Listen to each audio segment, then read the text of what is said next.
guess the places that I've been.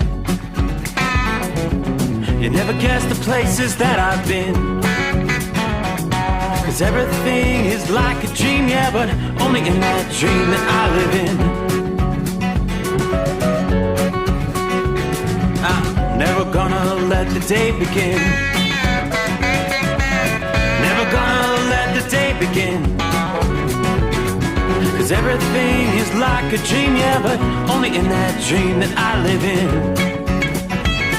Oh, don't wake me up before you go, and I'll just make this bed my home. Oh, darling, please just let me sleep.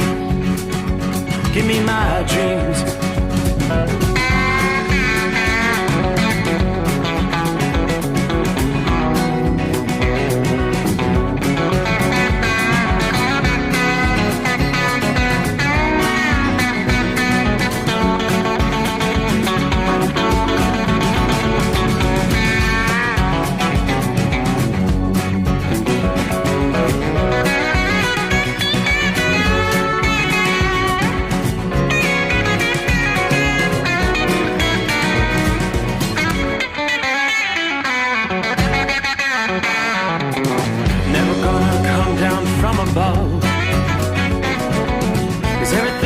Better from above. Nothing's ever as it seems, yeah, except in that world that I dream of. Never gonna lose the ones I love. Never gonna lose the ones I love. 'Cause everything is like a dream, yeah, but only in that world that I dream of. Oh, don't wake me up before you go, 'cause I can't face this day alone.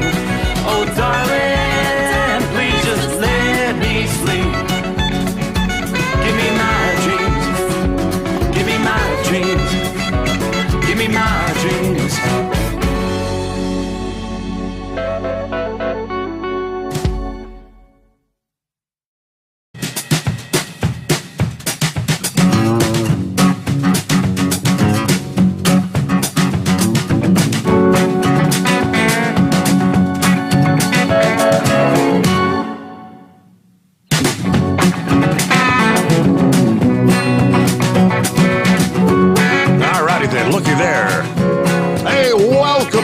To the Hot Shot Secret Studios, Secret Bunker, Cincinnati, Ohio. That's where we find Steve Sommers ready to roll on a Tuesday night, Wednesday morning. Midweek once again, hump day, first hump day of the new year. So again, hope your new year's off to a good start here as we'll be making our way into day number 5, 5th day of January for 22. What's going on out there? Hopefully a better night on the roadways. What a mess it was in Virginia. I mean, during the program, we had a couple of callers talking about 95 having been shut down. Little did we know at the time, as we were right here live talking about it. I mean, it was the proverbial nightmare unfolding along a 52-mile stretch of Interstate 95. I mean, insanity. Road crews had plenty of advance warning. We knew this storm was coming, and we knew there was going to be a swath of potentially heavy snowfall. Before we get into some of the travel difficulties we're going to be facing over the next 24, 48 hours, and there's going to be plenty of it because we have the weather map. Really, right now, it's the northern half of the country. Big storm in the Pacific Northwest. Alberta Clipper that's going to be bringing blizzard conditions overnight tonight. Blizzard warnings are in place as we speak for eastern portions of North Dakota, northeast South Dakota, the adjoining counties and western portions of Minnesota, as well as the southeastern corner of Minnesota. Could encounter some near blizzard conditions, even parts of northeastern Iowa. Yeah, that's the Alberta Clipper. which will then soon be followed by another major snowmaker, a storm coming up through the south. Now, we don't have winter storm watches just yet. That'll probably change, I would presume, even during the overnight hours tonight. Yeah, they typically hoist those 24 hours before the impending weather arrives. But we're looking at an area where, at the moment, they do have special weather statements for much of central Tennessee, nearly the entire state of Kentucky, the southernmost reaches of Indiana, southern Illinois, back into southeastern Missouri. Talking about the impending big snowmaker. There will be a swath of very, very heavy snow. Looks like right now the models are kind of leaning more towards a Kentucky storm, eventually on up into West Virginia and much of the Northeast. Again, we could be looking at more accumulating snow and disruptions along that I-95 corridor. Time frame is more like Thursday into Friday for that system. But let's start in Virginia. They tell us when this time of year rolls around, if you're going to be out traveling, there's the potential for inclement weather, to plan accordingly. Take extra blankets, extra food, have water on hand, make sure you fill your tank. And the message we've heard for years and years when wintertime rolls around. Obviously, there were many, many people not prepared. There was no food. There was no water. And there was no sleep. They shared the story of Susan Phelan, who spent, like so many others, a frigid night inside her car on I-95 in Virginia. Mara Rowe and her husband were just 100 feet past an exit, but they were unable to move for 16 hours. Come to find out, Senator Tim Kaine was on his way back to D.C. when what would seem a normal, simple commute turned out to be a 21-hour ordeal that he says it really became a kind of a survival project. They were among hundreds of people stranded on the main north-south highway in those freezing conditions after that storm snarled traffic, leaving some drivers stuck in place for nearly an entire day. It all began back on Monday morning. You hear, by the time we got into Monday night, last night's program, I presume most of the headaches were over. I did share that one listener had posted a photo a little after 10 o'clock last evening that they were stuck in a traffic jam.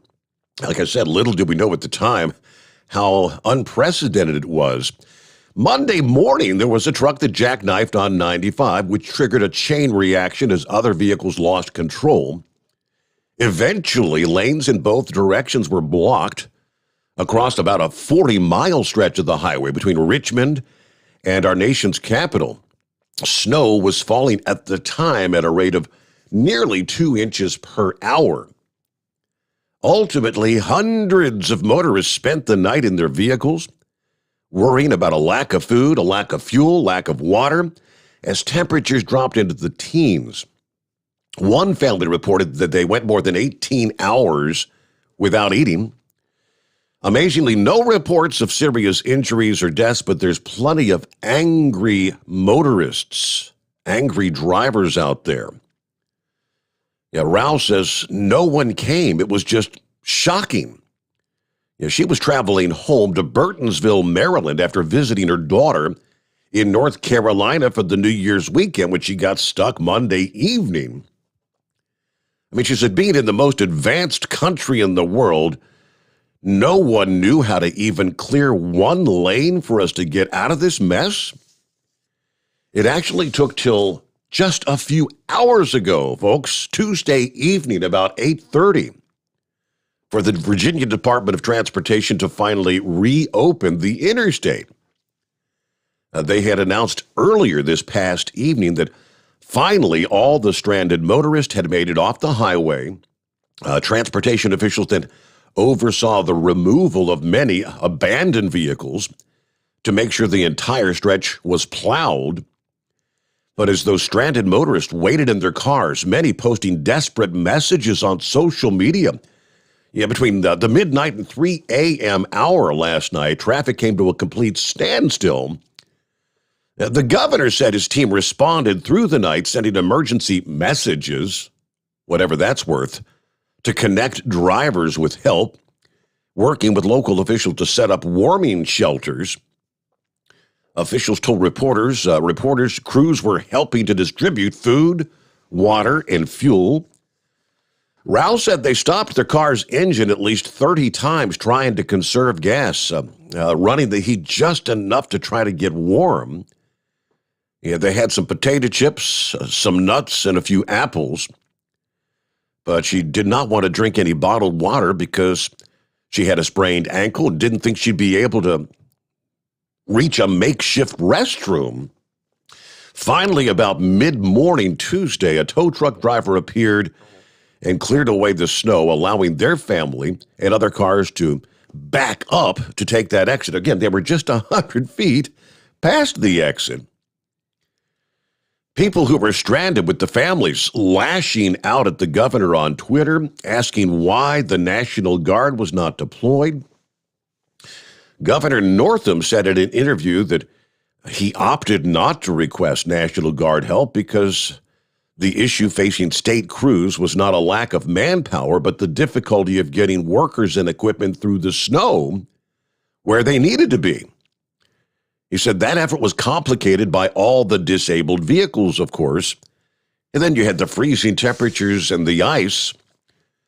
Yeah, the affected section of the interstate was not pre-treated because we knew the heavy rain was predicted before the snow, which again fell at times at a pace of 2 inches per hour, according to the Department of Transportation.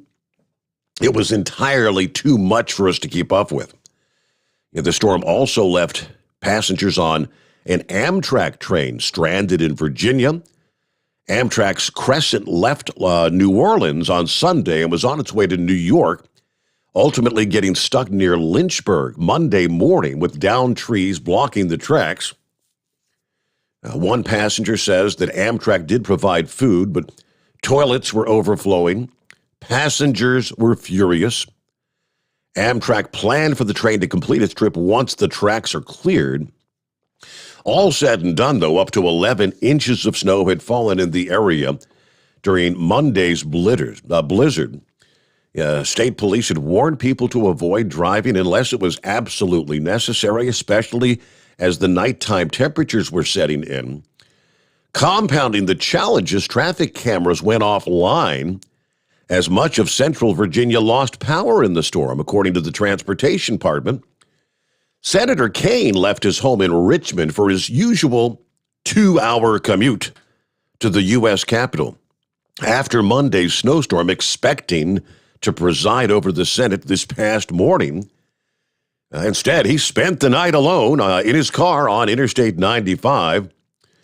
He spoke to Washington radio station WTOP that he was worried about all the families with children or elderly passengers running out of fuel, running out of food, but he also described a bit of camaraderie as strangers connected along the highway, including a Connecticut family who walked up and down lanes of stopped cars sharing a bag of oranges that they had brought home from their Florida vacation. But Kaine said, "I've never seen anything like this." The earlier family, the Felons, planned 1-hour drive from her parents' house turned into a 16-hour ordeal. At some point during the gridlock, she thought she might have to start knocking on windows, asking other drivers for water. But she too witnessed acts of kindness among the stranded drivers, saying everybody was trying to help everybody. A woman for the Transportation Department apologizing to motorists, and will be taking an exhaustive look into this incident, as they put it, how this all unfolded, but had no idea. All those people stuck out there, and I mean, just amazingly, it was a Monday storm. They didn't get that officially reopened till literally less than 5 hours ago. So at least for the moment, I-95 is reopened once again. What a mess. I think it was the story, I believe, let me see if I've got that here. AccuWeather had some of the same information, but there was one driver who was talking about we were rolling along the interstate and the roads were pretty much fine until all of a sudden, all the chaos on the interstate happened near Fredericksburg, about 60 miles outside of D.C. I mean, we continue to we move slowly. Trucks stop to make progress toward restoring lanes, but yeah, she said everything the roads went to hell instantly. And when they hit, it's like when they hit that city line or county line, whatever. When we hit Fredericksburg, it's like they had done nothing. The roads weren't plowed. It was like we just hit the city line. There was no salt, no nothing. Everyone was trying to get off at the exits, but the gas stations and the hotels hadn't been plowed. So people were just stuck everywhere, trying to turn into places. So everybody just got back on the highway because what else were you going to do? After trying to get off an exit ramp herself, she found herself on a back road that she said she should not have been on before she bottomed out and got stuck. Thank God, 3 guys jumped out who didn't speak English, but the only thing they could do was get me out of there, and luckily they were plowing that back road. So all I could do was go straight back up to I-95. I said, well, it may take me a couple more hours, but at least I'll be on the freeway. But then everything came to a complete stop. How about that? Those sort of stories shared. There was one truck driver who said he was stuck on 95, shared that his truck was stocked with food and water. He had left Rhode Island at 5 o'clock Monday afternoon, was headed to Georgia when he got caught up in the mess. Mid-Tuesday morning, he shared via Twitter that he gave a fellow stranded driver a warm breakfast, and as the night wore on, dozens of tractor trailers were left disabled, blocking all lanes of traffic, with the cleanup and removal crews unable to get out there then to move the snow. The backup just got longer and longer as Monday night wore on into Tuesday morning. Then vehicles and trucks were running out of gas. State police have said that that interstate was closed so crews could just reach the stranded motorists. What a mess. All right, so let's move forward. Here we are in a Tuesday night into Wednesday morning. Things better on I-95, but again, a lot of angry motorists there. We do have an Alberta clipper. As I start things on, we flip over to the radar scene. All right, the snow is falling across southern portions of Canada. About the eastern half of North Dakota, snows broke out in northwestern and west central portions of Minnesota. Much of northern Minnesota. Another batch of snow right down through the heart of Wisconsin tonight. And heading on over toward the UP of Michigan there. This clipper is going to take a swing through the Midwest and the Great Lakes. This is kind of like just a prelude of the bigger storm that's going to ultimately impact much of the Midwest and the Northeast.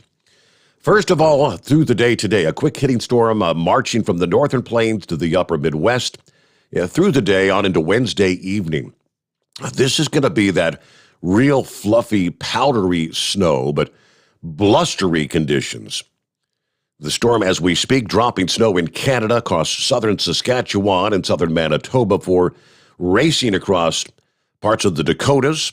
We have widespread winter weather advisories from Montana to the Dakotas, northern Illinois, and western Michigan. The snow actually arrived in Winnipeg back on Tuesday morning, where they were forecasting 3 to 6 inches. That's a pretty decent accumulation from an Alberta clipper. Now, the storm arrives in the north central states as we speak Tuesday night. Snow falling in Fargo, Minneapolis. Just a small amount of snow forecast for Minneapolis. Fargo, you may ultimately see several inches before it's all said and done there. Now, while this could turn into a winter wonderland for some, there is the inherent danger as gusty winds will be blowing the snow, reduced visibility on the roadways. That's why we have the blizzard warnings for some areas. Not to mention the potential for icy roads. Forecasters say any visitors not used to the seasonal chill, be extra vigilant. Pay attention to the forecast Should be noted that in the wake of the snow, cold, blustery conditions are in store behind this storm. So you're going to have to be properly bundled up. It all continues to shift eastward through the day today, swinging through the Great Lakes. Additional moisture will be fed into the storm. We'll be talking lake-enhanced snowfall near the shorelines. According to AccuWeather, during the day today, a northeasterly flow off Lake Superior will produce some heavy snow, especially in the high terrain just outside of Marquette, Michigan. A bit further south, the swirling winds around the storm producing a west to west-southwest flow off of Lake Michigan, making for hazardous travel in counties that border the lake there. There's a chance we could even see some snow in the Chicago area today. Now, by later Wednesday night, a burst of lake-enhanced snow is anticipated downwind of Lake Erie and Lake Ontario. Those southwesterly winds off Lake Erie would generally favor a corridor between Buffalo and Hamburg, New York, northeastward toward Rochester, New York, and squally conditions continue overnight. After tearing through the Great Lakes, this just sets the stage for the larger storm by drawing in fresh, cold air in the region. This next system, then, will be able to produce a significant amount of snow for some areas. The models have been changing on a daily basis. Last model runs I saw was, again, actually showing Cincinnati on the northern edge of the system, where we may see very little, maybe an inch or two at best. Meanwhile, you get down into central and eastern Kentucky, the snow may really begin to pile up. As we were talking 24 hours ago, forecasters can't really determine. Depends on how rapidly the storm strengthens. If it strengthens faster, it'll tend to pull the storm a bit further northward. A weaker storm system keeps the heavier snow further to the south. So again, the model's trying to get things together. I wouldn't be surprised, since this is like a Thursday afternoon into Friday event. Some of these model depictions and forecast for accumulations will undoubtedly change. Maybe further north, maybe further south. We'll wait to see, but we'll give you the latest what we have at this point coming up here. Great to have you on board as we make our way into midweek. Hey, Mike, who's checking in out of the box here? Heavy D on board. Hello to the overnight drive crew. Stay safe, keep on trucking. Richard checking in from Central Florida, where it's a balmy 60 degrees. Dale in Gainesville, 55, clear skies there at this hour. Hello to Timothy. Pappy's on board. 42 degrees in Harrison, Ohio.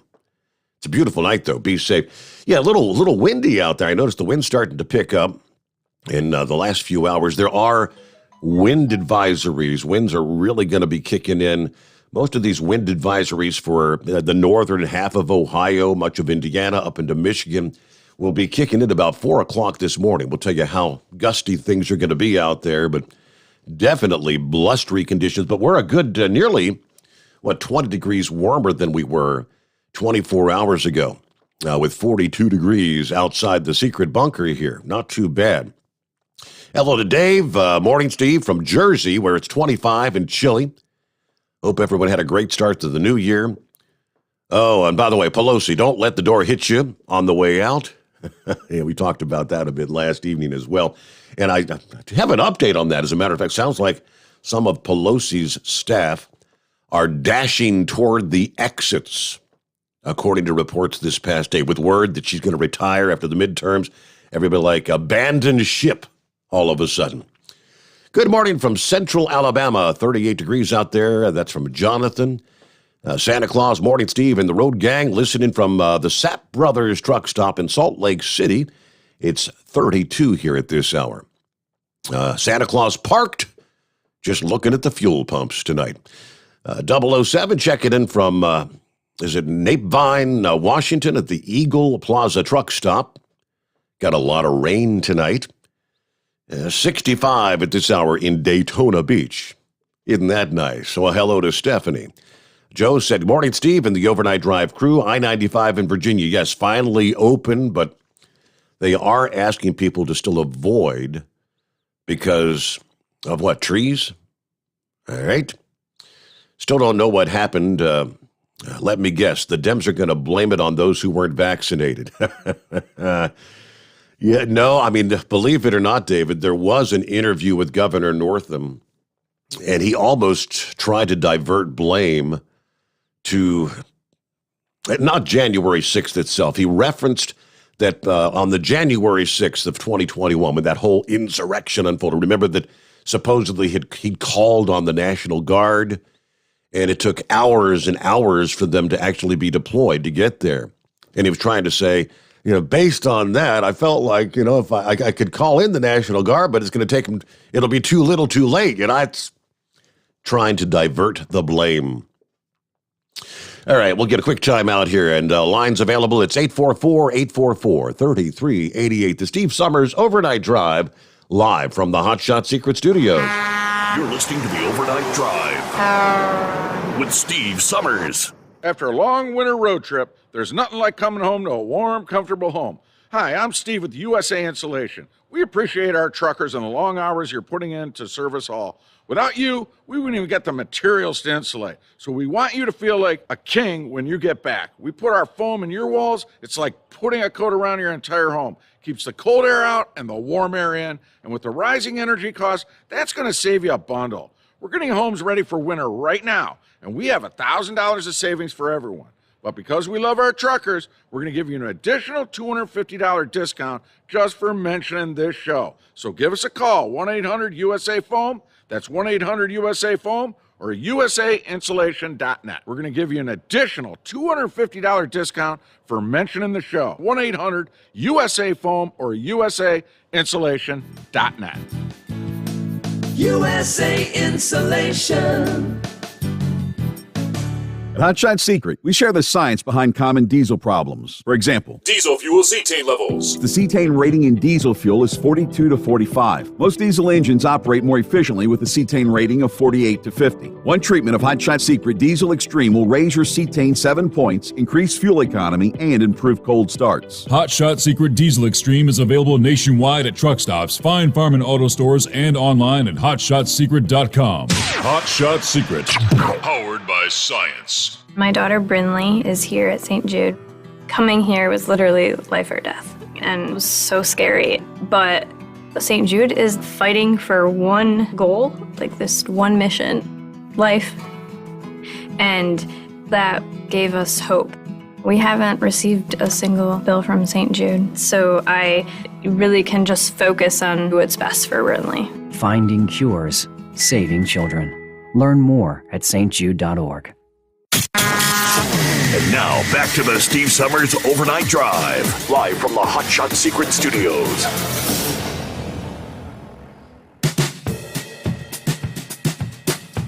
I see several people posting that I haven't seen the story. What do you do? Sleepy Joe said it was 2020 this past day.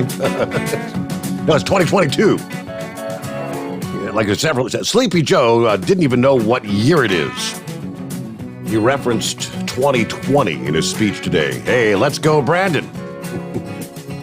I'll have to dig into that. Hello to Bidu checking in. Morning, Steve, in the Overnight Drive Nation. Hey, Steve, how do we get one of those sweet sweatshirts you're wearing? You like that? This is the Hot Shot Secret Motorsports. That's the logo on the front, backside. I believe says powered by science. Powered by science on the sleeve there. Hey, it's pretty simple. You go to hotshotsecret.com. You can order your Hot Shot Secret. They've got the regular Hot Shot Secret sweatshirts are like this. This is a hoodie, by the way, hooded sweatshirt. Very comfy, very warm. This is the Hot Shot Secret Motorsports. I believe, if I'm not mistaken, if you order merchandise like apparel, if you use that Overnight Drive code at checkout, you'll get, just like you do for the Hot Shot Secret products, the oils and the additives and the stiction eliminators and all that, 10% off your order. Use the coupon code Overnight Drive, all one word, Overnight Drive. You can get one, very simple. Let's see, Dave says, usually it's I-80 that has all the trouble over there in the east. 95 not normally known for these winter debacles. Yes, sir. I believe you're right. Let's see. High Pressure Pumpkin says, we need a full report from Storm Chaser 1. If he gets stuck in a snowbank, just blow your train horn so we can find him. All right, we'll get that full report coming up here. Dipsy Driver says, happy hump day, third day of the weekend. I can say that being retired. But for all the drivers out there, please stay safe. We need you out there. Hello to Tank. Morning, Steve. Happy hump day. 45 degrees here in New Mexico, west of Albuquerque tonight. Headed back east towards the home 20. Everybody truck safe. Have a great day. All right. Hello to Matt. Headed towards Chi-Town tonight. Hey, Mike. Good morning to Horse Feathers and the gang from the DTS guy. Dion, a.k.a. the Ice Cream Man, checking in. From up in Maine, headed to Nashville in the morning. Let's see, Chevy guy on board. Hey, cop in the mail. I think if I would ever start a company, I'd call it Reckless. We all know Swift and their antics.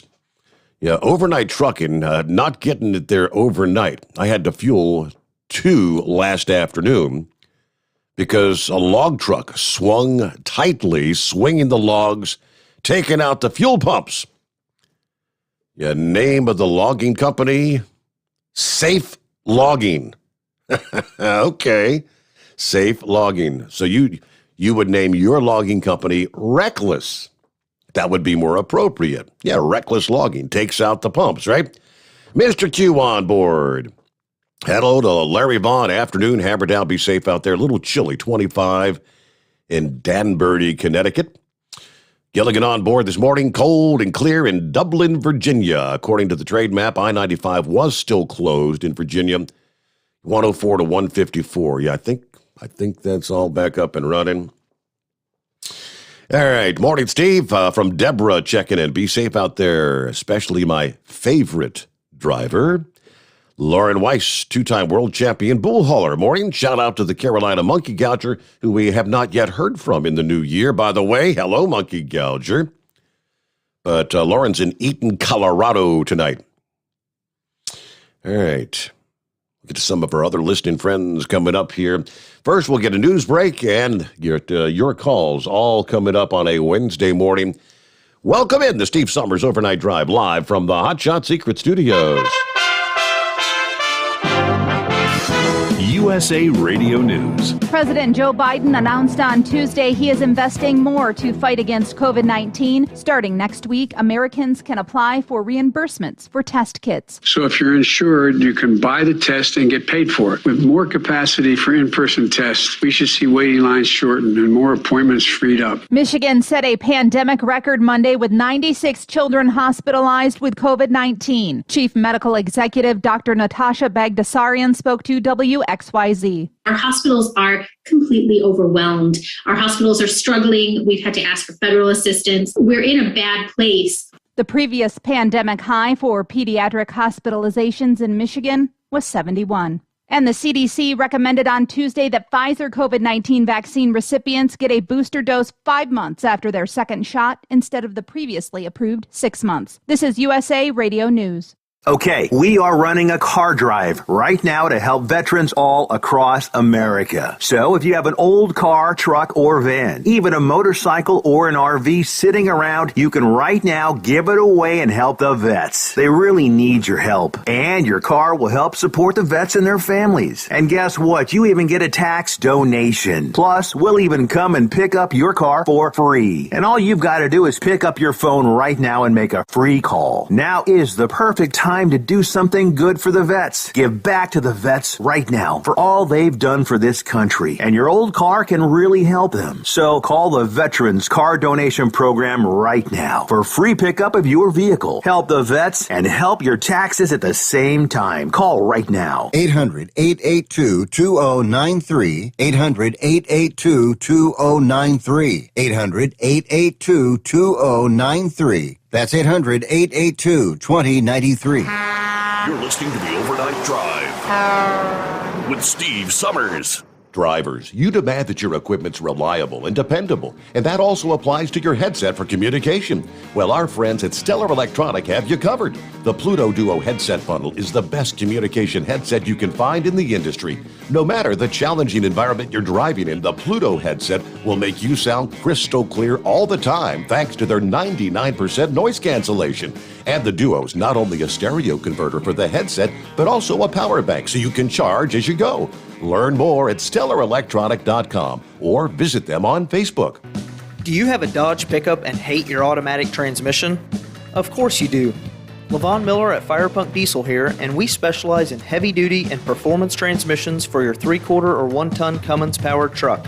So if you're interested in turning your stock slush box into a towing monster, call us today at 614-733-3744 or visit us online at shop.firepunk.com. It's coming. Crisp fall mornings turn bitter cold. As you fire up your diesel, you can see your breath on the inside of the cab. Imagine looking deep into your engine. Freezing temperatures impact your diesel's fluids, especially fuel. On a 23-degree morning, the paraffin wax in your untreated fuel starts to morph from fluid to large crystals. These crystals clump together and form a gel. At minus 10 degrees, your fuel hits the point where it no longer pours like a liquid. It's so dense that the flow through the fuel filter will slow, causing hard starts or no starts. Get prepared now for the cold that is coming. Hot Shot's Secret Diesel Winter Anti-Gel is a premium fuel additive that lowers your fuel's pour point to minus 65 degrees. If it's that cold out, you shouldn't be on the road. You ought to be at home in front of the fireplace. Hot Shot's Secret Diesel Winter Anti-Gel Premium Fuel Additive. Available now online at HotShotSecret.com. Hot Shot Secret. Powered by science. Attention all truckers, Dean Michael, the tax doctor here. I want to talk to you about those dreaded tax problems. I know you want to keep on trucking and not even think about them. Well, let's face it, they're not going away all on their own. You need professional help. I've been helping truckers put their tax problems in the rearview mirror for years. I can help you too. Call me for a free consultation at 888-632-4506 or go to mytaxhelpmd.com. It's like I always say, keep your eyes on the road, I'll keep mine on the IRS. 888-632-4506. After a long winter road trip, there's nothing like coming home to a warm, comfortable home. Hi, I'm Steve with USA Insulation. When we put our foam in your walls, it's like putting a coat around your entire home. It keeps the cold air out and the warm air in. We're getting homes ready right now for winter, and we have $1,000 savings for everyone. But because we love our truckers, we're going to give you an additional $250 discount for mentioning the show. 1-800-USA-FOAM or USAinsulation.net. Hey, Dad, your prescription will be ready in just a minute. Hey, Dad, your laundry will be ready in just a minute. Dad, your lunch will be ready in just a minute. Hey, honey, why don't you take a minute? When you help care for a loved one, you give them as much time as you can, making sure they're safe and comfortable. But it's just as important that you take some time for yourself. At AARP, we can help with information and useful tips on how you can maintain a healthy life balance, care for your own physical and mental well-being, and manage the challenges of caring for a loved one. Because the better care you take of yourself, the better care you can provide for your loved one. Thanks, Dad. Thank you. You're there for them. We're here for you. Find free care guides to support you and your loved one at aarp.org/caregiving. That's aarp.org/caregiving. A public service announcement brought to you by AARP and the Ad Council. And now, back to the Steve Sommers Overnight Drive, live from the Hot Shot Secret Studios.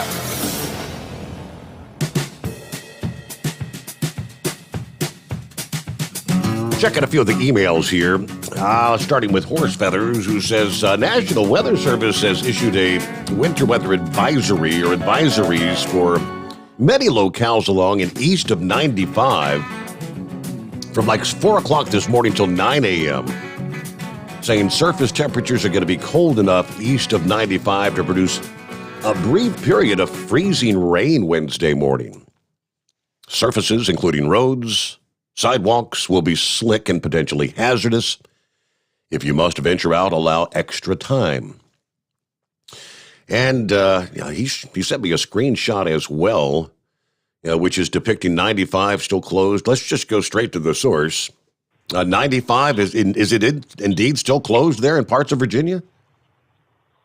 That's what I'm taking. I'm down in Southern Maryland. I haven't been over to 95.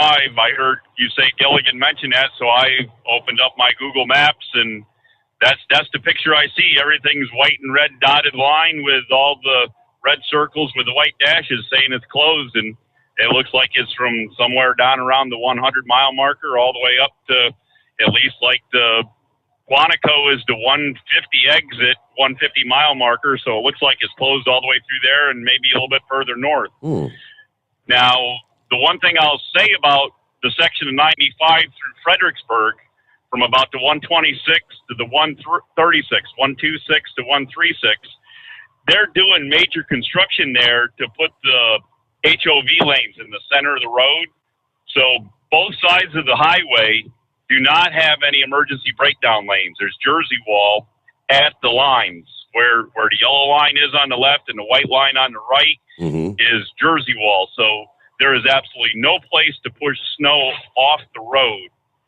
There's three lanes of travel both directions, and as I say, with a foot of snow or 8 inches of snow, there's no place to push the snow, so they actually have to physically remove the snow from the highway, or get snow blowers or something they can, get snow up and over the Jersey walls to get it out of the road.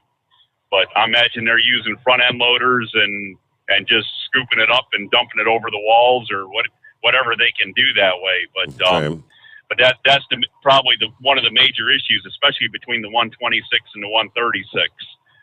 But anyway, so I guess we should start out by saying, hey, Mike, what day is it? What day is it? Yeah. Who even knows at this point? Happy hump day. Who even knows at this point? No doubt. Yeah. I mean, after 17 hours on Monday, I feel like today should be like Thursday or Friday now. And then I was gonna take yesterday off, and my boss says, "Well, I got a short load for you." And then I got a hold of my load for today, first load for today, and I was actually able to load that yesterday. So I'm actually made my first delivery already this morning. But anyway, so wait a minute. I'm supposed to do this. Let me roll the window down here real quick. Here we go. See if we can hear this. There you go. That works. Yes, loud and clear. All right, there you go. Train horns there. Yep, not stuck in a snowbank, but we'll accommodate. We'll accommodate. You ask, we give.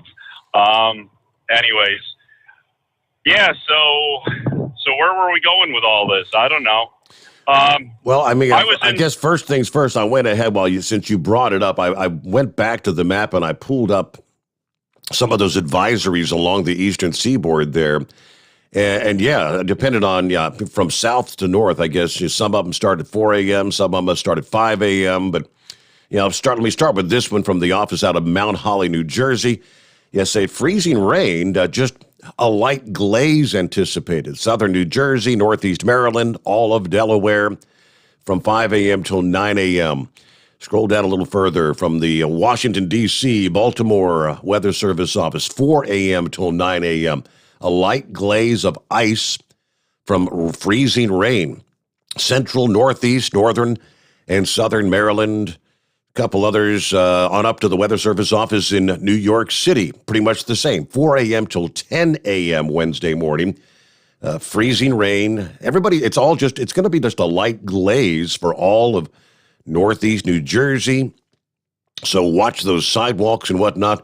People are going to be busting their butt on that. I'm not seeing anything showing up on the radar as far as precip at this point in time.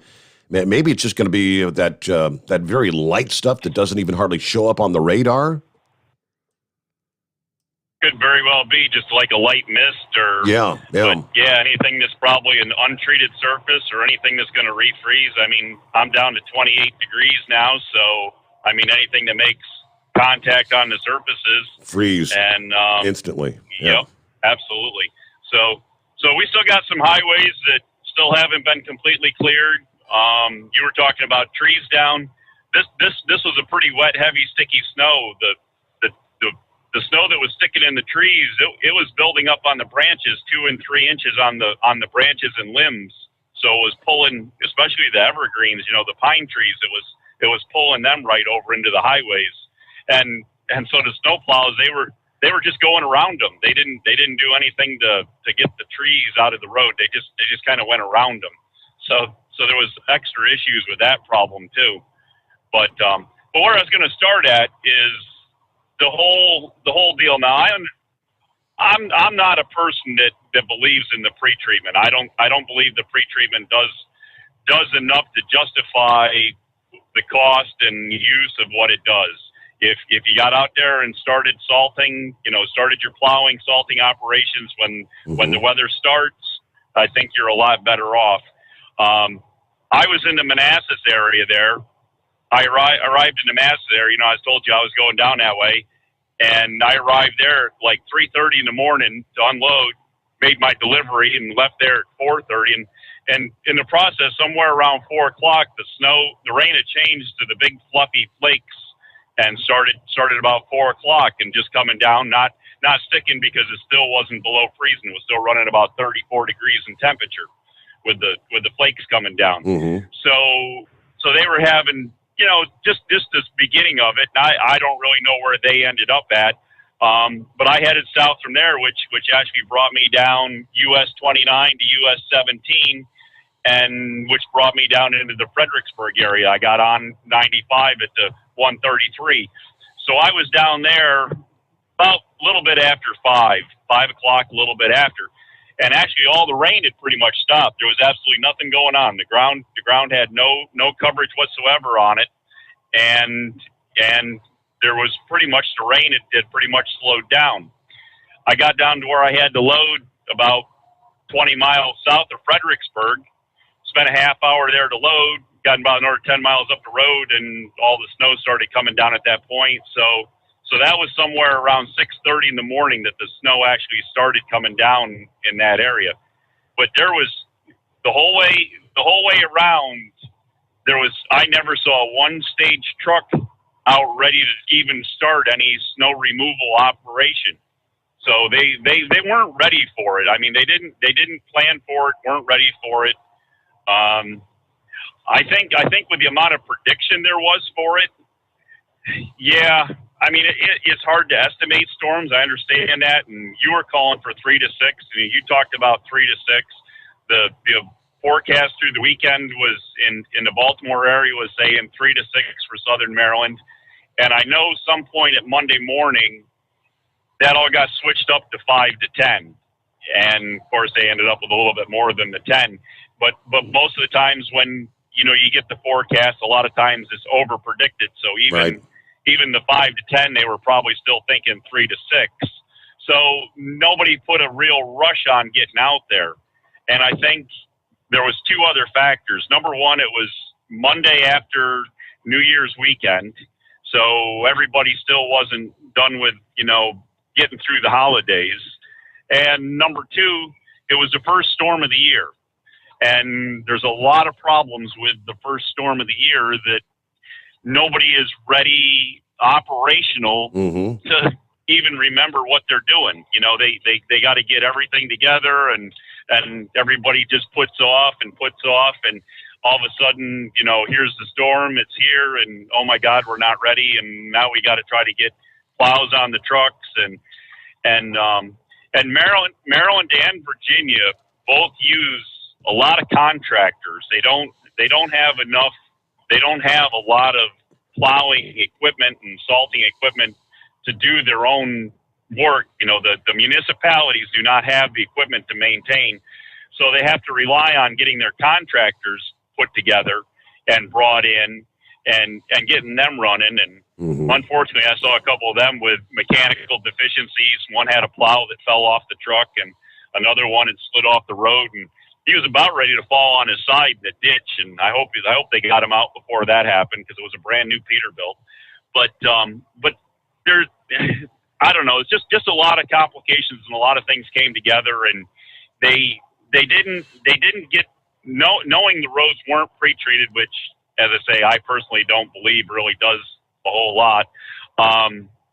They weren't out there ready for the changeover. I mean, they weren't there at 4 or 5 o'clock in the morning ready to start salting as the changeover occurred, as the temperature changed from above freezing to below freezing, and having the snow, the rain changed to snow and the snow started to stick on the road. They weren't ready for that type of operation and to be on the highways. And that's what happened. It started building up, and then, as you said, it was snowing somewhere between 1 to 2 inches an hour without any problem. Because when where I sat was pretty close to 4.5 hours by the time they could get my road opened up that I could get up it. And I had over 4 inches of snow on the hood by the time I started to move. So that's kind of what I dealt with. And my wife thought I was crazy. I told her there, I was talking to her about 1 o'clock, and I said, about an hour ago there, I got hungry, so I had one sandwich with me. So I said I ate half my sandwich, and I saved my other half. And she's like, well, if you're hungry, how come you didn't eat your whole sandwich? And I said, well, I'm not as hungry now as I was when I had my half a sandwich, and I figured I'd save the other half in case I needed it for dinner. And she's like, well, that doesn't make sense. And I'm like, oh, I don't know. It kind of made sense to me. I wasn't hungry after I ate the first half, so I figured, save it for later, right? Save the second half. Yeah, exactly. It's better than going out and eating snowballs, isn't it? But anyways, I don't know. That's about all we got, and still can't believe what they went through to move the president from Rehoboth, Delaware, to Washington D.C. I mean, they had to stick his butt in a motorcade and drive him from Rehoboth Beach up to Dover, Delaware, to get on Air Force One, to fly Air Force One in a blizzard with whiteout conditions to Joint Base Andrews, and then stick his butt in another motorcade to try to get him from Joint Base Andrews to the White House. There's enough problems on the highway in perfectly dry weather with that motorcade. Can you imagine what they did and the transportation logistics of trying to get that motorcade through the snow and the blocked up traffic and all those problems? And unbelievable they did that they didn't just leave him in Delaware another day. It's just crazy. And it just goes to show the ineptness of our government and how our government operates. Well, there was nothing going on in Washington, D.C. Monday anyway. The whole damn city was shut down for the most part, right? All right, Horse Feathers, hey, we'll check in with you later this morning maybe if things get quiet in that loneliest hour. All right, all week this week, the various models. You've got the Euro model, you've got the NAM model, you've got the other, depicting significantly different snowfall accumulations with this next incoming storm, Thursday into Friday. Now I'm looking at, let's see here, the latest run from the Euro model, showing Cincinnati here, like southwest Ohio, with just under an inch, like 0.9, less than an inch again. You get on down into the southern, south-central Ohio, maybe 2.5, on down into West Virginia, 4, then over toward Charleston, 5.5. Richwood in Virginia, let's say from like Logan to Richwood to Elkins, they're modeling 7 to 9 inches in that zone. Flip over to, this is the GFS model, which is kind of an agreement over places like Elkins to Richwood, the 6.5 kind of zone. Much of Virginia, 3-4 inch totals. Cincinnati, more along 1.5, closer to 2 inches. Lexington, Kentucky, say 3 inches. Then you flip over to the NAM model, which I'm not up to speed with all these various models, but this model is detecting the heaviest snows further to the north. They're showing Cincinnati at 8.4 inches. So, all right, we're going to have anywhere from less than an inch to maybe 8.5. What's it going to be? Which model is correct? This one's showing the heavy swath through northern Kentucky and Lexington, like 5.5 inches. Cincinnati to Dayton on up toward Columbus in the heavy blue range. Big-time accumulations on over into lesser amounts, in this case, for much of West Virginia over toward Maryland, where they're showing, 3 to 5. So which is going to be correct is the question we have. Yeah, this one has Cincinnati at 8.4. And the other has Cincinnati at 0.9. The other 1.7. Okay, that's when they say the models could change, the forecast could change. Which model is correct? And I don't know which one is more reliable. Yeah, if I understand historically, they typically talk about the Euro model is oftentimes, at least when they're talking hurricanes and whatnot, the Euro models tend to really be spot on with that. But just so you know, back into the Steve Sommers Overnight Drive, live from the Hot Shot Secret Studios. Live from the Hot Shot Secret Studios, the Steve Sommers Overnight Drive. You work hard. You deserve a seat that works just as hard as you do. The Bostrom T-Series seat has provided drivers with comfort for millions of miles over the past 3 decades.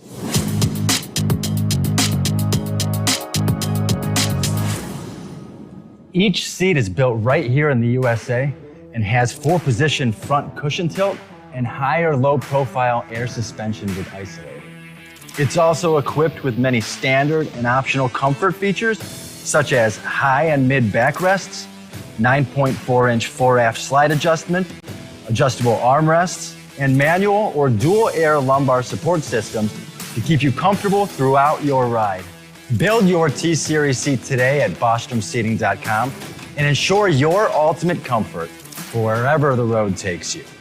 Bostrom Seating, the ultimate comfort for the open road. After a long winter road trip, there's nothing like coming home to a warm, comfortable home. Hi, I'm Steve with USA Insulation. When we put our foam in your walls, it's like putting a coat around your entire home. It keeps the cold air out and the warm air in. We're getting homes ready right now for winter, and we have $1,000 savings for everyone. But because we love our truckers, we're going to give you an additional $250 discount for mentioning the show. 1-800-USA-FOAM or USAinsulation.net. My mother was always very active and independent, and she was familiar with her neighborhood. But one day, she stopped at the stop sign for much longer than usual. She wasn't even really sure where she was at. It's important for you to talk to someone about it. I felt so much better after my son told me, Mom, we'll figure it out. When something feels different, it could be Alzheimer's. Now is the time to talk. Visit alz.org/ourstories to learn more. A message from the Alzheimer's Association and the Ad Council. Because Channel 19's a little congested.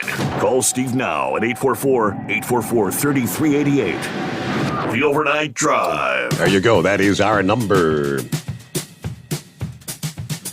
And reminder, Hot Shot Secret's #1 selling oil additive is known as Stiction Eliminator, which you will find at Travel Centers of America, Petro Stopping Centers nationwide.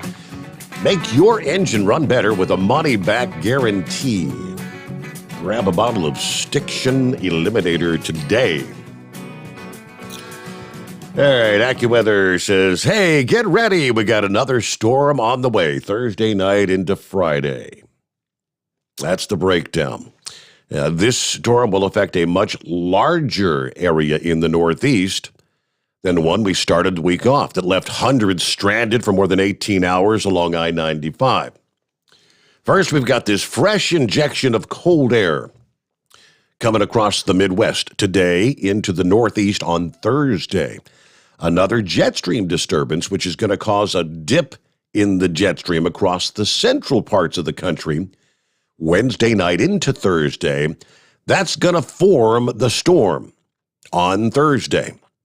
The exact track and strengthening of the storm will determine which areas receive the heaviest snow and just how much will fall. And obviously, as I just shared, the models are still in big swings as far as what this storm is going to do. Now, it's on deck Thursday night into Friday, not only bringing snow to parts of Virginia, but many locations further north that maybe saw just a few flakes of snow or nothing from Monday's intense compact storm. Now, not likely to repeat the magnitude of snow we saw in much of Virginia, but this is projected to bring snow and slippery travel to much of the I-95 corridor, from northern Virginia all the way up into Maine. So New York City, Philadelphia, Boston, Baltimore, and Washington, D.C., another dose of snow on top of what fell on Monday. There in D.C., Reagan National Airport officially recorded 7 inches of snow.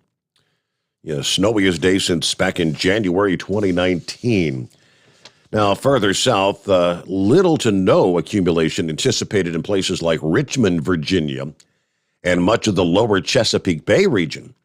However, forecasters continue to monitor the storm closely as a shift in the track of the storm as little as 30 miles could have significant implications on the impacts. And there's still a number of scenarios on the table, as we mentioned. The storm will start out as a weak system as it moves eastward and drops snow across parts of the middle Mississippi and Tennessee valleys on Thursday. But as it shifts toward the central Appalachians Thursday night, that's when it begins to unleash some accumulating snow across the region. Now, even though the storm will be far from its peak intensity while passing through the region, moderate to heavy snow will fall in West Virginia mountains, areas from northwestern Virginia to southwestern Pennsylvania. Anywhere from 3 to as much as 12 inches could lead to some major travel disruptions along some of our major interstates. At the same time, the strengthening process, it could undergo explosive intensification over the Atlantic just off the coastline.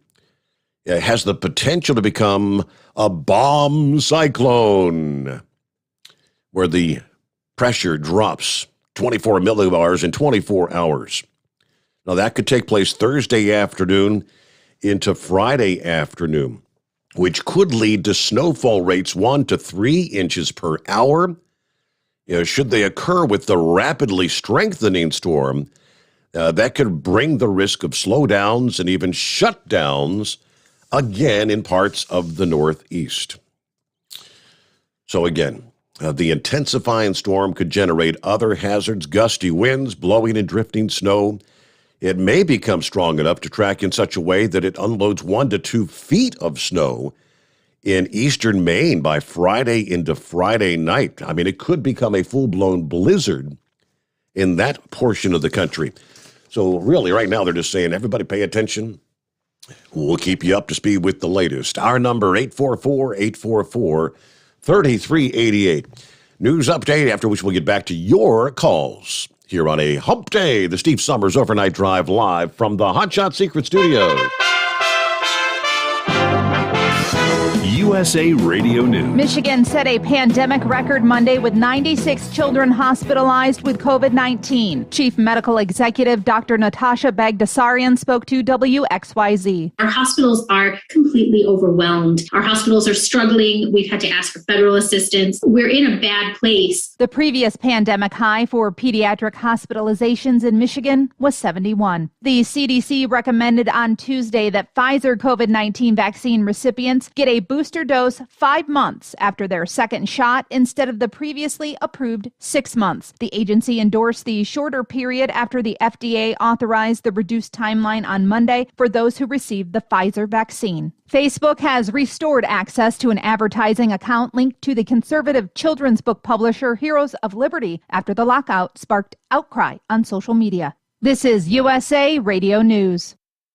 Hi, this is Wayne Alaroot. It's official. Inflation is at its highest level since the 1980s, according to the U.S. Bureau of Labor Statistics. What most people don't know is that it's actually much worse. Inflation may be higher now than the 1980s since the new measurements exclude food and energy. Gas prices up 58%, energy up 33%. What can you do about it? Protect yourself and your family. Only gold, silver, and other hard assets give you true protection. My friends at Tangible Investments guarantee the absolute lowest prices on precious metals. Check them out at TII1.com or call 800-300-8441. Tangible Investments has 40 years of experience and billions, that's with a B, billions in transactions. Call 800-300-8441 if you want help with gold, silver, platinum. They guarantee you the best prices plus excellent service. Call Tangible Investments now, 800-300-8441 or visit TII1.com. They also provide free verbal appraisals.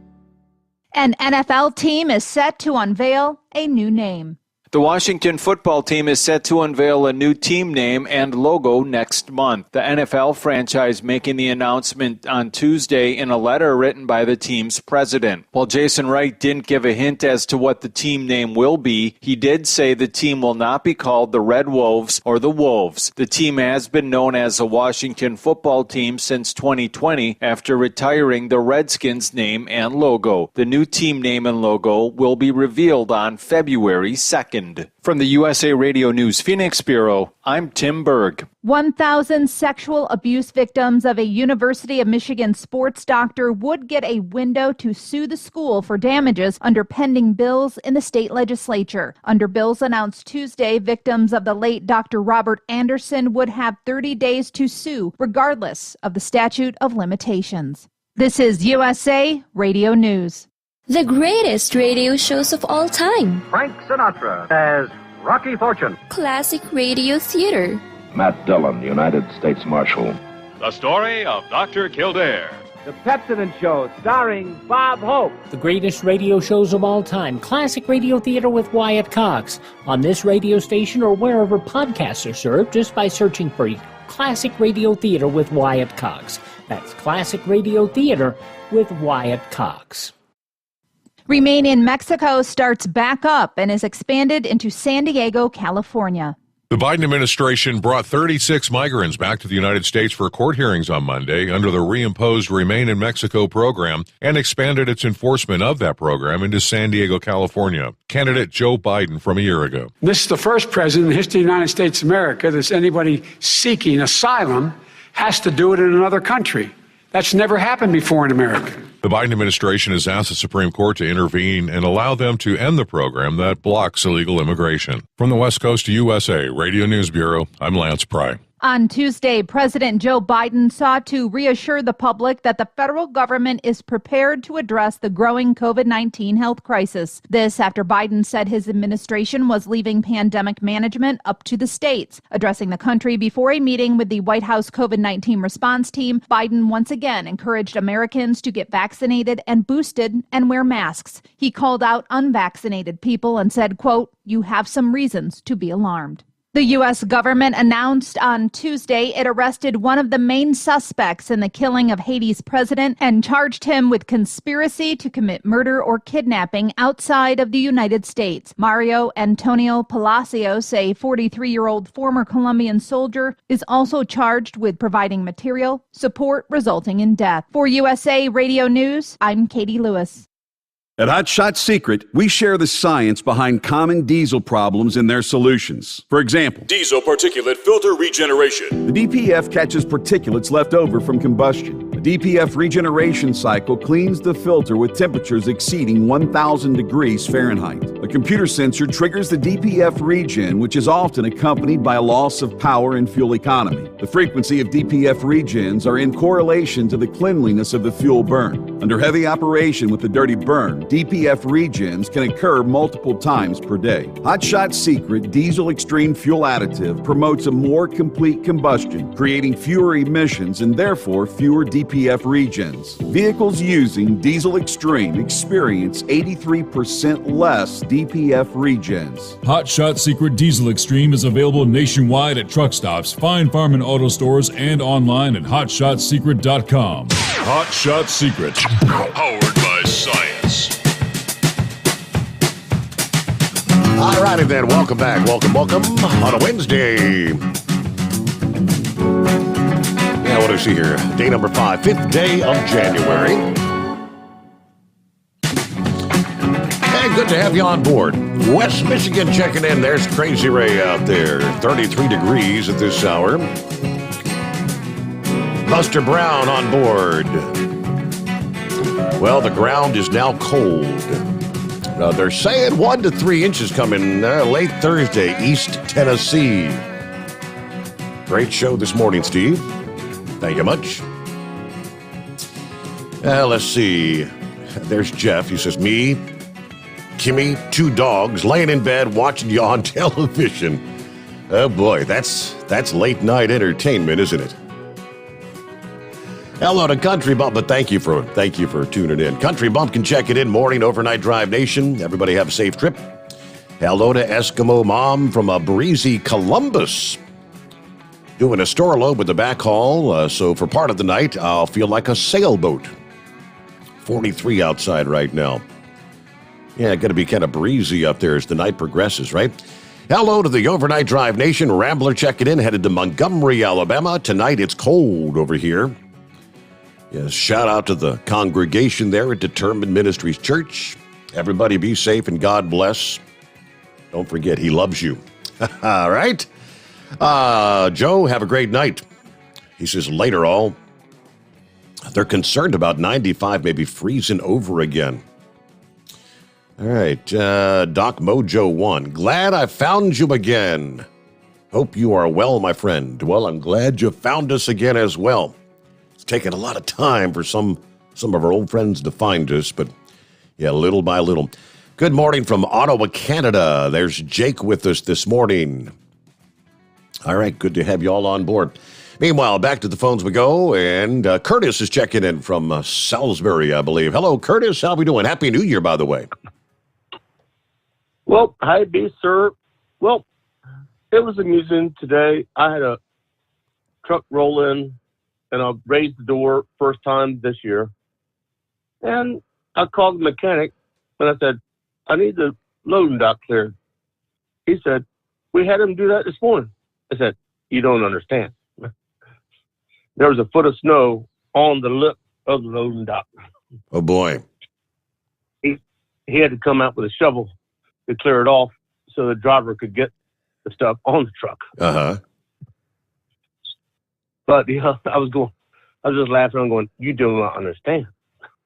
He would have been drunk if he'd got that cleared off.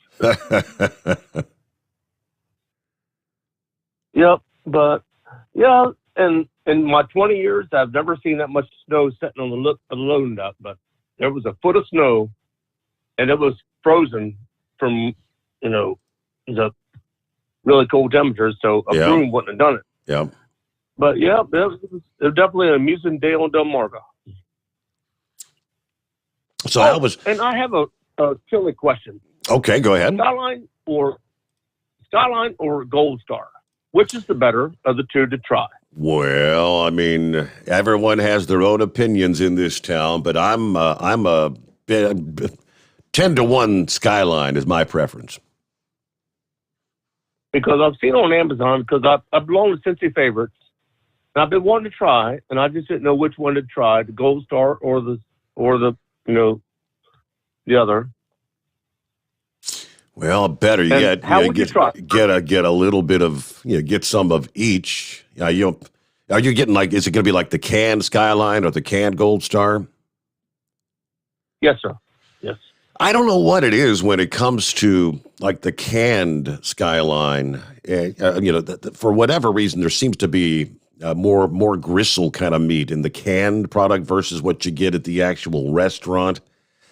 But definitely put it over, make you up some spaghetti, put it over spaghetti, put some cheese on there, and your favorite hot sauce. That's the way I would do it. You think it would top a Barilla pasta sauce if you use the Skyline chili? Barilla pasta sauce. Oh, that's like that's tomato sauce. Well, that's spaghetti sauce. Well, yeah, but that's the thing. Cincinnati chili goes on spaghetti. Yes, they call that a three-way: chili, spaghetti, cheese. Yep. Yeah, give it a try. The Barilla? Well, if you want Cincinnati chili, you want the chili on top. If you want spaghetti and meat sauce, then put your Barilla on there. Two totally different things, but. Yeah, love that. We had our Skyline here earlier this week, as a matter of fact. Yes, sir. I do the 4-way beam. Eagle, what's happening this morning? Oh, we left Eagle hanging a little too long. Hey, wake up. Hit that air horn. Horse feathers, hit the air horn. Eagle dozed off. Good morning, Captain Kirk. Happy New Year, my friend. Happy New Year, Mr. Steve. And Eagle wasn't snoring. He was purring. Oh, okay. It's just that I think his purr might be a little bit out of tune. Yeah. But, hey. But anyway, so how are you doing tonight, my friend? Doing well. How's your year starting off? Same old, same old? More or less. For usually 90% of what I do is on the East Coast, but at first I thought somebody didn't like me by getting the short straw this weekend and having to do the weekend run out to California with my co-driver. And when I see the mess that the Northeast has had Monday and is getting ready to have over the next few days, I'm kind of going, gee, maybe somebody likes me after all. You got lucky. Yeah, we did have to go over Donner today. We did have to chain up there for a little bit, but I'll tell you what, I've seen compared to some of the stuff I've driven in the Northeast, those roads were clear, but yet we still had to chain up. Mm-hmm. So I don't know quite what their logic is on some of that, but hey, it is what it is. But yeah, we chained up, and I've never had to chain up before, and now I know how to do it. Yeah. And I hope I never have to do it again. It was a pleasant experience, in other words. You like that, huh? Exactly. I absolutely adored it. Oh, yeah. I just can't wait to do it again. Can you tell my enthusiasm is contagious? But, I mean, it's one of those things that's nice to know how to do it. But, yeah, if I never have to do it again, it'll be too soon. So anyways, are you and the princess still, I think, taking a few days off next week, if I remember correctly? Or has that changed around? We were supposed to be going down this weekend rather than this past weekend. Captain Kirk, I think that's going to be bumped another week, the way things are looking. Well, I don't know what to tell you, whether good luck, bad luck. I'll tell you what, you tell me what you want me to say and I'll say it. That might be the easiest way to do it this morning. But yeah, whatever you guys do, hopefully I wish you safe travels and safe breathing. Thank you very much. I mean, I think the princess pretty much told me it's going to be the following weekend. So not this weekend. Again, like I said, it was supposed to be last weekend. Hell, I'm going to talk to Chad later this morning. I think I'm going to say, don't do anything with the schedule until we get something definitive. You know what I mean? I don't blame you. I mean, it's like right now, I was talking to somebody else. I'm probably taking some time off next week, and I was looking at doing a couple different things. And it's kind of like, I really don't want to fly because, between all the cancellations and everything else, and rental cars right now are ridiculous. Oh, and, yeah. The bus, no way am I going to be for 16 hours one way on a bus right now. So it's kind of like, I think I'll just stay here and twiddle my thumbs. And it's probably going to be a lot safer and a lot cheaper. All right. I got you. Yeah. But anyways, just wanted to call in and check in. Ever since I've talked to you, I've been running more nights lately. So thank you very much, Steve. Somehow or another, talking to you has ripped my solar panels off. That's great. I'm glad to hear it. I don't know if you're happy about it or not, but hey, it's good to have you on board, Captain Kirk. I'm not sure, but I may be. Who knows? Maybe next week I'll be back on days again.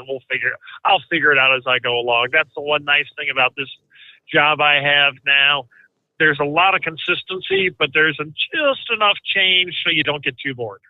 So, but anyways, the last thing I did want to say is getting back to some of what Horse Feathers was saying. One of the problems that a lot of municipalities are having up in the Northeast, I don't know if you've seen some of these news articles on it, is finding people to be these temporary or seasonal workers. There are some cities that are paying as much as $300 an hour to try to find snowplow people this winter. We touched on that here a few weeks ago, and then, there's a bunch of states out, I think by Montana, Washington, there's a handful of states that are saying don't expect the roads to be cleared like they would in winters past. Nobody can seemingly find those plow operators. You're right. All right, Captain Kirk, be safe out there. Thank you for checking in. Well, seismologists reporting an earthquake centered in Lake Erie. off of Lake County, Ohio this past day. It was a 2.7 recorded shortly before 8:30 Tuesday morning. Epicenter of the quake estimated about 1.5 miles northwest of the community of East Lake. East Lake police tell 21 News they'd received several calls from people who felt the quake. Yeah, according to the U.S. Geological Survey, earthquakes with magnitudes 1 and 3 are not often felt except by very few people under the just, especially favorable conditions. But not the typical place for a little rumble there, right at Lake Erie. Hello to Scott this morning, listening from Slippery Rock, PA, at the Pilot. Got a clear night heading toward Buffalo. Tell the drivers to be safe out there. A racer was checking in. He said he's in central New Jersey. As we were planning for Monday's storm, ultimately we got a few flurries, but they had sprayed that salt spray that makes everything rust, the pre-treatment. Yeah, they'd spread the salt and the sand on the dry pavement, which I guess there in New Jersey turned out to be for naught. The government in action. All right, there you go. Racer, so at least they were trying to be prepared, I guess. And Scott brings up the fact, I shared this story about the girl who was caught in that I-95 debacle. In the story, she said that she thought she was going to have to go knocking on windows looking for water. Scott said, hello, McFly. Wasn't there like an abundance of fresh snow out there? Okay. Plus, she left the house in a storm with very little fuel in her vehicle. Things that make you go, that is true.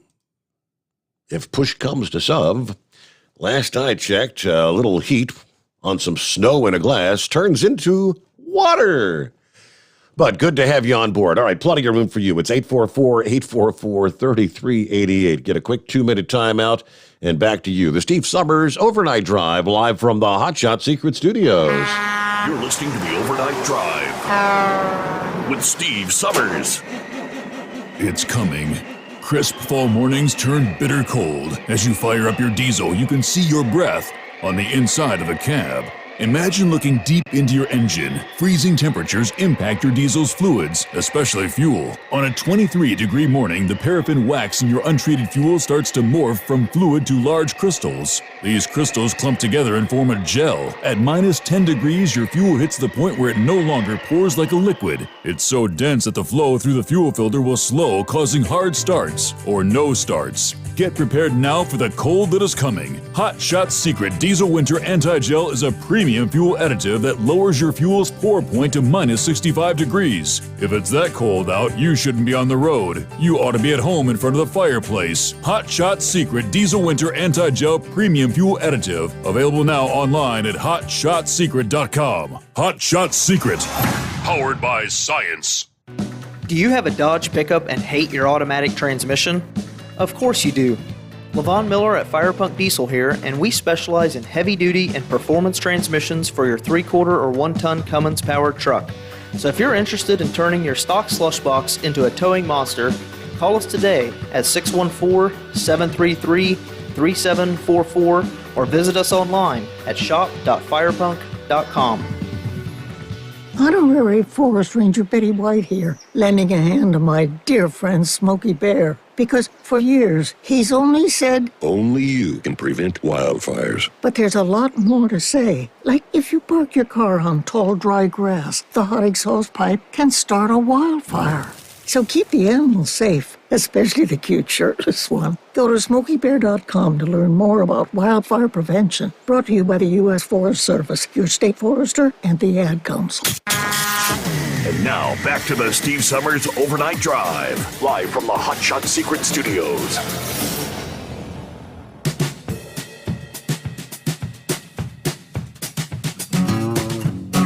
Yeah, getting some really gusty winds out there. Technically, we're not in the zone where we have wind advisories in place here in the southernmost reaches of Ohio. But much of the state is. During the break there, had a really good gust come through outside the secret bunker. But wind advisories looking here for north of us from 7 a.m. till 7 p.m. Wednesday. Sounds like it's going to be a windy day. East central Indiana, central and west central Ohio. 20 to 25 mile per hour sustained, gusts to 45 miles per hour. So, the wiggle wagon's going to be wiggling. Let's see. Let's check up into Weather Service office in northern Indiana. This is much of northern Indiana. Wind advisory from 4 a.m. this morning till 3 a.m. Central Time. I'm sorry, from 4 a.m. Eastern Time to 10 p.m. Eastern Time. In the Central Zone, it's 3 a.m. to 9. But, winds 20 to 25, gusting to 45 miles per hour. So northern Indiana, northern Ohio, southern Michigan. Windy night. Weather Service in Indianapolis saying pretty much the same. From 4 a.m. this morning till 1 p.m. this afternoon, 20 to 25 mile per hour winds, gust to 45. There you go.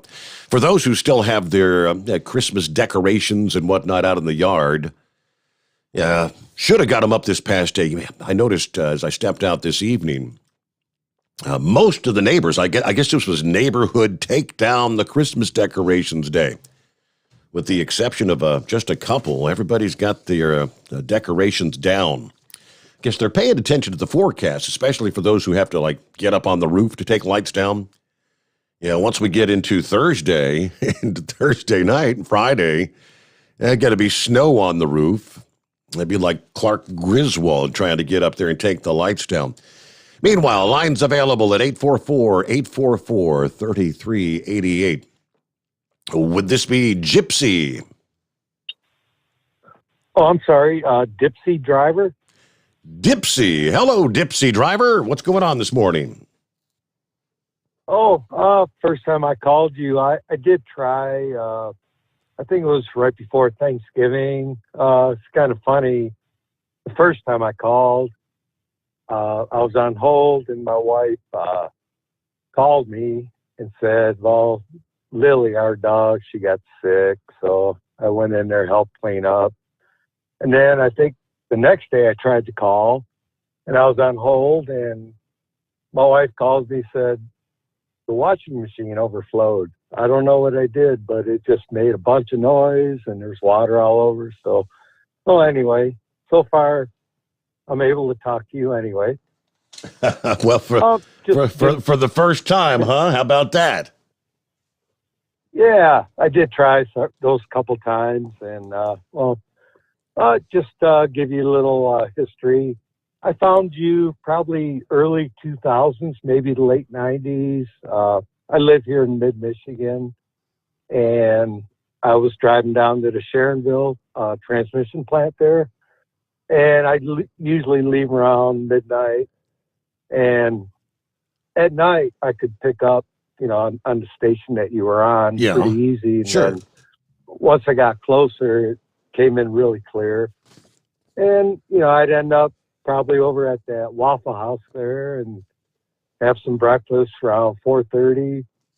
And then I'd hit the Ford parking lot there and take a little snooze and then go in at first shift, 7 o'clock. But, that's how I found you originally. And I've been listening to you whenever I can. Right now I'm retired, third day of the weekend kind of thing. Yeah, I saw that on your post earlier. Yes, sir. Yeah, thanks for reading that. Appreciate that. But I've listened to Chris all the times he was on, maybe several times, and sounds like he's got a pretty good regiment for my. I got a 2013 GMC Terrain, the one with the built-in cicadas under the hood there, and from what I understand, the best thing to do is it's got 138,000 miles on it, and I want to try the Stiction Eliminator. Yep. and the gasoline extreme. Yes, sir. I got an oil change probably coming up here in about 2 weeks. And then after that, sounds like the FR3 will take over everything. I like to keep this thing going because the cars are really expensive right now. We were talking about even used cars last night. We talked about, well, I got your number here, Dipsy drivers, so we're going to get you a $60 code to use at hotshotsecret.com, and yeah, that'll take quite the dent out of your first purchase there. Oh, yeah, that sounds great. I will do that. If I couldn't get through, there's an AutoZone about 20 miles from me, and I was going to pick it up there, but that would be great. I really appreciate that, Steve. Well, and like I said earlier, all you drivers out there, please stay safe. We need you now, probably more than ever. So, and it was really good to talk to you, Steve. Thank you for dialing us up. I appreciate it. Yes, and I'll get that emailed. I'll get your phone number emailed. Watch your text messages, and you'll get that code that you can enter at checkout at hotshotsecret.com. There you go. All right. Let's see. We got several listening friends who've just recently found the program. I think I mentioned Doc Mojo 1. He's on YouTube. Said, glad I found you again. Hope you're well, my friend. And a few minutes later, Toby said, I just found you again myself. Well, hello to Toby. Good to have you on board. Welcome back. Marianne's on board this morning. Hello there, Steve. On our way to Rockland, Maine. Is it Rockland, Maine or Mass? Anyway, for an AM delivery. All right. Good to have you on board. And it's 844-844-3388. I mentioned, according to the headlines, Washington Post broke the story, I guess it was Monday, that Nancy Pelosi is going to be retiring after the midterm elections. It's probably going to be such an embarrassing situation. Maybe she should retire before the midterms. Staffers in the office of Nancy Pelosi appear to be running out the door for other opportunities as the rumors swirl of her retirement being imminent. The latest staff member leaving a job is Pelosi's campaign executive director, George Aguilar, who announced his departure to join the group, a bipartisan government relations firm in D.C. According to the report, he will be advising clients on navigating the intricacies of the Democratic caucus and stakeholder organizations. As the speculation intensifies, Pelosi, of course at 81 years old now, winding down her political career, making a retirement announcement in the near future. Her office has seen a spike in their turnover rate in the past year, coming at almost twice the average for your typical congressional offices. Let's see. According to the organization, the Speaker's office had a turnover rate of 0.69 compared to an average for all offices of 0.38 in 2021. Turnover of 0.0 indicates no turnover during a time period, while a 0.5 indicates half the office, weighted by salary, has turned over per year. So the high number comes the same year as Pelosi helped fellow Democrats in Congress raise the salary cap for staff members as COVID fears, the January 6th storming of the Capitol, and the long working hours have strained the number of staffers working on the Hill. Okay, find a new job now. And we'll get back to your calls here at 844-844-3388. The Steve Sommers Overnight Drive coming to you live from the Hot Shot Secret Studios. USA Radio News. President Joe Biden announced the White House is upping its game when it comes to COVID-19 testing. With more capacity for in-person tests, we should see waiting lines shortened and more appointments freed up. So if you're insured, you can buy the test and get paid for it. Starting next week, Americans can apply for reimbursements for test kits. In related news, some experts believe the focus of the COVID-19 pandemic should now shift from case numbers to hospital admissions. Health experts emphasize that keeping an eye on COVID-19 hospital admissions shows the virus is still causing severe disease and threatening fragile hospital capacity. However, case counts are still crucial for monitoring hotspots. And Texas Governor Greg Abbott is suing the Biden administration to block the Pentagon's vaccine mandate for the Texas National Guard. You're listening to USA Radio News. Hi, I'm Wayne Alaroot for Patriot VPN. Patriot VPN is a virtual private network service that uses military-grade encryption to protect your internet connection on all of your devices. With Patriot VPN, your data and internet privacy is secure anywhere in the world. Why do you need Patriot VPN? Cyber criminals, government, even your own internet service provider collect and use your private information without your knowledge. Examples in the news recently, remember all the companies that have been hacked? Cuba censored the internet to kill protests? Here in America, conservative groups are being actively targeted. Your personal information and internet history is being sold by your ISP. It's all happening every day, but not with Patriot VPN. With Patriot VPN, your internet activity and history is protected from prying eyes forever. Patriot VPN is a veteran-owned business right here in the USA. For business or your family, starting at only $6.95 a month, use code WAR and get 3 months free. With an annual subscription, it's all at PatriotVPN.com. That's PatriotVPN.com. We know you'd like to be cuddled up real tight with a sweet little thing all night. But instead, you've got Steve Sommers. It's the Overnight Drive. You're listening to the Overnight Drive with Steve Sommers. Do you have a Dodge pickup and hate your automatic transmission? Of course you do. Levon Miller at Firepunk Diesel here, and we specialize in heavy-duty and performance transmissions for your 3/4 or 1-ton Cummins-powered truck. So if you're interested in turning your stock slush box into a towing monster, call us today at 614-733-3744 or visit us online at shop.firepunk.com. After a long winter road trip, there's nothing like coming home to a warm, comfortable home. Hi, I'm Steve with USA Insulation. We appreciate our truckers and the long hours you're putting into Service Hall. Without you, we wouldn't even get the materials to insulate. So we want you to feel like a king when you get back. We put our foam in your walls. It's like putting a coat around your entire home. Keeps the cold air out and the warm air in. And with the rising energy costs, that's going to save you a bundle. We're getting homes ready for winter right now, and we have $1,000 of savings for everyone. But because we love our truckers, we're going to give you an additional $250 discount just for mentioning this show. So give us a call, 1-800-USA-FOAM. That's 1-800-USA-FOAM or usainsulation.net. We're going to give you an additional $250 discount for mentioning the show. 1-800-USA-FOAM or usainsulation.net. USA Insulation.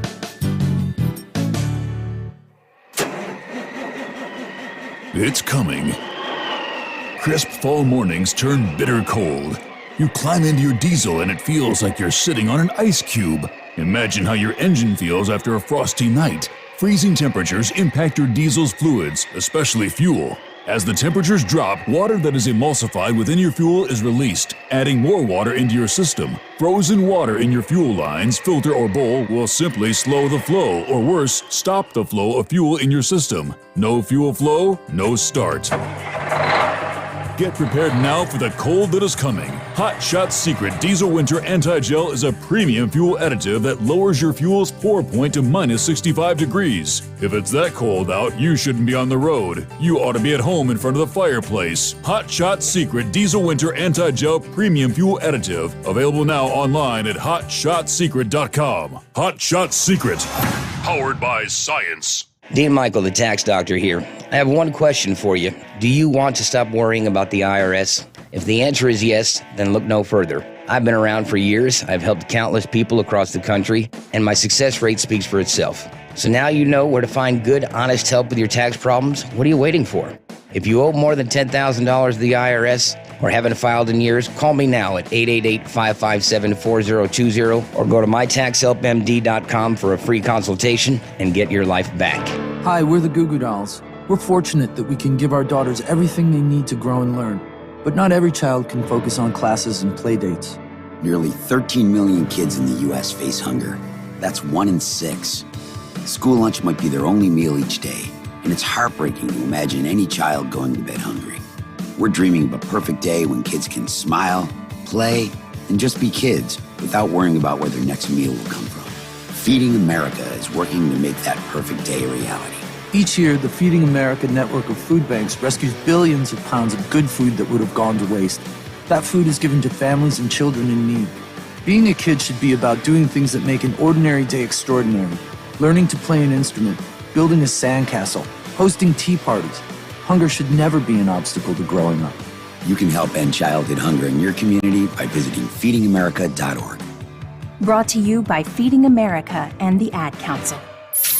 Keep the bugs off your glass and the smokies off your ass. This is the Overnight Drive with Steve Summers.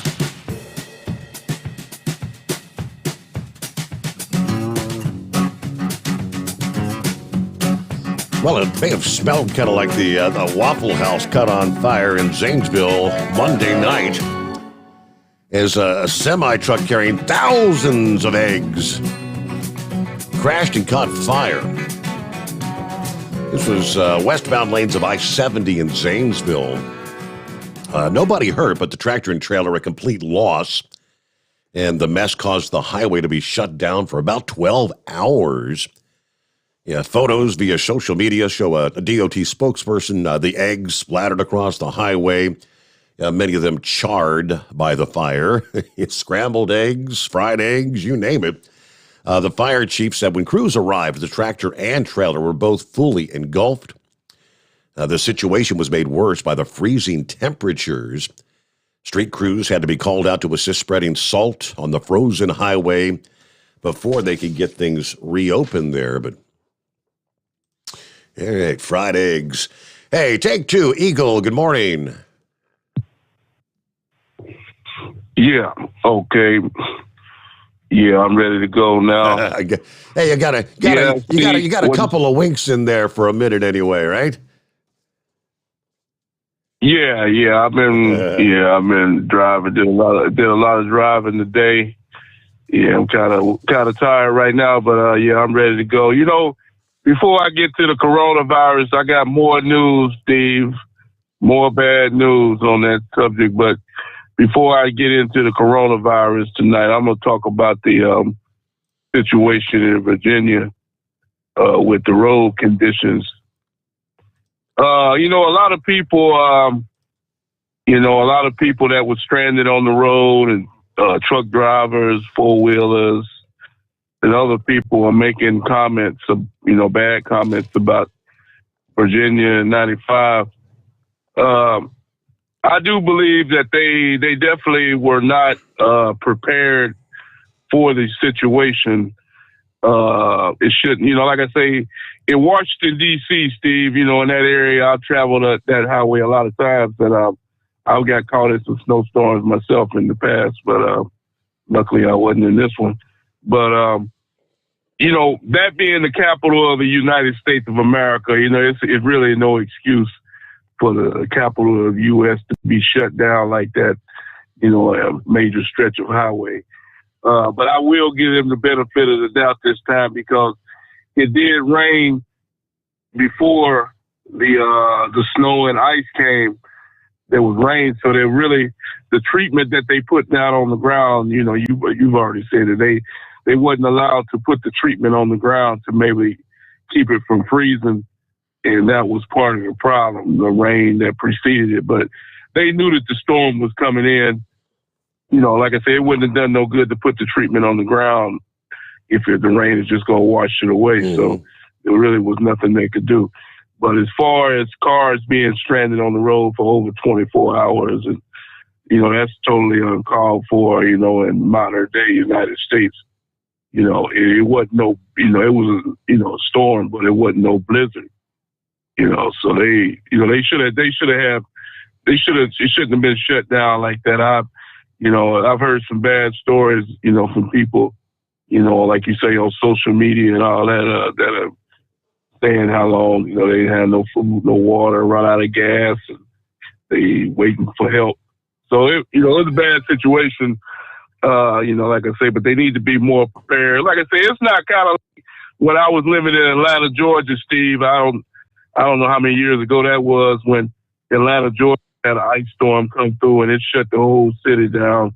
But, Atlanta, they didn't have no salt trucks. Mm-hmm. They didn't have no sand. They didn't have no nothing. Like 285 around Atlanta was like a skating ring, and it was shut down. They had to wait for the sun to come back. That's how bad it was in Atlanta, Steve. They had to wait for the sun to come out and melt the snow and ice before they could open 285 because they didn't have no materials to clear the road, no shelf, no plows, or nothing. So there was trucks stranded on 285. I was at a truck stop. Luckily, I was at a truck stop. I was stranded in Atlanta, but at least I wasn't on the interstate. But, like I say, it's two different scenarios. Virginia and Atlanta, Georgia are two different places. And they, Atlanta's not known for having snow. So Virginia, they have no excuse for, for the city being shut down like that. I mean, so hopefully the next time something like that goes through, they'll be ready and they won't have this problem no more. And that's the way I'm looking at it, Steve. Now, here's the bad news, Steve. I don't know if you might have said something while I was asleep. I don't know. But just like I figured, and like I told people earlier, if you think you've seen the last of the coronavirus and any other variant that's out there, you better start thinking again. Because no sooner than I said that, Steve, guess what? Guess what pops up out of nowhere again, Steve? Another variant.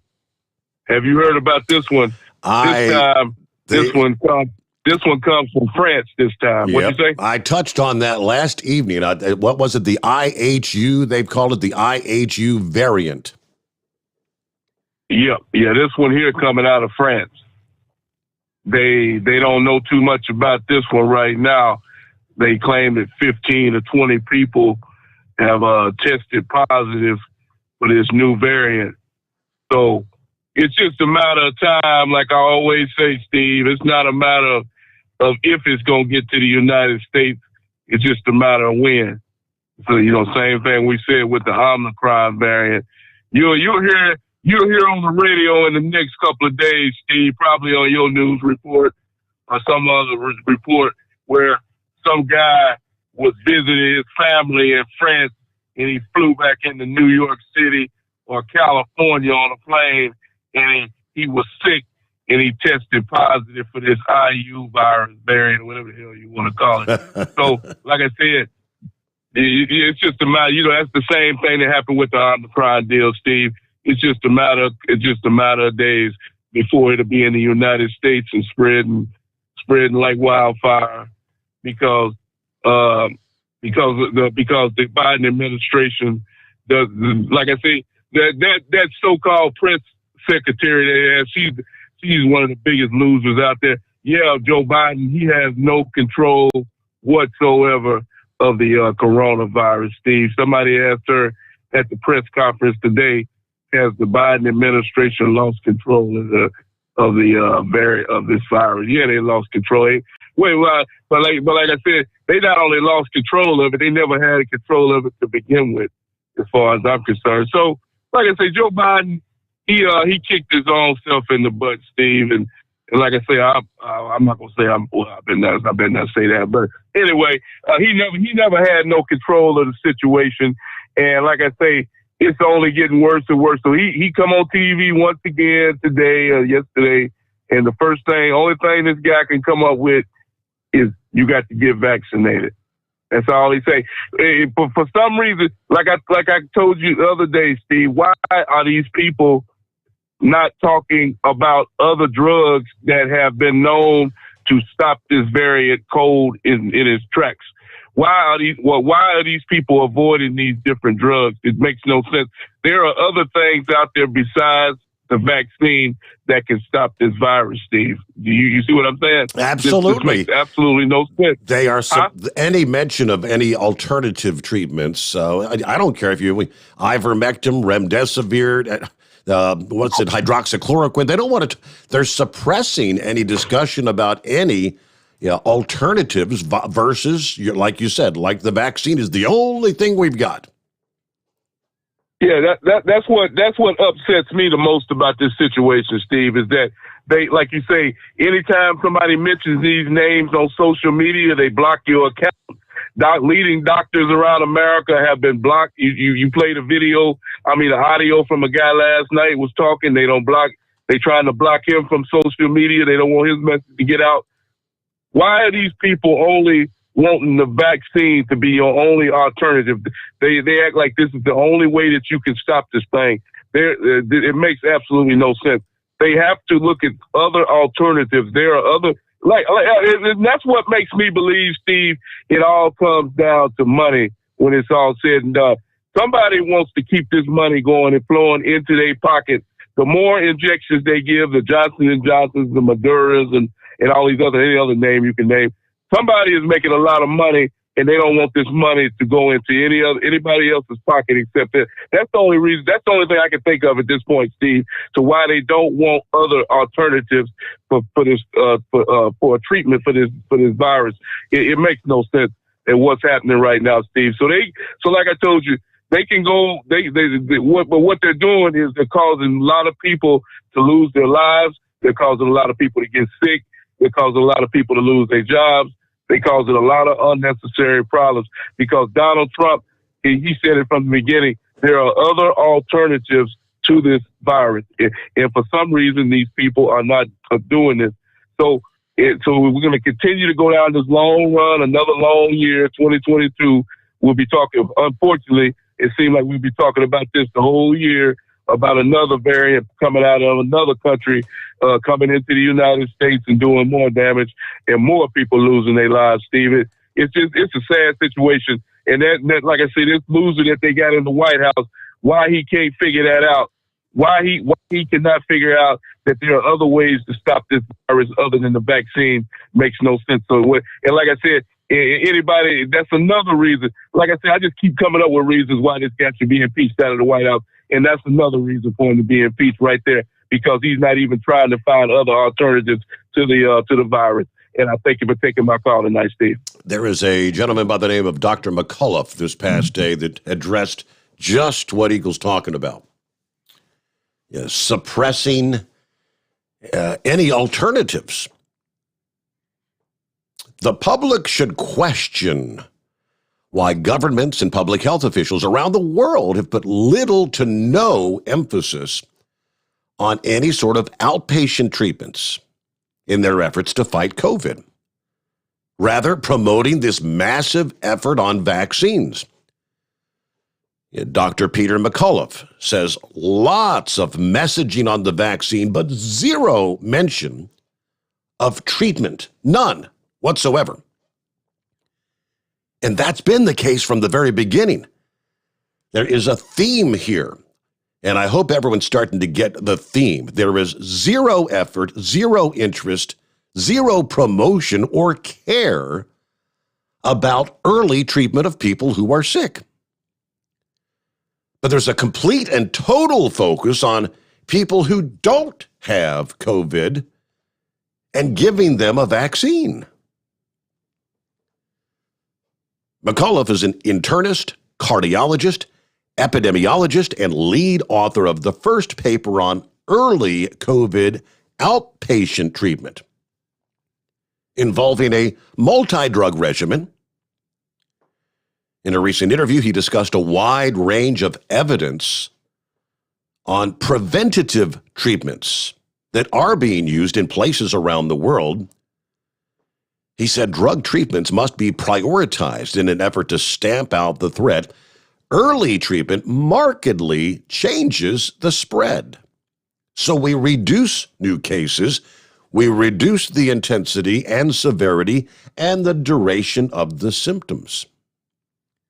And by that mechanism, we can reduce hospitalizations and deaths. Now, he cited recent treatments that have effectively killed the virus in the early stage of infection. And if you'll notice, anyone that I've talked to who said they've come down positive. I asked neighbor Dave the other day when he called in Monday morning. He'd been sick all last week. Said, did they prescribe you anything? No, at that point they had not. He was planning to call them Monday. Haven't spoke to him again since. So my daughter, who had been come down positive over a week ago, they called our family physician, prescribed her nothing. You're going back to the very beginning of this whole thing. You'd go to the hospital, and if you weren't really, really sick, they'd send you home. And, well, if you really get to where you can't breathe or your lips start turning blue due to oxygen deprivation, well, then come back in and we'll see what we can do. And then they start them on treatments of trying various things, which makes absolutely no sense. So many of these doctors trying to scream from the rooftop. There are early treatments. There are things available. Why do they suppress and totally ignore anything other than vaccine, vaccine, vaccine? And at the same time, you hear that as that narrative changes every day, Omicron is bypassing the vaccine. Even those who've had the vaccine and the booster, oops, Omicron's bypassing that. Secretary of Defense right now, fully vaccinated, got the booster in October. Why no discussion of any of the alternatives that are available out there? And as I said, when I went to the hospital and spent an entire day, how many months ago was that, with concern? Hey, I was in the hospital, and I know the emergency room was full of people, and there's COVID cases back there where I was in the ER. Call my doctor, and I ask for ivermectin. Oh, heaven forbid. No, I'm not going to prescribe something that has no clinical value. And I shared that. I had the whole argument. Doctor that's been treating me for 20 years. Where do you do your research? Well, he doesn't even research. There are powers, authorities higher up than him that divvy out the information. They say they've done the research. They tell them what they can and can't prescribe. Working for the various hospital, whether it's Mercy Health System or Tri Health System, they're all under that umbrella of varying health. Their lead researcher tells them what they can and can't prescribe. I said, maybe do a little research on your own. But I digress. About 5 before the hour. It's 844-844-3388. The Steve Sommers Overnight Drive, live from the Hot Shot Secret Studios. Live from the Hot Shot Secret Studios, the Steve Sommers Overnight Drive. Dean Michael, the tax doctor here. Are you one of those truck drivers that came home after a long haul and found the only thing waiting for you was a stack of IRS letters? Your significant other was gone, but your newfound IRS problem is still there. I've heard this story many times over the years. While I can't help you with your broken heart, I can fix your tax problems. If you owe more than $10,000 to the IRS or haven't filed for many years, call me for a free consultation at 888-557-4020 or go to mytaxhelpmd.com. Like I always say, you keep your eyes on the road, I'll keep mine on the IRS. 145 over 92. 180 over 111. I had a heart attack and a cardiac arrest, and then a stroke. Your blood pressure numbers could change your life. Lowering your high blood pressure could save you from a heart attack or stroke. If you've stopped your treatment plan, restart it or talk to your doctor about creating one that works better for you. Start taking the right steps at manageyourbp.org. Now I'm, trying to get better, stronger than ever. Brought to you by the American Heart Association, American Medical Association, and the Ad Council. At Hot Shot Secret, we share the science behind common diesel problems. For example, stiction. Found throughout the oil system, stiction is the sticky friction that negatively impacts your engine's ability to function at an optimal level. The molecular structure of oil is a hydrocarbon. The engine's extreme heat, tight tolerances, and high pressure cause the oil to break down and release hydrogen, leaving behind varnish, a carbon-based deposit. The varnish clings to the engine's moving parts, creating drag on the turbocharger, oil pump, and pistons. Symptoms of stiction include a rough idle and the loss of fuel economy and performance. Hot Shot Secret Stiction Eliminator delivers a 98% clean rating in third-party scrub tests. Its synthetic cleaner plus nano lubricant contains no harmful solvents and is formulated to be left in the engine to safely dissolve stiction for thousands of miles. It works as you drive. Stiction Eliminator is available at truck stops, Tractor Supply, O'Reilly's Auto Parts, and online at HotShotSecret.com. Hot Shot Secret. Powered by science. Because Channel 19's a little congested. Call Steve now at 844-844-3388. The Overnight Drive.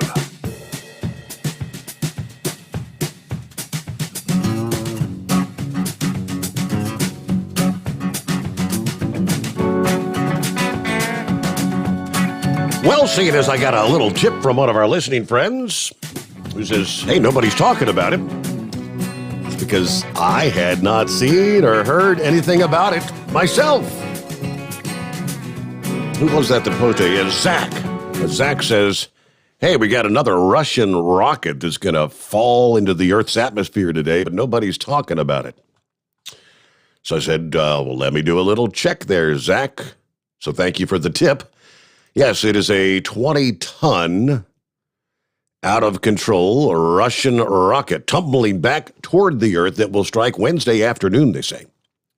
Updated forecast from Dr. Remus on satflare.com shows the rocket re-entering about 12:44 p.m. today, Eastern Time, Wednesday, January 5.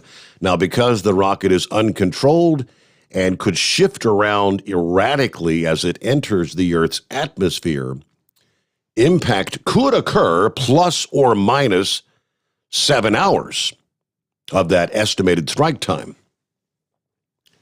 Returning to Earth in an out-of-control manner is the Persei upper stage rocket that carried a dummy payload into space as part of Russia's Angara A5 rocket test on December the 27th, 2 days after Christmas.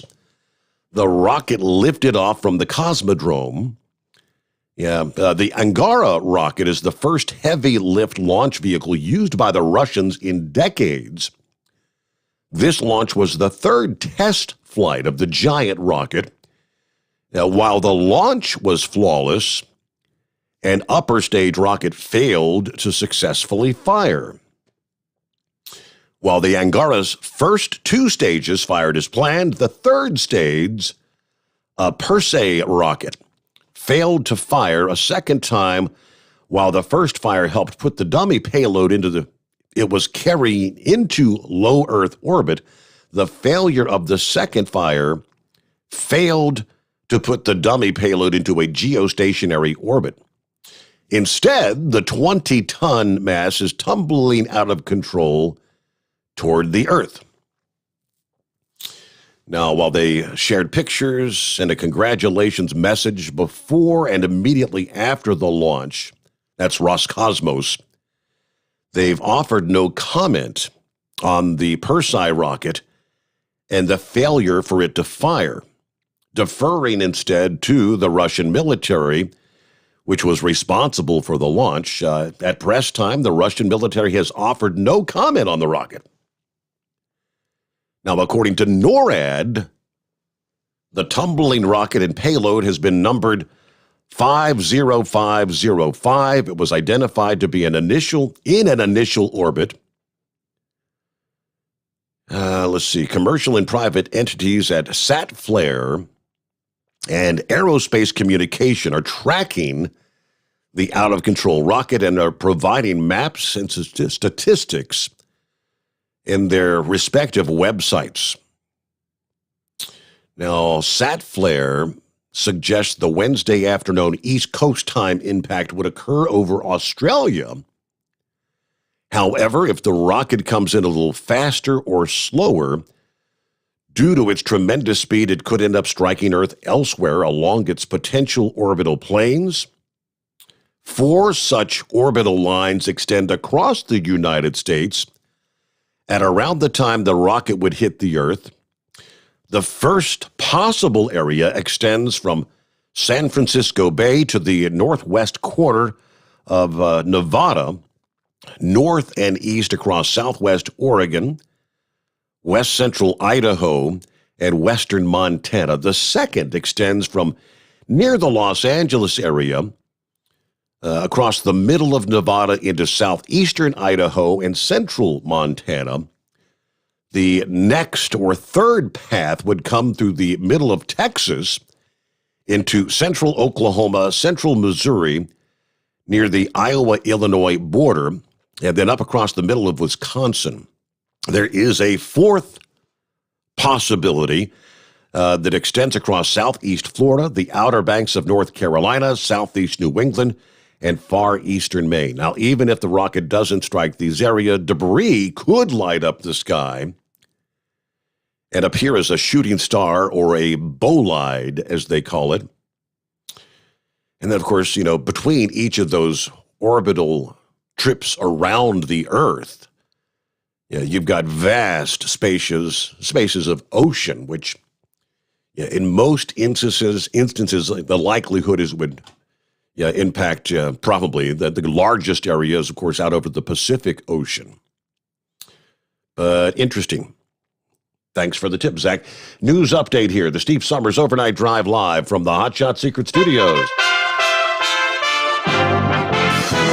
USA Radio News. Michigan set a pandemic record Monday with 96 children hospitalized with COVID-19. Chief Medical Executive Dr. Natasha Bagdasarian spoke to WXYZ. Our hospitals are completely overwhelmed. Our hospitals are struggling. We've had to ask for federal assistance. We're in a bad place. The previous pandemic high for pediatric hospitalizations in Michigan was 71. The CDC recommended on Tuesday that Pfizer COVID-19 vaccine recipients get a booster dose 5 months after their second shot instead of the previously approved 6 months. The agency endorsed the shorter period after the FDA authorized the reduced timeline on Monday for those who received the Pfizer vaccine. Facebook has restored access to an advertising account linked to the conservative children's book publisher Heroes of Liberty after the lockout sparked outcry on social media. This is USA Radio News.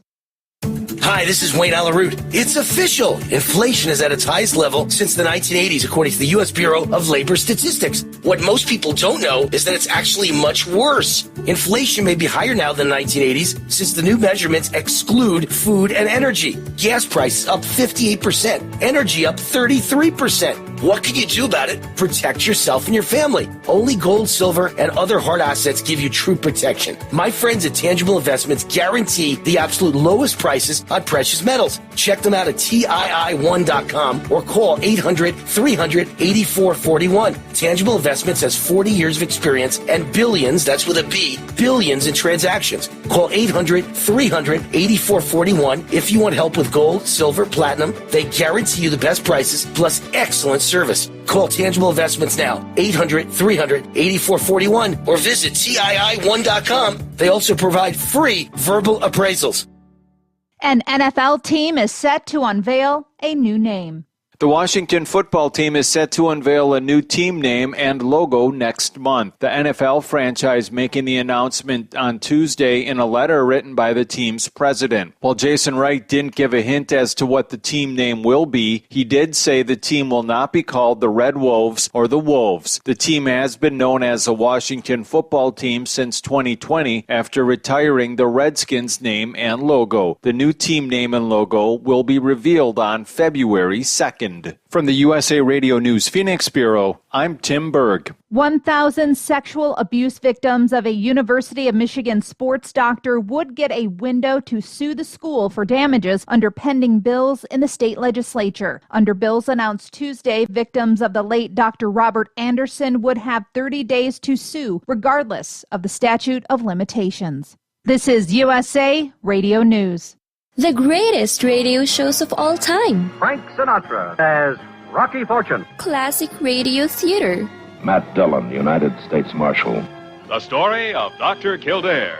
The Pepsodent Show, starring Bob Hope. The greatest radio shows of all time. Classic radio theater with Wyatt Cox. On this radio station or wherever podcasts are served, just by searching for Classic Radio Theater with Wyatt Cox. That's Classic Radio Theater with Wyatt Cox. Remain in Mexico starts back up and is expanded into San Diego, California. The Biden administration brought 36 migrants back to the United States for court hearings on Monday under the reimposed Remain in Mexico program and expanded its enforcement of that program into San Diego, California. Candidate Joe Biden from a year ago. This is the first president in the history of the United States of America that anybody seeking asylum has to do it in another country.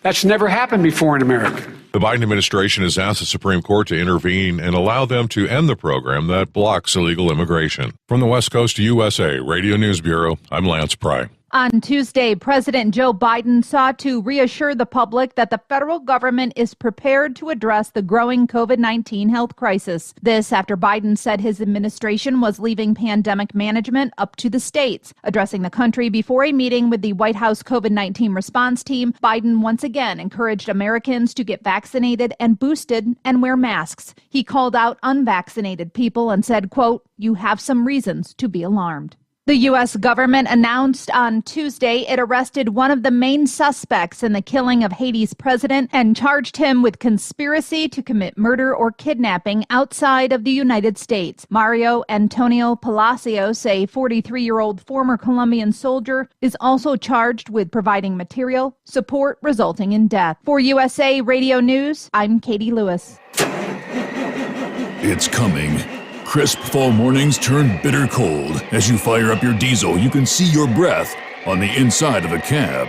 Imagine looking deep into your engine. Freezing temperatures impact your diesel's fluids, especially fuel. On a 23-degree morning, the paraffin wax in your untreated fuel starts to morph from fluid to large crystals. These crystals clump together and form a gel. At minus 10 degrees, your fuel hits the point where it no longer pours like a liquid. It's so dense that the flow through the fuel filter will slow, causing hard starts or no starts. Get prepared now for the cold that is coming. Hot Shot's Secret Diesel Winter Anti-Gel is a premium fuel additive that lowers your fuel's pour point to minus 65 degrees. If it's that cold out, you shouldn't be on the road. You ought to be at home in front of the fireplace. Hot Shot's Secret Diesel Winter Anti-Gel Premium Fuel Additive. Available now online at hotshotsecret.com. Hot Shot Secret. Powered by science.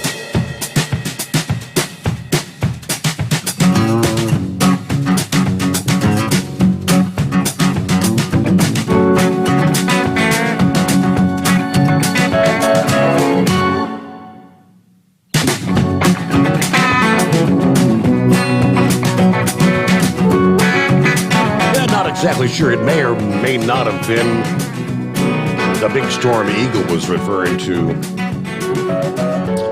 But that was a time when I was out living there in northwest Georgia, working at the country music station there out of Dalton, Georgia. Real country, 98.9 at the time, which that station's gone. But it was the blizzard of 93. And I've shared over the years, I was working that, it was a Friday morning. And it was a beautiful, sunny. And temperatures were like well into the 60s, 70s, if memory serves. And they're talking about, we've got a winter storm coming in starting about 11 o'clock tonight. It's 70 degrees. What are you talking about? Yeah, how's this going to happen? There was a lot of doubt. This is crazy weather. But sure enough, the winds began to howl. The clouds rolled in. The temperature was plummeting. And by 11 o'clock that evening, sure enough, for one of like two occasions in my memory of my lifetime, we encountered the actual thunder snow, the big, $50 size flakes coming down and the big blue flashes of the thunder and lightning. And that was just the beginning of what would ultimately unfold as a 3-day event, the superstorm of 1993. So after a day of temperatures, early in the day in the 70s, by Saturday morning, I was venturing outside of the home without power. Yeah, we did have a kerosene heater, I recall so well, because the kids were very young at the time. We kind of shut all the doors in the house and had the kerosene heater there in the living room. Blankets and sleeping bags, and we had prepared to be able to, you can warm up a can of beans or a can of ravioli or whatever on a kerosene heater. We were prepared for that, but ventured out and we had about 20 inches of snow outside our home and massive drifts there in Ringgold, Georgia. The blizzard of 93, that was classified as a Category 5 storm, one of the most devastating storms of the 20th century. There was a massive swath of 1 to 3 foot snowfall with that storm. Wind gust of tropical storm to even hurricane force that brought drifts as high as single-story homes in the Appalachians. That particular storm they describe as a good example of what they call a snowicane. It was the granddaddy of them all. I remember being out of work for nearly an entire week. There was no power at the radio station at the time. By the time I did have to report back to work, because I-75 was shut down, nothing was moving anywhere, and that's when we had to run down 95 from Ringgold to Dalton for my job every day. I guess it was 5 or 6 days later they had finally acquired a generator to get some power back at the radio station. But over the years I've shared at times, it was just such an eerie thing to have had the little battery-operated radio on the fireplace, and at the height of the storm, trying to tune up and down the dial to get the latest, and there was nothing but silence. All the frequencies all the stations had been knocked off the air. I think there was one station out of Chattanooga that had a generator power that was still on the air, but it was just so eerie. Tuned nothing but static up and down the dial. I mean, things were shut down for days. I mean, from the Gulf Coast all the way up into Washington, D.C., Philadelphia, New York City, had more than a foot of snow. In the days leading up to that storm, though, meteorologists began to see an ever-growing likelihood that the so-called worst-case scenario was about to unfold. And probably some of the highest level of confidence in a storm in AccuWeather forecasters' 38-year career at the time, he said. The nature of the storm was accurately forecast days in advance. Radio, television, newspaper affiliates, everyone was well informed of what was coming, but it was just so odd. It began to take shape, gaining strength in the Gulf of Mexico, ultimately tracked up the East Coast over that weekend. Big storm. If you go back and look at some of the radar depictions of that system, the entire eastern third of the country just being buried in heavy snow. I recall that well. Meanwhile, you probably got some snow there if you were in South Carolina at the time. You remember that big storm? Not so much. No. The one I remember was 2014. We had an ice storm that come through and snow, and from Augusta, Georgia, clear down to Savannah, to really just south of Charleston. And like you said, man, it just ripped down all your local radio stations. But ironically, I went out and bought batteries. I got a battery-powered radio, and I was bringing in stations from Columbia and down, AM all the way to Charleston. So I was getting all kinds of news, but for my county and the 3 counties around me, there just was nothing. And it really hit home on, you're sitting there not knowing what they're doing.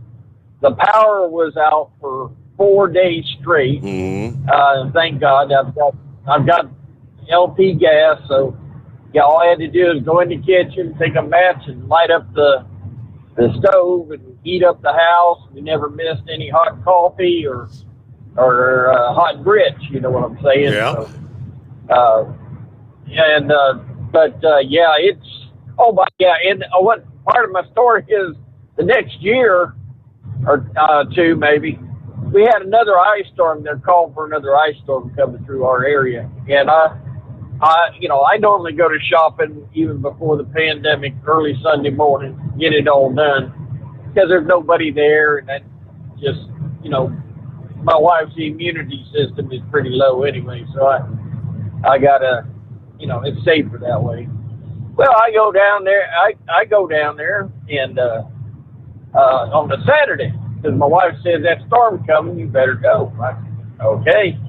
So I go into Walmart, and I walk over to the bread. I mean, hey, there's this guy about my age. He should have known better. But you got to love these Southerners, man, when the storms come. This guy had his chop cart, the little buggy. It was packed, crammed full with every bit of 88-cent bread he could get. And he walked by me, and I'm shaking my head. Meanwhile, I go over there. They've got the $3, $4, and $5 loaves of bread sitting there, and I'm thinking, and I'm seeing a young mother there with 3 kids, probably on food stamps, and here she's having to face paying $3 and $4 for a loaf of bread for them babies, and here this old coot just walked off with all the 88-cent bread. What's he planning to do? Does he think he's going to eat 100 peanut butter sandwiches over the next 2 days when he's stuck in the house, or what? Steve, they were calling for that ice storm to run through Sunday. All right, Monday they were calling for it to be 65 degrees. So I have no idea what that idiot, and that's back then. I don't think I would tolerate that. I think if I see that again, I'm heading for the store manager. I said, that's ridiculous. Unless he's buying it for a nursing home or something that.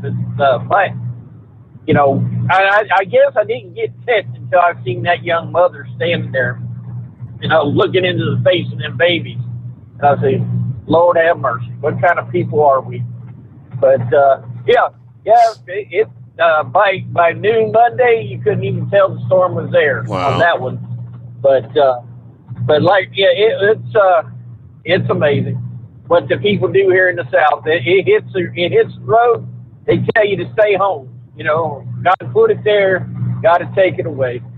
But I admit I don't remember that storm you went through up in Georgia. It may not hit that bad down where we're at. I know there are places I'm looking at the numbers here. If you think back, Mount Mitchell, North Carolina got 50 inches of snow. Snowshoe, West Virginia, 44 inches of snow. Even Birmingham, down in Alabama, got 17 inches of snow out of that system. I just have no recollection of it, I guess, because maybe I didn't have the trouble that I had when I was in 2014.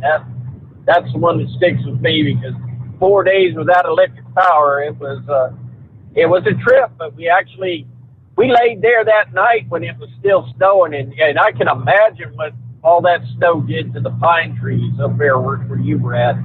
But we would lay there at night, total silence. I mean, absolute silence, except for the ice bringing down the pine trees. Oh yeah, because we've got pine tree farms all around us, and you can hear it pop, pop, crack, and you just hear it just sound like timber. Boom. Yep. I mean, it took down a lot. It took down a lot of lumber. Now I'm going to make a suggestion. It's probably going to get monkey gouger mad at me, but I'll do it anyway. Just who said I had any sense?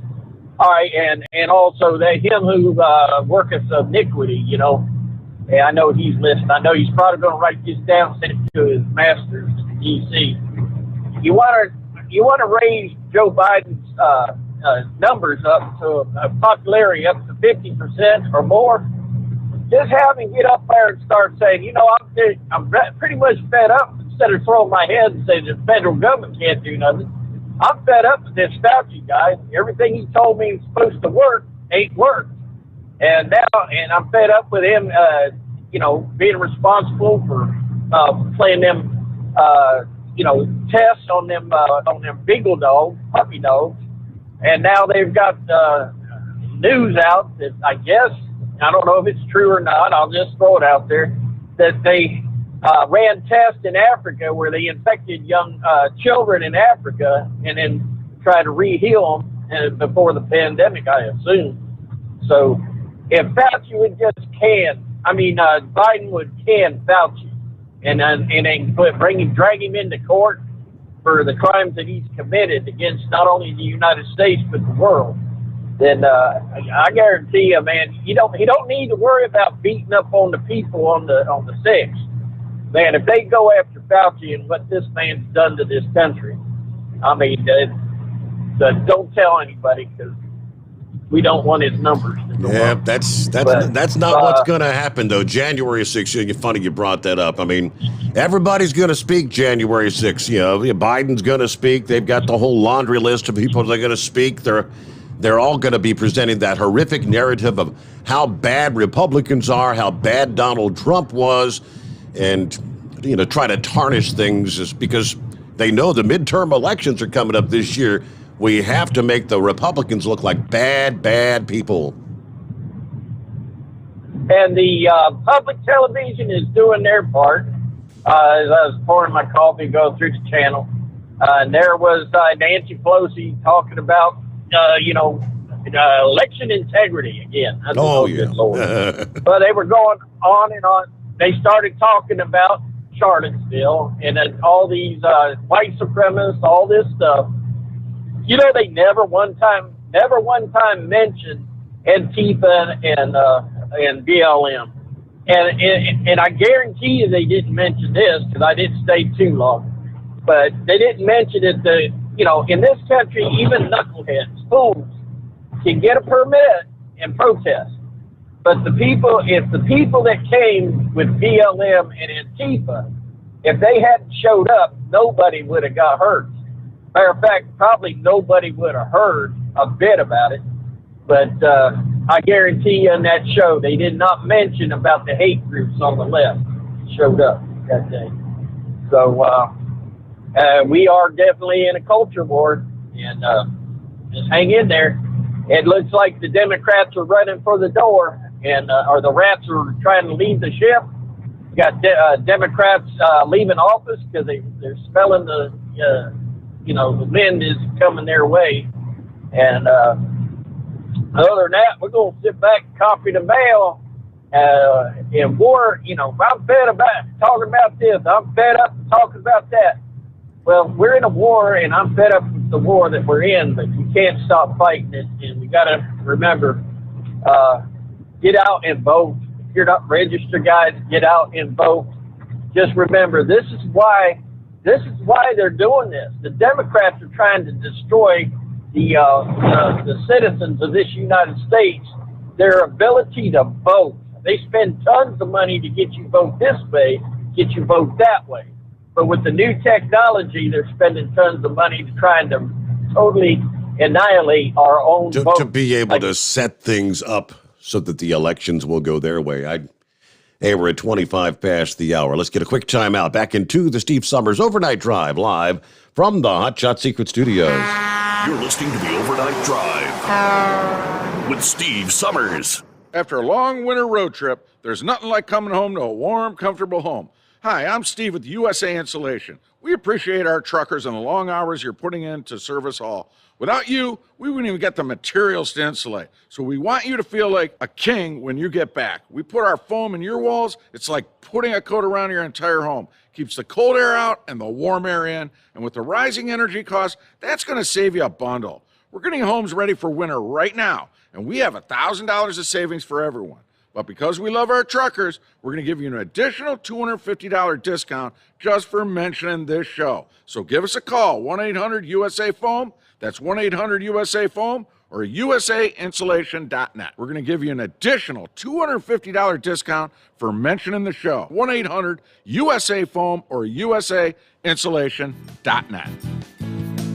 USA Insulation. At Hot Shot Secret, we share the science behind common diesel problems. For example, Diesel fuel cetane levels. the cetane rating in diesel fuel is 42 to 45. Most diesel engines operate more efficiently with a cetane rating of 48 to 50. One treatment of Hot Shot Secret Diesel Extreme will raise your cetane 7 points, increase fuel economy, and improve cold starts. Hot Shot Secret Diesel Extreme is available nationwide at truck stops, fine farm and auto stores, and online at hotshotsecret.com. Hot Shot Secret. Powered by science. My daughter Brinley is here at St. Jude. Coming here was literally life or death, and it was so scary. But St. Jude is fighting for one goal, like this one mission, life. And that gave us hope.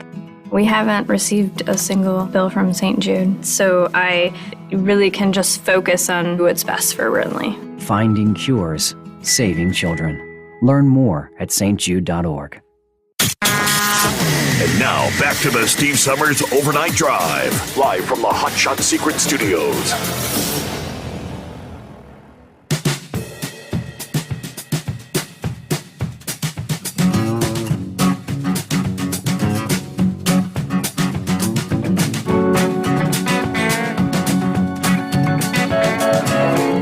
All right, where the hell are you, Big Ed? I know you're up. Are you with me? Only reason I know he's up because he made a post about 10 minutes ago on his Facebook page. Said, I'm getting behind on my post about the holidays. Yeah, went home for New Year's weekend, stayed out on the road Christmas weekend. Yeah, right after Thanksgiving, spent a couple of days with Todd, went to the Big 12 championship game with other family members. They didn't get to see Heidi and Ryan. They spent Christmas in Vegas. That's okay. I'll see them this new year. Yeah, this last weekend I went to Yukon. Let's see. Visited a bunch of friends, old folks that he knew over the years, I guess, and family. Overall, it was a great holiday season for myself. I spent New Year's Eve with my sister. She hosted our other siblings and a few nieces and nephews. Of course, that was a great time. I think what I enjoyed the most, Saturday morning, it was ugly cold outside. I got up at 6 a.m., opened the door and said, yeah, heck with this. Crawled back under my Buffalo Road blanket and just went back to sleep. All right, of course, my sister Molly was worried about the garage I live in being insulated enough to stay warm. Yeah, I told her, no need to worry. I didn't run the heater all night. When it did cool off inside, just ran it long enough to warm it up inside, then turned it off. So he's got more there, but so overall, it was a great holiday season for myself. As for 2022, who knows what is in store? But I do know this. I might slow down a bit in the work department, but the living part, that ought to keep me busy enough. God bless and a happy new year to all. There from Big Ed. Meanwhile, we'll get news break-in here. Pappy's on the line. We'll get back with horse feathers and room for you at 844-3388. Several of our friends posted about that blizzard of 93. Yeah, Shorty said that's when Kentucky shut down for like three straight days. Zorro said, yeah, I remember the blizzard of 93. I was a junior in high school at the time. Another thing I remember, we lived in Ringgold, which, I don't know, I guess we were, 3/4 miles, just something like that, right off of I-75 at that second Ringgold. I think maybe it was the first Ringgold exit southbound. And Interstate 75 was at a complete shutdown. And they were getting people that were stuck in their cars, evacuating them. We lived literally right across the street from the fire department there. And they were bringing people down that had been stuck on 75 to shelter them in the fire department. And with the weight of the snow that night, the damn roof of the fire department collapsed. Yeah, amazing there were no injuries to those. I think the bay that collapsed didn't actually have anybody under it at the time, but they had to take all the people they evacuated there somewhere else. Just crazy times. I remember going out the next morning, looking across, the fire department roof collapsed. all kinds of those, the metal structure buildings and whatnot, because, obviously they're Northwest Georgia. Yeah, big industrialized area, a lot of building collapse, roof collapses. And yes, the weight of the snow on those, the pine trees, it snapped like toothpicks. Roads were blocked everywhere for days and days. Memories. It's 844-844-3388. The Steve Summers Overnight Drive, live from the Hot Shot Secret Studios. USA Radio News. President Joe Biden announced the White House is upping its game when it comes to COVID-19 testing. With more capacity for in-person tests, we should see waiting lines shortened and more appointments freed up. So if you're insured, you can buy the test and get paid for it. Starting next week, Americans can apply for reimbursements for test kits. In related news, some experts believe the focus of the COVID-19 pandemic should now shift from case numbers to hospital admissions. Health experts emphasize that keeping an eye on COVID-19 hospital admissions shows the virus is still causing severe disease and threatening fragile hospital capacity. However, case counts are still crucial for monitoring hotspots. And Texas Governor Greg Abbott is suing the Biden administration to block the Pentagon's vaccine mandate for the Texas National Guard. You're listening to USA Radio News. Hi, I'm Wayne Alaroot for Patriot VPN. Patriot VPN is a virtual private network service that uses military-grade encryption to protect your internet connection on all of your devices. With Patriot VPN, your data and internet privacy is secure anywhere in the world. Why do you need Patriot VPN? Cyber criminals, government, even your own internet service provider collect and use your private information without your knowledge. Examples in the news recently, remember all the companies that have been hacked? Cuba censored the internet to kill protests? Here in America, conservative groups are being actively targeted. Your personal information and internet history is being sold by your ISP. It's all happening every day, but not with Patriot VPN. With Patriot VPN, your internet activity and history is protected from prying eyes forever. Patriot VPN is a veteran-owned business right here in the USA. For business or your family, starting at only $6.95 a month, use code WAR and get 3 months free. With an annual subscription, it's all at PatriotVPN.com. That's PatriotVPN.com. You're listening to the Overnight Drive with Steve Summers. The Hot Shot Secret Facebook page gets a lot of robust Q&A about diesel problems and their solutions. We listen to our customers. Here are their words straight from their mouths about Hot Shot Secret everyday diesel treatment. Our fans call it EDT. I'm John Sharp, a.k.a. Jay Sharp from Newburgh, Pennsylvania.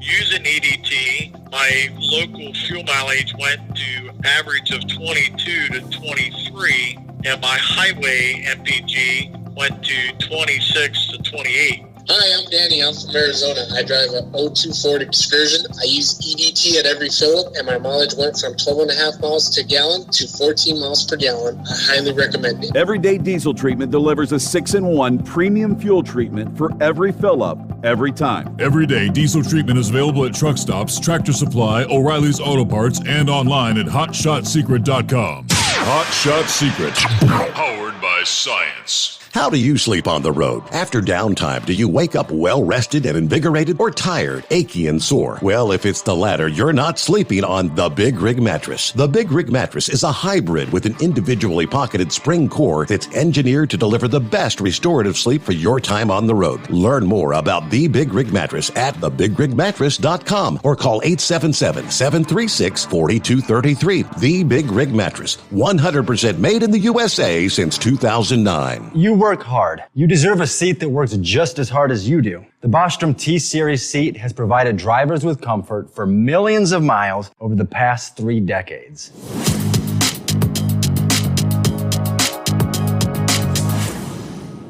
Each seat is built right here in the USA and has 4-position front cushion tilt and higher low-profile air suspension with isolator. It's also equipped with many standard and optional comfort features, such as high and mid backrests, 9.4-inch fore-aft slide adjustment, adjustable armrests, and manual or dual air lumbar support systems to keep you comfortable throughout your ride. Build your T-Series seat today at BostromSeating.com and ensure your ultimate comfort for wherever the road takes you. Bostrom Seating, the ultimate comfort for the open road. At Turbo 3000, our founder Andy Matouche firmly believed you should challenge yourself. Put the most money back in your pocket, where it belongs. Four Wheeler magazine took our challenge, and they wrote it did exactly what we said it would do. As fuel prices keep going up, get your Turbo 3000 from manufacturer direct. Call us at 888-311-9993. Always free shipping in the USA, and for a limited time, save $45 off total purchase using coupon code SteveSaves at turbo3000.com. To some people, the sound of a baby babbling doesn't mean much. But that's not necessarily true. By 6 months, they're combining vowels and consonants. By 9 months, they're trying out different kinds of sounds. And by 12 months, their babbling is beginning to take on some meaning. Especially if there's no babbling at all. Little to no babbling by 12 months or later is just one of the possible signs of autism in children. Early screening and intervention can make a lifetime of difference and unlock a world of possibilities. Take the first step at autismspeaks.org. A public service announcement brought to you by Autism Speaks and the Ad Council. And now, back to the Steve Summers Overnight Drive, live from the Hot Shot Secret Studios.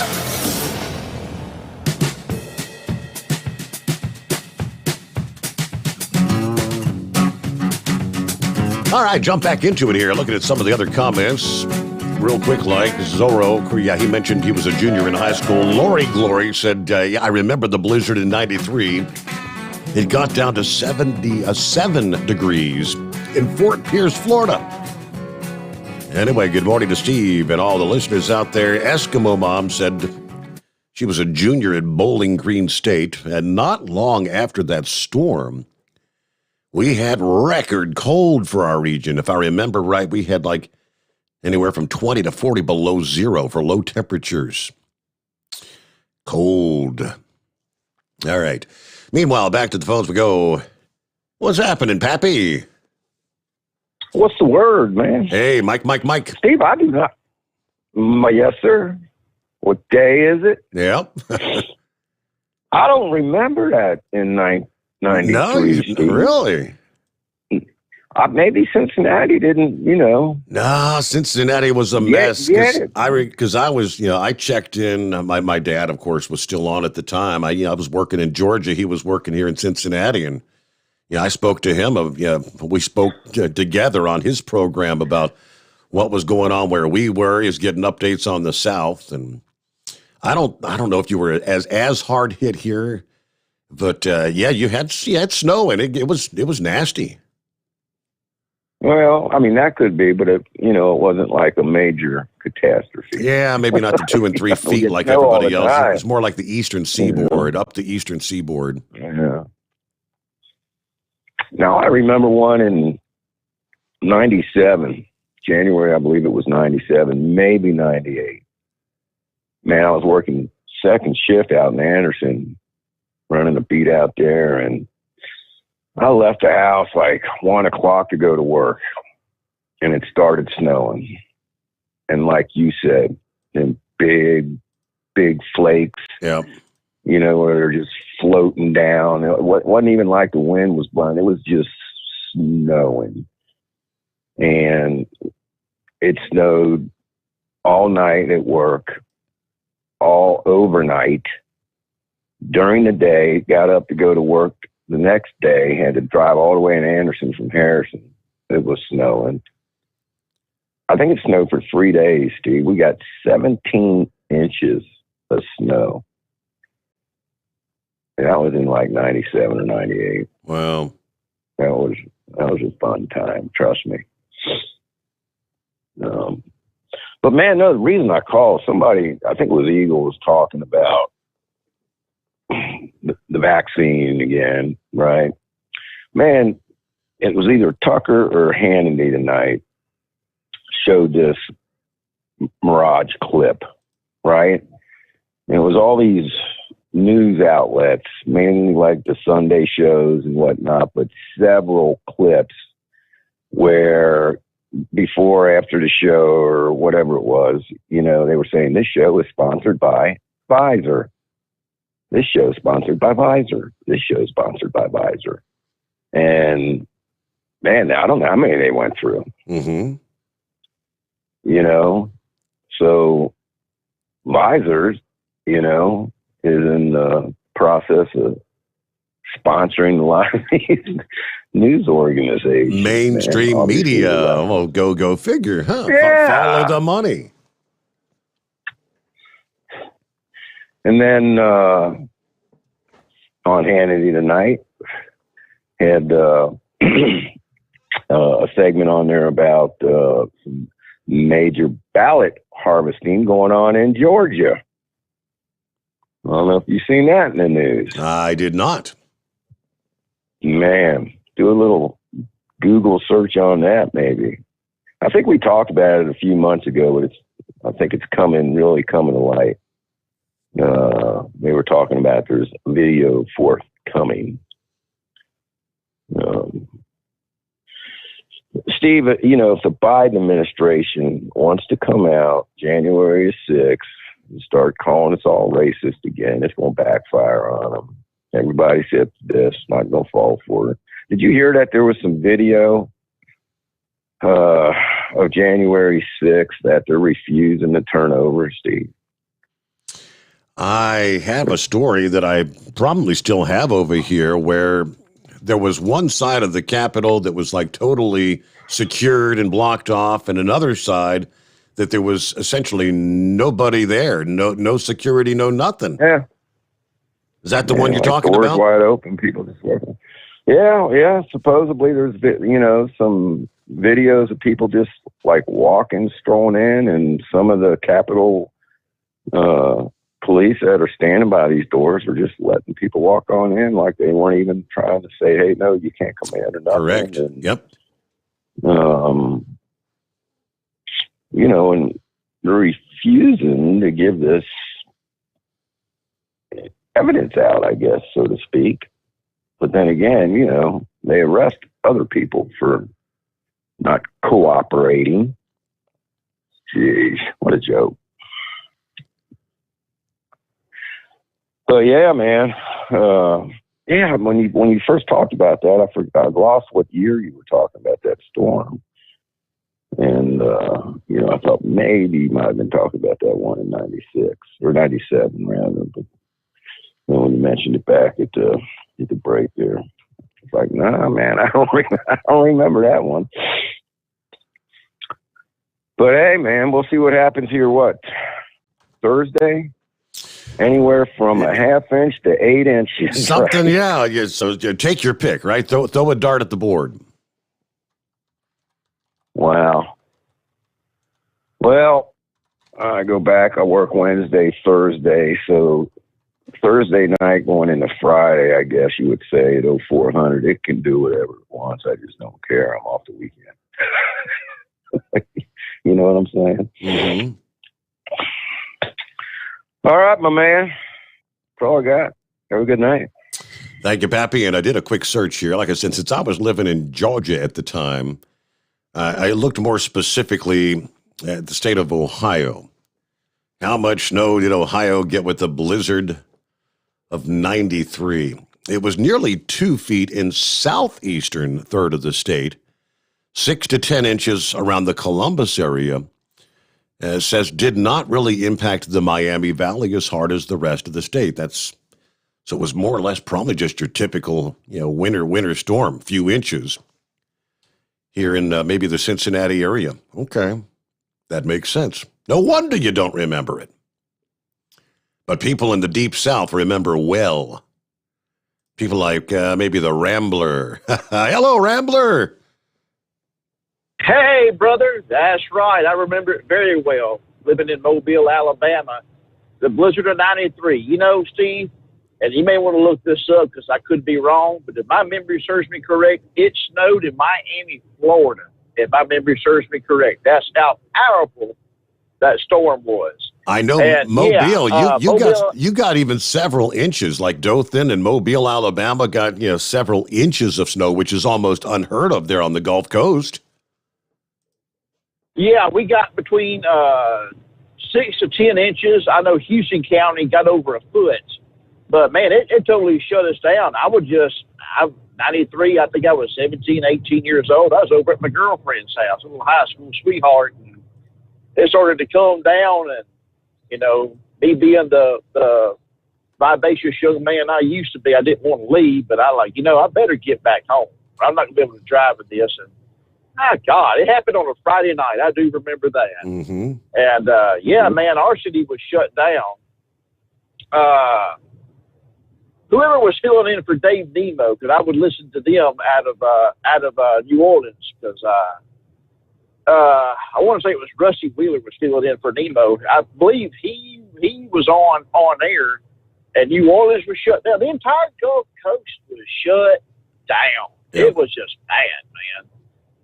So, but yeah, I mean, and it's only snowed a handful of times in Mobile. I can remember the first time we moved back up from Miami, Florida. It snowed in 87, then it snowed in 97, but the one that really impacted us was a blizzard of 93, my friend. Sure was. But that's about all I got. Just want to say I love everybody. And come on, join us on Sunday nights, Determined Ministries Church, 7 o'clock p.m. Central Standard Time. We go live and preach the Word of God to you, and want to preach about love also. So praise God. Thank you for taking my call, Steve. And good night to everybody. Y'all be safe. And if you're driving in the snow, by God, please be careful. I don't want to have to tune in and hear of anybody losing their life. Stay safe, guys. We love you. God bless you. And we'll talk at you later. Bye, Steve. Thank you there, Rambler. Have a good morning. Okay, about 12 before the hour, and we'll get back at it here in 2. It is the Steve Summers Overnight Drive, live from the Hot Shot Secret Studios. Live from the Hot Shot Secret Studios, the Steve Summers Overnight Drive. You work hard. You deserve a seat that works just as hard as you do. The Bostrom T-Series seat has provided drivers with comfort for millions of miles over the past 3 decades.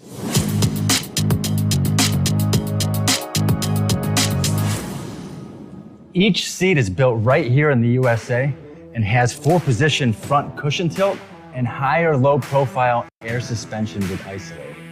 It's also equipped with many standard and optional comfort features, such as high and mid backrests, 9.4-inch 4-aft slide adjustment, adjustable armrests, and manual or dual air lumbar support systems to keep you comfortable throughout your ride.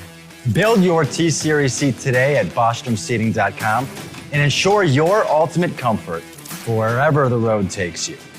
Bostrom Seating, the ultimate comfort for the open road. After a long winter road trip, there's nothing like coming home to a warm, comfortable home. Hi, I'm Steve with USA Insulation. When we put our foam in your walls, it's like putting a coat around your entire home. It keeps the cold air out and the warm air in. We're getting homes ready right now for winter, and we have $1,000 savings for everyone. But because we love our truckers, we're going to give you an additional $250 discount for mentioning the show. 1-800-USA-FOAM or USAinsulation.net. My mother was always very active and independent, and she was familiar with her neighborhood. But one day, she stopped at the stop sign for much longer than usual. She wasn't even really sure where she was at. It's important for you to talk to someone about it. I felt so much better after my son told me, Mom, we'll figure it out. When something feels different, it could be Alzheimer's. Now is the time to talk. Visit alz.org/ourstories to learn more. A message from the Alzheimer's Association and the Ad Council. Because Channel 19's a little congested. Call Steve now at 844-844-3388. The Overnight Drive.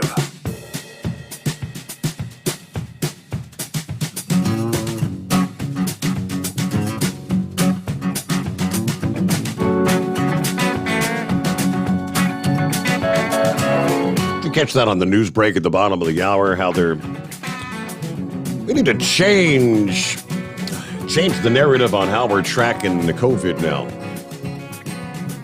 stop focusing on the number of positive cases and begin to focus on just the number of hospitalized cases. In case you missed it, we recorded 1 million cases in a day. Monday, I believe that was the official numbers. 1 million cases in the United States alone in one day. So again, how many are hospitalized? We're hearing the updates there where they're saying, hospitals are being overwhelmed. I'm looking at a story out of New York that says that this new variant, it's out of control nationwide, but doctor says we're seeing is much different. What we're seeing different than the last 2 years, both as far as who's coming into the ER and how they're being affected by this new strain. Today, it seemed like everybody has COVID, like so many. And like before, some were really short of breath and needed oxygen, but most seemed to topple a delicate balance of an underlying illness. It is making people really sick in a different way, he says. He cited several examples. It's like diabetics being tipped into ketoacidosis. Elderly people who were so weak from being ill that they couldn't get out of bed and whatnot. And what's also different is COVID cases, often in beds next to patients who's done everything they can to not get COVID. So it's impacting patients in different ways. And then they go into, very interesting, that the current at-home tests are pretty much all the nasal swab tests. They are discovering that apparently in a number of cases, which they're looking more into it now, the Omicron may not show up as a positive on a nasal swab test. Rather, you need a throat culture test, kind of like they do for strep throat, where they take that swab back there and make you gag. Every patient I've seen that's had a third booster dose has mild symptoms. By mild, I mean mostly sore throat, lots of sore throat, some fatigue, muscle pain, not really talking difficulty breathing or shortness of breath. Everybody's a little uncomfortable. From there, it goes downhill. But then they get into the sore throat thing and whether the Omicron is more present, like the virus, in different parts of the body than previous strains. The swab your throat trend has been trending on Twitter out of a series of reports from symptomatic people who've tested negative with the rapid antigen nasal swabs, who repeated the test with a throat swab and came back positive immediately. That began picking up steam with a December 27th tweet from a biologist at the University College of London who said she had tested negative repeatedly until swabbing her throat. For the moment, the Food and Drug Administration has not changed their instructions about how to use the at-home tests, which again primarily relies on the nasal swabs. But in the UK, the authorities there have been offering instructions on how to take the at-home throat swab test. Okay, another day in paradise. What's happening in Florida this morning? Hey there, Philip. Hey, buddy, how you doing? Happy Hump Day. Hey, Mike. Mike, Hump Day.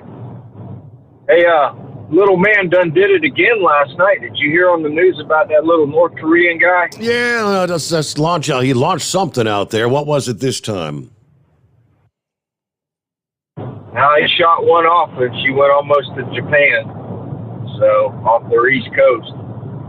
So they're saying now that he's got hypersonic technology, which I don't know. If he's got it, he going the north side of he should have kept on going past Japan if he would have had a hypersonic one. But Yeah. There's a lot of speculation he's got that, and he don't want him to have that. But if he does have it, there's only about 3 or 4 countries that have that technology, and we know who to blame on that one. So, Yeah, like where the hell would he get it, right? China, Russia? Absolutely. I mean, one of the two. China and Russia are the only main 2 players with that would probably even let that technology up to him. And Steve, how come China hasn't got down on him about that more? I mean, he's really close to those guys, you know. How come China hasn't got down on him about those missiles? I mean, wouldn't you think, even though he's a little guy, that's a threat to their country? I don't get it. I really don't. But he's getting close. So if he's got hypersonic technology, think about this, Steve. He's going 4,000 miles an hour. Okay, he's turning over a mile a second with a rocket. That's booking, dude. So I don't know. But you were talking about the COVID. Hey, Steve, do you think the guy who developed this COVID was thinking about, hey, let's try to find out where the triggers are where people have underlying conditions, and those triggers make those underlying conditions speed up? Whoever developed this COVID, man, that's probably what they were thinking about when they developed it. Well, if they were if they had the sinister intentions of population control and things of that nature, weed out the older people. Yeah, I mean, it just seems like to me, well, from what I'm hearing with you talking about all the stuff going on with it there just now, that they have developed it, whoever developed this or however it came about in a scientific lab, that they found the triggers that actually trigger the underlying conditions to come out faster. You know, the body has a natural progression in how things happen, like cancer and heart disease and problems with breathing and all that. Well, they sped it up, it sounds like to me. And as far as the hospitalizations go, that's what we track down here in Florida on COVID. But you know what? I don't hear a lot of that down here. I don't know how it is up there where you're at, but down here, I'm not seeing them come on the TV and saying, well, we don't have this many beds in the hospitals anymore. I don't hear that down here. Now, I don't know if y'all are hearing that up in Cincinnati, but the big thing that they're having the problem with down here is nobody can get the tests. So what are they doing? They're going to the ER and getting their test at the ER because they know they got to get a test at the ER if they suspect it. And that's jamming up the ERs to where people are going in with problems, regular problems, and they're having to wait for a really long time to get in to be seen because all these people want to go get a COVID test. That's what the biggest problem we're having with down here right now as far as hospitals. But it is what it is, and we can do about it. And our governor's still working. And I hear they banned one of our representatives off of Twitter. Did you hear that, Steve? Who got banned? What was her name? Marjorie? Oh, Marjorie Taylor Greene. Marjorie, from Georgia. Yes. Yeah, I heard that from one of the representatives from down in the South. I'd heard that they banned her. Why did they ban her?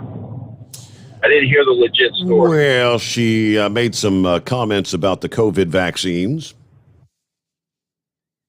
Oh, okay. So that's their deal with it, just one minute, huh? So if somebody makes one negative comment on Facebook or Twitter, they just ban you for that kind of stuff. Just like they banned Dr. Malone, and then the next day they cut Marjorie Taylor Greene off. Yeah. Well, they need to listen to Dr. Malone. The man who invented it, he knows what's going on. You know, he's just like, it sounds like to me his story is the same story of the guys that developed the nuclear stuff at Los Alamos. You know, they know what it could do. And this vaccine, the man that invented it, he should be been talking instead of Fauci on there about what's going on about it. So that's all I got to say, bud. You have a good day. Thanks, Steve. Hey, thank you much. I do see a headline here. He was asking about in our Cincinnati area that there are some hospitals, at least 2 regional hospitals, that are suspending elective surgeries and non-essential procedures to free up bed space. I guess bed space is very, very low right now. See what we got. Let's see. Due to the Omicron, St. Elizabeth said they're pausing scheduling on elective surgeries that required admissions through January the 8th. They're halting non-emergent procedures until mid-January. And now that's Northern Kentucky Hospital. We're seeing a surge with a mix of Delta variant and Omicron infections. The later strain having a much shorter doubling time and infection rate. Right. Spokesman with TriHealth said that they're doing the same, but didn't give a timeline for how long they expect to delay procedures. Again, TriHealth. Monday of this week, what do we have? 18,942 cases in Ohio, 350 new hospitalizations in the most recent 24-hour period. Following this, we'll come back with more. We hit the midnight hour on the West Coast. Welcome in. Hump Day, the Steve Summers Overnight Drive, live from the Hot Shot Secret Studios. USA Radio News. Arizona Governor Doug Ducey is reassuring parents that if the teachers' unions get their way and return to online schooling, he will make sure they have the proper resources. Ducey has created a program for families who meet income requirements to be eligible for up to $7,000 in childcare, school-coordinated transportation, online tutoring, and school tuition. In related news, President Joe Biden announced he's investing more to fight COVID-19. With more capacity for in-person tests, we should see waiting lines shortened and more appointments freed up. So if you're insured, you can buy the test and get paid for it. Americans can apply for reimbursements for test kits starting next week. And the CDC recommended on Tuesday that Pfizer COVID-19 vaccine recipients get a booster dose 5 months after their second shot instead of the previously approved 6 months. This is USA Radio News. Well, you've heard me talk about Mike Lindell, the inventor of MyPillow, and how his pillow's given me a great night's sleep. He continues to roll out new offers on his products. His latest on the towel sets. Now, towels aren't something you think about. I never knew what I was missing till I tried the towels last year. You've all helped build MyPillow into the incredible company it is today, and trust in Mike Lindell has given you a better night's sleep. Mike's now changing the game with his 6-piece towel set, USA cotton, extremely absorbent, yet still providing that soft feel you look for in a towel. 2 bath, 2 hand towels, 2 washcloths for a limited time, $39.95 using our promo code USA. It retails for over $100. Remember, all MyPillow products come with a 60-day money-back guarantee. Go to MyPillow.com, click on the Radio Listeners Square, use this promo code USA to get this price of $39.99 on the towels, or call 1-800-951-8175. Apple is now worth $3 trillion. Apple Technology on Monday became the first publicly traded company to be worth $3 trillion. It comes less than 2 years after the company became the first to get a $2 trillion valuation. From the West Coast USA Radio News Bureau, I'm Lance Pry. 1,000 sexual abuse victims of a University of Michigan sports doctor would get a window to sue the school for damages under pending bills in the state legislature. Under bills announced Tuesday, victims of the late Dr. Robert Anderson would have 30 days to sue, regardless of the statute of limitations. The U.S. government announced it arrested one of the main suspects in the killing of Haiti's president and charged him with conspiracy to commit murder or kidnapping outside the United States. Mario Antonio Palacios, a 43-year-old former Colombian soldier, was also charged with providing material support resulting in death. This is USA Radio News. Hi, this is Dr. Joel Wallach, and I want to tell you that arthritis is not a genetic thing. It's not a disease of aging. Neither is osteoporosis. Get a hold of my book. It's all in your head. It goes into the 25 different diseases you get when you have osteoporosis of the skull. These are all reversible. You take the Healthy Bone and Joint Pack, the MSM, vitamin D3, stay away from all the bad foods, including gluten, and guess what? You'll regrow all your bones, including your skull and your legs and your hips and everything else. Contact us at usaradiohealth.com. That's usaradiohealth.com. An NFL team is set to unveil a new name. The Washington football team is set to unveil a new team name and logo next month. The NFL franchise making the announcement on Tuesday in a letter written by the team's president. While Jason Wright didn't give a hint as to what the team name will be, he did say the team will not be called the Red Wolves or the Wolves. The team has been known as the Washington football team since 2020 after retiring the Redskins name and logo. The new team name and logo will be revealed on February 2nd. From the USA Radio News Phoenix Bureau, I'm Tim Berg. Investigators looking into the cause of a massive wildfire in Colorado that forced the evacuation of tens of thousands of people are focusing on a property owned by a sect called 12 Tribes. The Boulder County Sheriff said the property owned by 12 Tribes has become the target of the investigation after ruling out a downed power line theory. Witnesses reported seeing a structure on fire on its property moments before the blaze spread. Texas Governor Greg Abbott is suing the Biden administration to block the Pentagon's vaccine mandate for the Texas National Guard, saying it contradicts his own order against punishing guardsmen who refuse a COVID-19 shot. The lawsuit comes after Abbott told Defense Secretary Lloyd Austin he will not impose a vaccine mandate on Texas National Guardsmen. For USA Radio News, I'm Katie Lewis. At Hot Shot Secret, we share the science behind common diesel problems and their solutions. For example, Diesel particulate filter regeneration. the DPF catches particulates left over from combustion. The DPF regeneration cycle cleans the filter with temperatures exceeding 1,000 degrees Fahrenheit. A computer sensor triggers the DPF regen, which is often accompanied by a loss of power and fuel economy. The frequency of DPF regens are in correlation to the cleanliness of the fuel burn. Under heavy operation with the dirty burn, DPF regens can occur multiple times per day. Hot Shot Secret Diesel Extreme Fuel Additive promotes a more complete combustion, creating fewer emissions and therefore fewer DPF regens. Vehicles using Diesel Extreme experience 83% less DPF regens. Hot Shot Secret Diesel Extreme is available nationwide at truck stops, fine farm and auto stores, and online at hotshotsecret.com. Hot Shot Secret, powered by science.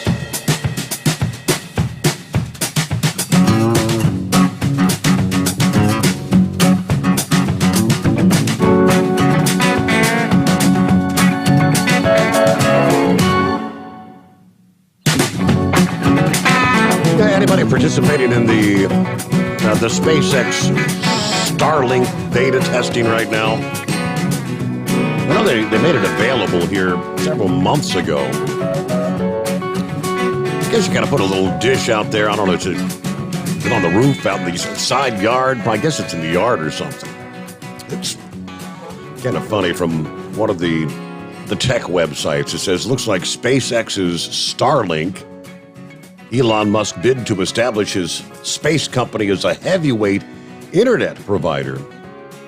Using those constellations of little satellites, the receiver dishes are attracting cats on cold days. In a recent Starlink customer tweet, we counted at least 5 cats cuddled up on one of the dishes trying to stay warm to take advantage of the heat that the dish provides, apparently. Another user said Starlink worked great until the cats find out that the dish gives off a little heat on cold days. Okay, they've got some photographic evidence there. That's funny. Cuddling up to stay warm on the satellite dish. Okay, and I guess once they get 3 or 4 cats piled up on the dish, you're probably not receiving anywhere close to what you're supposed to be. Let's see, Horse Feathers. Hey there, what's up? Morning, Your Honor. Thanks for taking me back. I guess they need to come up with a way to make like a cat baffle. You know how you got them squirrel baffles for your bird feeders? Mm-hmm. And now you're going to have a cat baffle for your Starlink. Interesting. So our governor has deployed the National Guard out here to assist in doing the COVID testing. And the statement from the governor's office is that only fully vaccinated National Guard members will be on site to do that. So you don't have to worry about your National Guard not, being unprotected from the, the virus or giving you the virus, because they're going to be fully vaccinated, and only the fully vaccinated members are allowed to be there. So I don't know if they've done anything to the ones that haven't gotten the vaccination, or don't let them participate, or if they've dishonorably discharged them, or what they've done in Maryland. But they will not be at the testing sites. Okay. So you can feel confident and safe that you're fully protected when you get there. Yeah, right. Yeah, exactly. Because we know the fully vaccinated can't get COVID, right? Wrong. Exactly, morons. Can I say that? Yeah. I did say that out loud, didn't I? Yeah. I'm sorry. I shouldn't do things like that on your show. That's really like a second grader type thing, and this show is way above something like that, and I do apologize. Anyway, hey, I was calling about. You remember this guy that used to be up in New York? Hey, before we do that, you were talking about '93 and the blizzard and all that, and I was living up outside of Albany, New York. There, I was running 5 days a week down to all 5 boroughs there. I was running every day down to all 5 boroughs in the city in Long Island, and turn around and come back home every day. And we probably ended up, I'm pretty sure, with somewhere around a foot to 18 inches of snow. But the point I remember about it, we spent about 2 weeks. The temperature never got to zero. I mean, we never got to the point that we were to have nothing for temperature. Zero is like nothing. We never even got back up to zero. We were spending, as the Texaco mummy was saying there. Oh, I'm sorry, the Eskimo mommy was saying that we were down in the minus Sub-zero, 20, minus 30 degrees overnight, and if we got warmed up to 5 below, we were in a heat wave, and we had. You talk about road crews got behind, all your salt and your treatments just don't work when you get down to zero and below. They just don't work. So they ended up actually grading snow onto the roads and letting it fill in and pack in the ice. And we actually ran on ice on the roads for close to a week. And then when the temperatures did start warming up, boy, I tell you, then it was a real disaster, because that ice started breaking up all over the place, and it was about like driving down train tracks. But anyway, speaking of New York, well, at that point, I think possibly, I don't remember if that was Pataki was governor then, or if Mario Cuomo was governor. But to lead into what I was going to get to in New York, do you remember this guy up in New York called Andrew Cuomo? He possibly was governor here a little while ago. Do you possibly remember that name? Kind of rings a bell. Yeah. What about him? Did you hear they're going to not prosecute him? They're letting him off? Yeah, for the nursing home incident, the nursing home deaths, correct. Well, they're letting him off on the sexual assaults. They're not going. They say they don't have enough evidence for any type of the sexual predator or whatever he was. They were going to charge him with, and they're not going to charge him with any of those. So he's well and good to go. Apparently all the women don't have enough evidence to produce that he did anything wrong. You mean enough? Isn't that what they used to? So you mean enough time has passed where a bunch of money somewhere has changed hands, and now we're not going to charge him, huh? Probably yes. That's it. Yep. Yep. All of a sudden, all the evidence is gone. There isn't any way. How does that work, Your Honor? How does all that stuff just disappear and get forgotten about? I know some of the stuff. There could have been some that was made up. I mean, we know that when people were being, the allegations were on the other side that things were being made up. With what was his name there? Kavanaugh. Oh, you think anything was, I don't know. It's just amazing. But yeah, they got him out of office. They did what they needed. They got him out of office, and I guess everything goes away. And now this new governor, watch out. And I'm not sure. Is he just is she just there to fill in for the rest of his term, or does she have to run before the end of his term to actually try to stay in that position? I don't know. I haven't followed New York politics enough here lately since the last 10, 15 years since I've been down here to remember how all that works up there. But anyways, yeah, watch out for her, because she's on a rampage to do what the progressives want to have done up there. So they're on their way. But I just thought that was kind of interesting, and I didn't know if you'd heard that. And I hadn't heard that they let him go on the nursing home deal too. So have you heard anything about this book that's out there by, I believe it's Robert Kennedy Jr. there? I've heard a couple people kind of mention it before there, the real Anthony Fauci. Yes, you hear much about that at all? I know it's been a number one seller on Amazon. Okay. I mean, now have things in it been, verified and fact checked and all that stuff that all these people are going to want to, because if you try to put a quote or something on that face page thing there, I'm sure it's going to be, redacted and marked, and fact people checked. are going to be, put in Facebook jail for if they put a quote on it, out of that book. So has anything been verified yet that people are starting to put up anywhere, or how's all that working? You know anything about that at all? All I know is it was a hot seller for Christmas, number one seller, and a lot of damning information in there. But I haven't seen much of anything posted on Facebook or whatnot at this point. Yeah. Have you gotten a copy of it yet to be able to read, or no, do you know anything that way about it? Do not have a copy of the real Dr. Fauci. Okay. All right, then. Well, I guess that's about what we got going for you. It's, what is it here, 3:15, and haven't seen any of the freezing misty rain or anything like that yet. Back up into Pennsylvania now, headed to see if I can take a ride on the Reading. Well, how do you say that up there? Going to go up there and try to find a railroad there. Do I get to pass go and collect $200? Okay. Yeah, have at it there, horse feathers. Thank you much.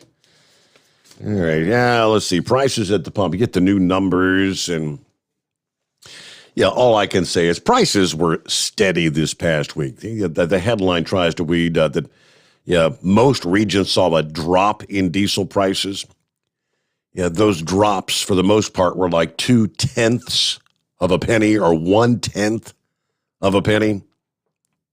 I mean, if you're not going to change even by 1 cent, who's going to notice that at the pump? Nobody. Anyway, lowest price in the country, Gulf Coast, where you're averaging $3.32 per gallon. This is diesel. California, averaging $4.75 per gallon. Did we touch on I-70 in Colorado that was shut down in a couple of places yesterday, Tuesday, so they could remove wrecked semi-trucks. Near Grand Junction, Colorado, they shut down at like 9 a.m.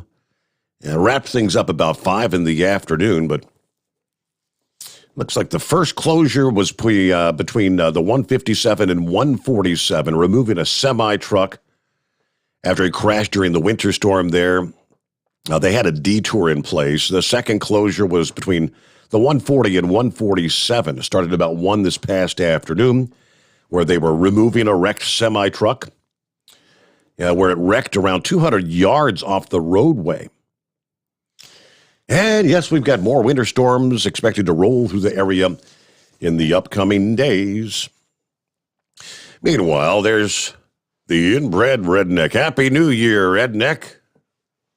Oh, Happy New Year, Mr. Sommers. I tell you what, it's a great day to be alive, ain't it, buddy? Yes. I tell you what now, I'm on vacation, buddy. The permanent type, and this weather is killing me. I come down through Savannah, and it was misty rain, buddy. But luckily, I got out of it. on my way down here to southern Florida this morning, buddy. Have a good old time. Yeah, buddy, I'll tell you what. Now, I feel for you, but I remember that blizzard of 93, buddy. Do you? Oh, yeah. Yeah, buddy, I was living there in Kentucky. A little old town. Well, it's actually the city of Jenkins, buddy. And was married to my first wife. I'm going to give y'all a little secret to success, especially if y'all are young people out there and you get caught in a blizzard with your new wife. I know it's real tempting to be in there doing things that you shouldn't be doing. But let me tell you, buddy, I think we got about 3.5 foot of snow. Luckily, the electricity stayed on. And we had a little pick-pack grocery store over there. Yeah. And the cops would go pick up the people that worked at the pick-pack grocery store and bring them over there. I lived about a mile away. And my first wife said, God, we're running low on milk and bread. You got to go down there and get us some milk and bread and eggs and stuff. I was like, well, yeah, I can do that. Got out there and got an old pickup truck, stuck it in the ditch, buddy. I said, Lord, yeah, this ain't gonna work. So I went back to the house. Got me some garbage bags, pulled my boots off, buddy, and pulled the garbage bags up on my legs and duct taped them up on my legs, you know. Mm-hmm. That was how deep the snow was, right? Buddy. And it was still above the garbage bags. And I'm not a short feller, you know. I'm 6'2", and dang on, buddy. It took me an hour to walk to that store and an hour to walk back, and it was only a mile, buddy. But luckily, I mean, it wasn't too dog butt cold, I'll put it that way. But, yeah. But, you know, you get held up in a house, and you got your newlywed wife there, buddy. And what else is there to do, you know? But anyway, I conceived my first child right there in that blizzard. And, buddy, let me tell you, that's the worst child out of the daggone bunch that I got. That'll teach buddy, you. And I got 4 of them. I know it, buddy. I'm telling you. And that's the worst one out of the bunch. I'm telling you. So if you're getting another blizzard this year like I think they're probably going to have, don't be in there thinking naughty thoughts. Y'all need to get in there and read the Bible or something. Take it from me. You don't want none of them evil children coming down the pike, buddy. Yeah, there you go. Yeah, buddy. But, yeah, that was a wild time right there, buddy. Buddy, we was shut down pretty much a week and a half. Yeah.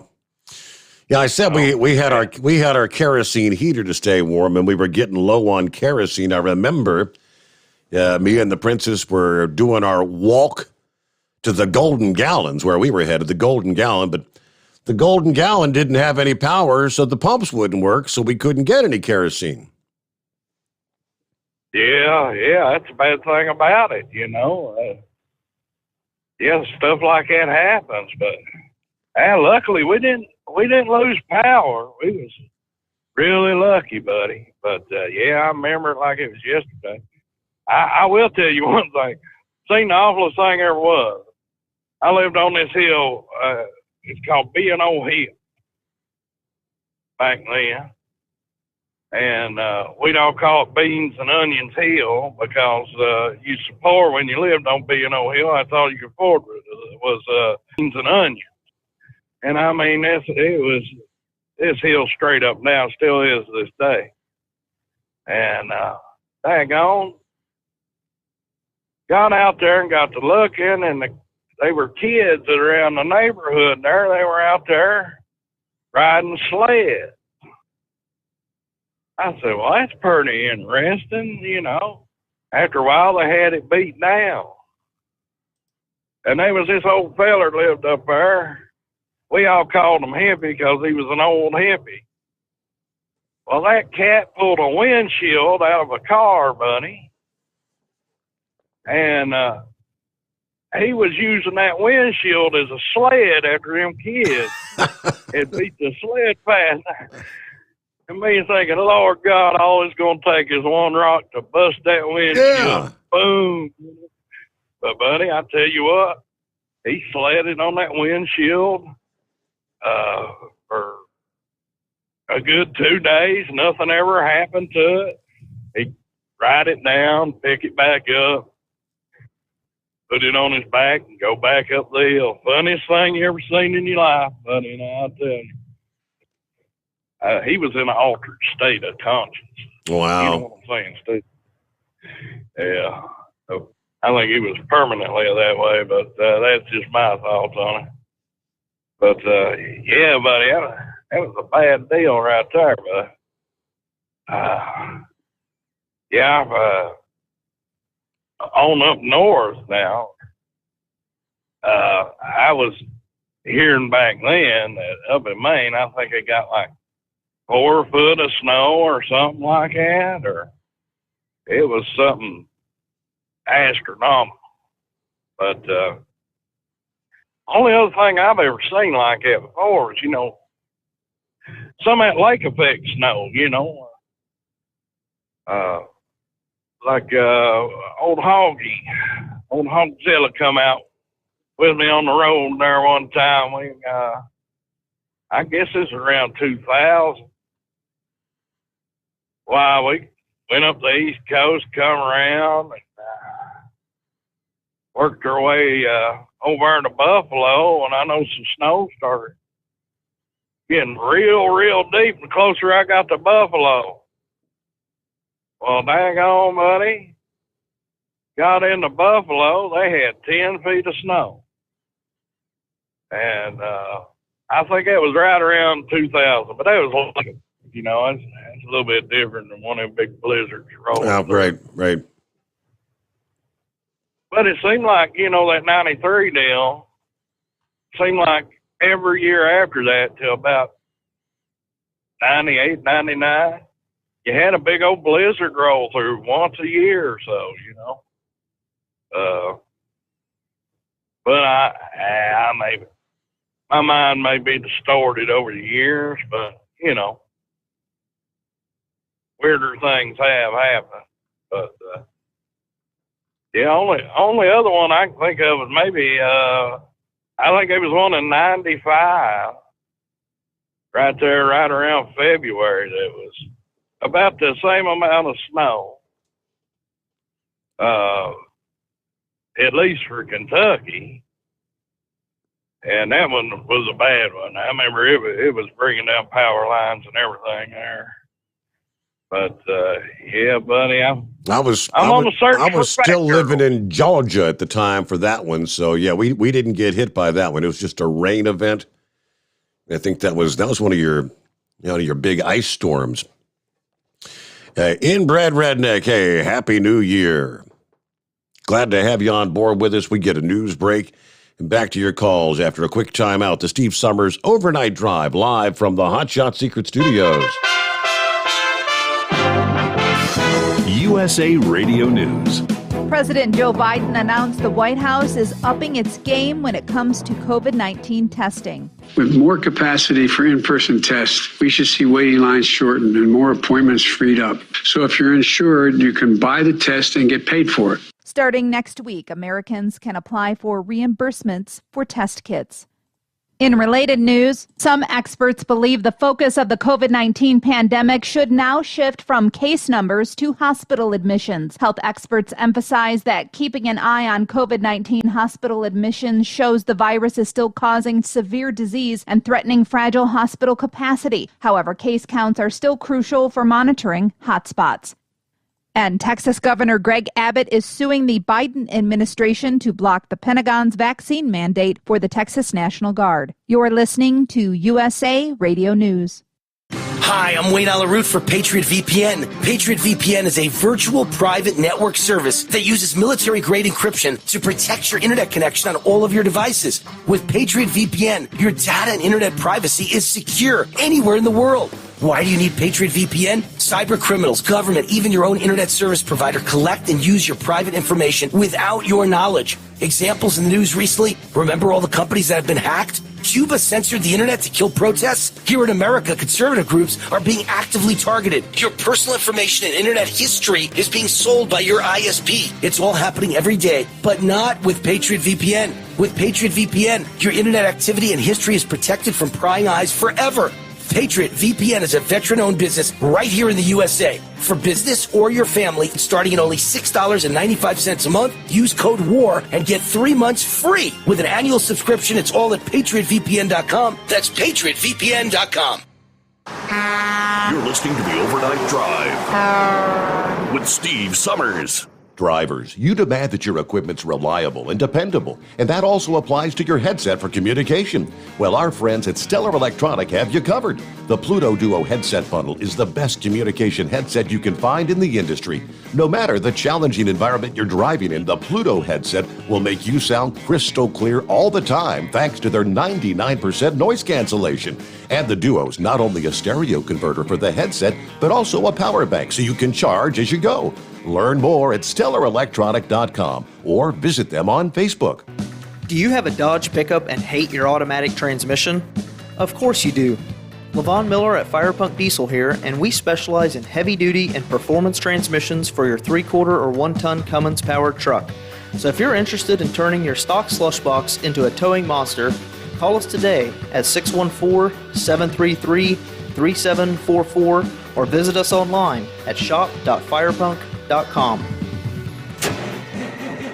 It's coming. Crisp fall mornings turn bitter cold. As you fire up your diesel, you can see your breath on the inside of the cab.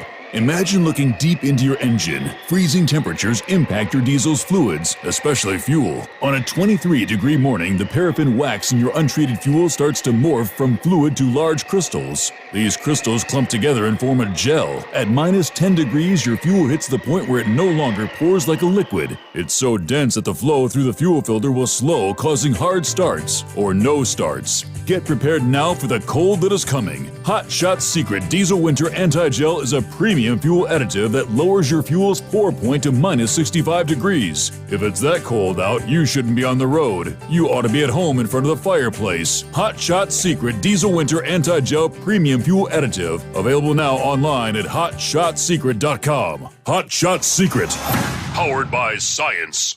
Attention all truckers, Dean Michael, the tax doctor here. I want to talk to you about those dreaded tax problems. I know you want to keep on trucking and not even think about them. Well, let's face it, they're not going away all on their own. You need professional help. I've been helping truckers put their tax problems in the rearview mirror for years. I can help you too. Call me for a free consultation at 888-632-4506 or go to mytaxhelpmd.com. It's like I always say, keep your eyes on the road, I'll keep mine on the IRS. 888-632-4506. After a long winter road trip, there's nothing like coming home to a warm, comfortable home. Hi, I'm Steve with USA Insulation. When we put our foam in your walls, it's like putting a coat around your entire home. It keeps the cold air out and the warm air in. We're getting homes ready right now for winter, and we have $1,000 savings for everyone. But because we love our truckers, we're going to give you an additional $250 discount for mentioning the show. 1-800-USA-FOAM or USAinsulation.net. Hey, Dad,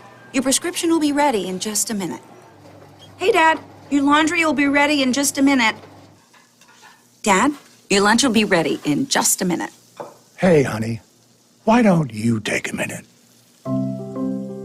When you help care for a loved one, you give them as much time as you can, making sure they're safe and comfortable.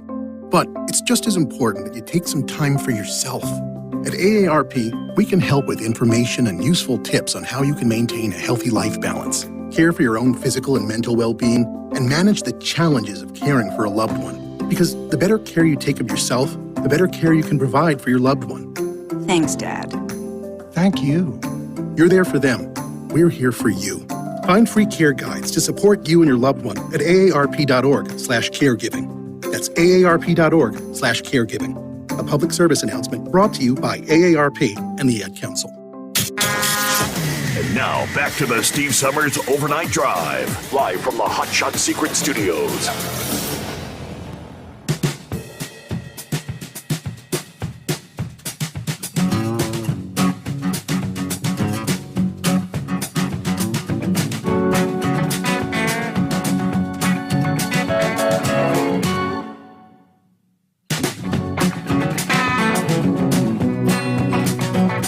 All right, so back at it here. I just got an email from one of our listening friends, David, as always, with us. One of a whole bunch of Davids out there. Steve, you were just talking about that book about Fauci. I'm not sure how or why, but Amazon sent a copy of it by mistake to me. If you'd like it, I'd be happy to send it to me. Just let me know where to send it, and it's yours. Anyway, on my way back to Indy from Kalamazoo with an empty trailer. About 36 degrees, but windy here in Fort Wayne on I-69. Now, I noticed in Michigan on I-94 the overhead signs saying there was a winter weather advisory from 4 a.m. till Thursday, 7 a.m. Tell me what the forecast is going to be around Kalamazoo, Wednesday, Thursday night. I'm running about, several hours behind after having to sit for a parked regen. But I should be back to Indy about 5:25 this morning. So I'll take it. Waving a hand to Trucker Phil out there as I drive by the GM plant here in Fort Wayne. Thanks for all you do, and as always, another great show. I might just take you up on that offer for the real Dr. Fauci. I mean, I could share some of that with the listening audience here, right? Because inquiring minds want to know. So I got your email address. I can send you the address there. Okay. Meanwhile, that's what you've got, the winter weather advisory. That's the Alberta Clipper that's dropping in your way. You flip over to the radar. You see right now, let's see here, the snow falling from Grand Forks to Fargo, North Dakota. A band of heavier snow pushing through Duluth at this hour, kind of dropping down into St. Paul and Rochester, Minnesota. That's all supposed to kind of cross down into lower Michigan, northern and lower Michigan. They're not expecting a whole lot as far as accumulation. Most of it's 1 or 2 inches, but it's the winds creating near whiteout conditions and near blizzard conditions. That's the concern there. So the blowing and drifting of the snow. So we got the wind advisories. Let me punch up into that region. All along the lake shore there, you got winter storm warnings, then the winter weather advisories all the way down into southwest, lower Michigan, and even that northwest corner of Indiana, much of northern Illinois, eastern Iowa. It's all winter weather advisories. Punch up what we got for you up toward Kalamazoo. Let me see here. Now I'm looking Kalamazoo, Battle Creek, Jackson, that region there. All right, so it says 1 to 4 inches. Winds as high as 45 miles per hour. Again, 4 a.m. Wednesday to 7 a.m. Thursday. Plan on slippery road conditions. Blowing snow could significantly reduce visibility. The hazard conditions could impact the morning commute and will likely impact the evening commute. So you get the snow with the combination of the strong winds at times, near whiteout conditions, variability in conditions over short distances and a short time will add to the hazardous travel conditions. Temperatures are going to fall through the day Wednesday. Any areas that are wet and untreated will become icy. So there's your breakdown for Kalamazoo. That's your Wednesday into Thursday with that advisory. Bourbon Street Gary. Well, a happy new year, and I believe you rung in the new year on a cruise ship. How'd that go? Happy New Year, Steve. The cruise went great. We didn't ring in the new year. We were in bed at 7 o'clock because we had to drive home the next day from Miami. So we didn't party. So you were on the ship for the New Year's when I guess was everybody else out there celebrating, but you knew you had a hell of a drive ahead of you, so you wanted to get some rest, right? Yes, yeah, we went to bed. Like I say, we were in bed at 7 o'clock. Yeah, they were out there partying, but we didn't partake in that partying. I mean, I can't. I had a really good time. I always know what it's having been there. We've all been there, done that. Last night on the ship. I mean, as much as you want to party, you know what you're going to feel like the next morning, and you got to get your ass out of bed so early because you got to get out of the cabin and go wait in all those lines and everything. I could only imagine. I mean, getting back on New Year's morning, there were probably people sicker than a dog trying to get off that ship. I bet they were, but they sure have expedited getting off. We carried our own bags off because we each had just one bag. And you don't go through customs anymore. It's all facial recognition. Really? We were off that ship by about 7:30 in the morning. Wow. Eastern time. So you don't have Florida. You didn't have the big long line for customs, like checking bags and asking if you have cigarettes or liquor and all that stuff? They don't ask a thing. You go through. There's about 6 of these things you got to look in, and it puts a little frame around your face, and then it pops up a green light, and you're out of there. Wow. Totally different than what it was last time you cruised. I remember what you're talking about. Mm-hmm. Yeah, it's changed a whole bunch. They really expedited it. Getting on was a little bit of a delay because they had about 20 people on that ship prior to our cruise that were tested positive for COVID. So we were a little delayed getting on, but we had a great time. So I don't know if you touched on it this morning. How'd things go with, like, I know you like to go in the casino. Did you have to make reservations, or did they have a limitation on how many people could be in there at a time? How was that? At the casino, it was just like normal. You had to wear a mask, and they had what I called mask police. You're supposed to take a sip of your beer and mask back up. Yeah. And they'd walk by. If you didn't have it on, they'd tell you to put your mask back on. Sip and drink is what they kept saying. Yeah. But no limitation on the number of people. That you're allowed to come and go as you please. Yep. The card tables were clear full. Most of the slot machines were full. How about that? They Okay. had no limitations. You can't smoke in the casino anymore. That's the only other thing. Really? No smoking in the casino? Wow. Well, from what they're saying, they don't want people congregating around the casino bar, because a lot of people did that, just smoked and didn't gamble. And I think it's supposed to be temporary, but I foresee that becoming a permanent thing with Carnival. Hmm. So then essentially, I don't know if you touched on it this morning. I'm sorry, I keep interrupting. I guess so. The only smoking areas are probably on the outdoor areas out there on the deck, because I think that was one of the only places you could actually smoke inside the ship was in the casino area. You're right. The only you got deck 10, and they got an open area on the Freedom is what we were on. Deck 3, you can smoke out there. I remember those areas. All right. Yeah. Well, I was wanting to ask you if you touched on it about Schneider buying out a company. On Transport Topics, I saw. I have not. No. Oh, well, Schneider, it was announced yesterday. You can pull it up on Transport Topics. That's where I saw it, but I heard about it before that because they actually bought the company I work for. XPO? No, I don't work for XPO. I work for Midwest Logistics Oh, Systems. okay. All auto parts. I forgot. You changed from XPO a while back. That's right. Right. Yeah, over a year ago. Yep. So they bought us out, and everything we're reading and hearing, we're going to just operate as a subsidiary of Schneider. We'll see what happens. Huh. But you can look that up. It sold for like 200. I just pulled it up. About 205 million, it says. No, that's annual Okay, I heard. annual revenue of about $205 million. I'm sorry. Right. For Yeah, MLS. it's like 236 or 263 million 263. cash purchase. Yep.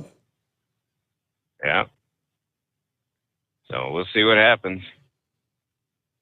Time will tell. We've been through a Interesting. buyout back with CFI and Conway and all that, so time will tell. what happens. Anytime these things happen, they always say, all right, the management team's going to stay the same. You're not really going to see any change, but you know change is inevitably coming, right? That's what I'm thinking, but Yeah. I'm going to ride it out for a while. It's a good job. I mean, it's an easy job. I'm home every day, and we'll just ride it out and see what happens. Okay, interesting. Yeah, I had not seen that. I had not For seen the that. best. Mm-hmm. Right. Well, I just figured I'd give you a call to wish you a Happy New Year. Hope everybody's doing well. I heard you had some sick people there, or at least one. Well, yeah, Beth was sick, and brother-in-law Monroe. We're supposed to stay with Gail and Monroe, which you met them on the last cruise. We were supposed to stay with them back in Georgia. Now, after they were up here, he came down sick like 2 days after they left here. So that postponed our last weekend plans. And now, I mean, Lisa's sister Myra has been sick. She refuses to take the test, but she's sick as well. And there's one other that aren't feeling well. So it looks like we may postpone our trip yet another week back to Georgia. But Wow. yeah, here at the Home 20, knock on wood, we're all still COVID free. Well, that's good. Glad to hear that. I don't know if the princess told you. I talked to her, I believe it was last Sunday or Monday. You were napping. Okay. I called and spoke with her, and because I thought you were going to be traveling New Year's weekend back down to Georgia. That was the plan. And Yep. Right, that's what I thought. Yep. All right, Steve. Well, I'll let you go. Good to talk to you, and you guys stay healthy and have a Happy New Year. Happy New Year. Yep. I'm glad you had a good time on the cruise there. And okay. Yeah. So that was, I don't usually check transport topics on a regular basis. Used to do that, but then they give you a handful of stories for free. And then once you reach your limit, 4 or 5, whatever it is, then you got to become a member and subscribe, unless they've changed that. But I was able to pull this up. Schneider National growing their dedicated operations with the acquisition of truckload carrier Midwest Logistics Systems. Acquired 100% of the equity interest in the Salina, Ohio company. Deal announced this past day. The carrier will run as an independent subsidiary, with its professional drivers and associates continuing to operate under the Midwest Logistics Systems name. Schneider's CEO said preserving the MLS identity is essential. The carrier's family-owned nature, combined with their strong culture and customer service, make it a valuable contributor for growing Schneider's dedicated operations.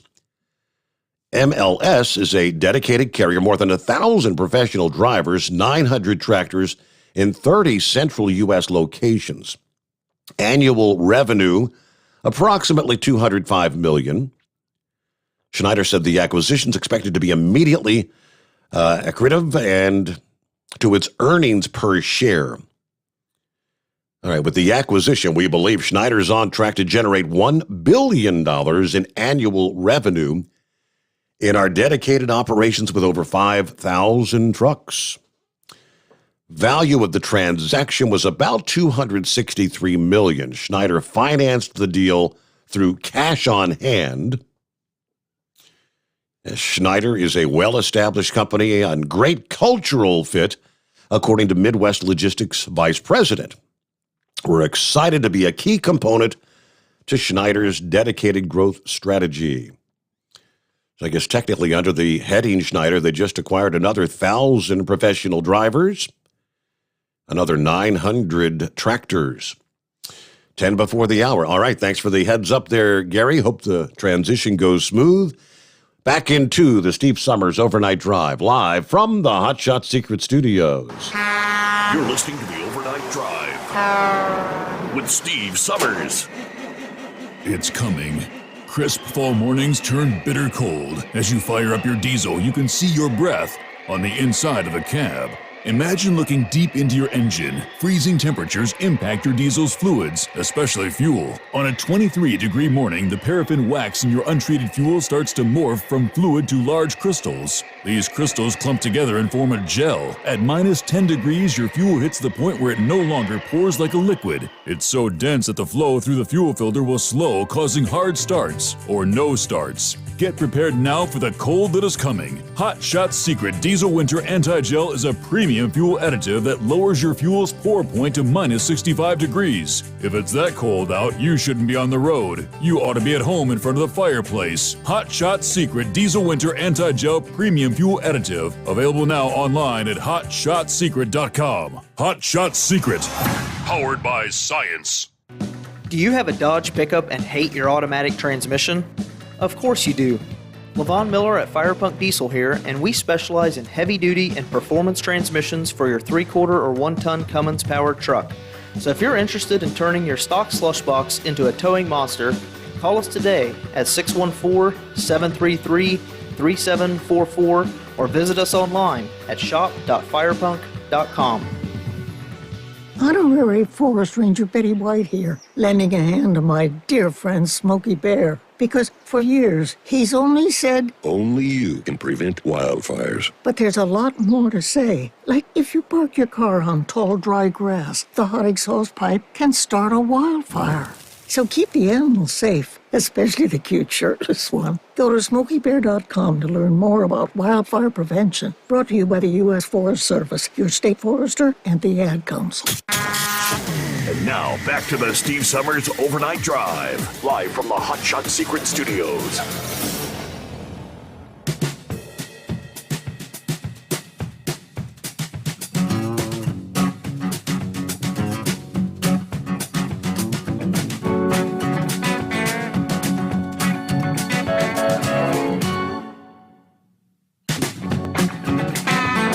One other quick industry headline before we get back to the calls. Looks like no injuries reported after a tanker truck smashed into a home in Toronto Monday night about 11:30 p.m. According to Global News, the tanker truck loaded with gas crashed into the house. People inside the home were home at the time of the crash, but no one was injured except for the truck driver, who suffered minor lacerations and was transported to a hospital. The fuel tank on the rig did leak as a result of the crash, but the tanker trailer loaded with gas remained intact. The load of fuel had to be transferred to another tanker before it could be removed. That's, I guess, a lucky thing. I'm assuming there were no pilot lights and things of that nature on, say, a water heater or stove in that home. Investigation is ongoing. Not exactly clear why the tanker crashed into the home. Jolly Green Giant, what's happening? Good morning, Steve, and all the cartoon characters out there. I've got a few things to talk about. Let's turn the clock back to 1993. Sex Maniac and I were both working for a company. I'm sure he remembers. We were working for a division of motor transport, which was called Dedicated Fleet. And we were dedicated to Sonical products in the Tri-County area on the north side of Cincinnati. I remember that day that blizzard hit on a Monday. I was on a run to Edinburgh, Indiana, to another Sonical customer. It was Sonical products there in Edinburgh. I was delivering a load of cardboard cores to that candy label company. And I remember driving up 74 to Shelbyville, and I'm sure Sex Maniac's going to remember Route 44 over to 65 South. And I know that it was bad. I got that delivery made. I flipped back around, and Indiana already had their roads clean and looking good. I got back to Cincinnati, and Kentucky had all their interstates. Kentucky was completely shut down. Now, what you don't know I remember back then what the reason that Kentucky had such a difficult time back then is because Kentucky did not have the equipment and was not capable of cleaning their roads. They were not used to those kind of snowstorms. They weren't getting those kind of snowstorms. Mm-hmm. So it was true for 3 days the interstates were shut down. And I remember when we had customers that their factories were shut down. The 3M Corporation in Cynthiana, American Tape of Richmond, Kentucky, Lanier Film in Nicholasville, and Deerfield Plastic in Danville, Kentucky. All these companies were dependent upon Sonico product cords to make their tape and various products, plastic bags and so on. So we were sent down on Thursday, 5 of us. We're all going to Kentucky. Sex Maniac was going down 75, and I was sent to Cynthiana. Out of all the 5 drivers, I was the only one that got back. 75 was only single-lane highway all the way down. It was that bad. Kentucky literally didn't even have their roads clean when they opened it back up. Wow. All right? And that was back in 1993. So like I said, in Indiana and Ohio had their roads clean, but not Kentucky. So, all right, I also want to talk about, you were talking about shutting the operating rooms down. 2 years ago, Jolly Green was having a hard time. He was slowly going blind because of cataracts. So I went to Cincinnati Eye Institution to schedule my eye appointments. I got my right eye fixed, and then they shut down the operating rooms 2 years ago. All right, because of COVID-19. So here I am, a truck driver with only one eye, 20/20, the other eye had a cataract on it. So it was an emergency situation. My doctor knew I drove truck, so he had to go before a board and plead my case of an emergency case that the operation had to be done. And so they approved my operation, and I went ahead and got that operation done. All right? So that just goes to show you how COVID-19 is messing everything up. And now you're talking about them shutting the operating rooms down again. Yep. So what are they going to do? Are they going to shut down our fast food restaurants again? If they do that, I have a feeling a lot of fast food restaurants won't be opening back up this time. Frisch has barely made it back.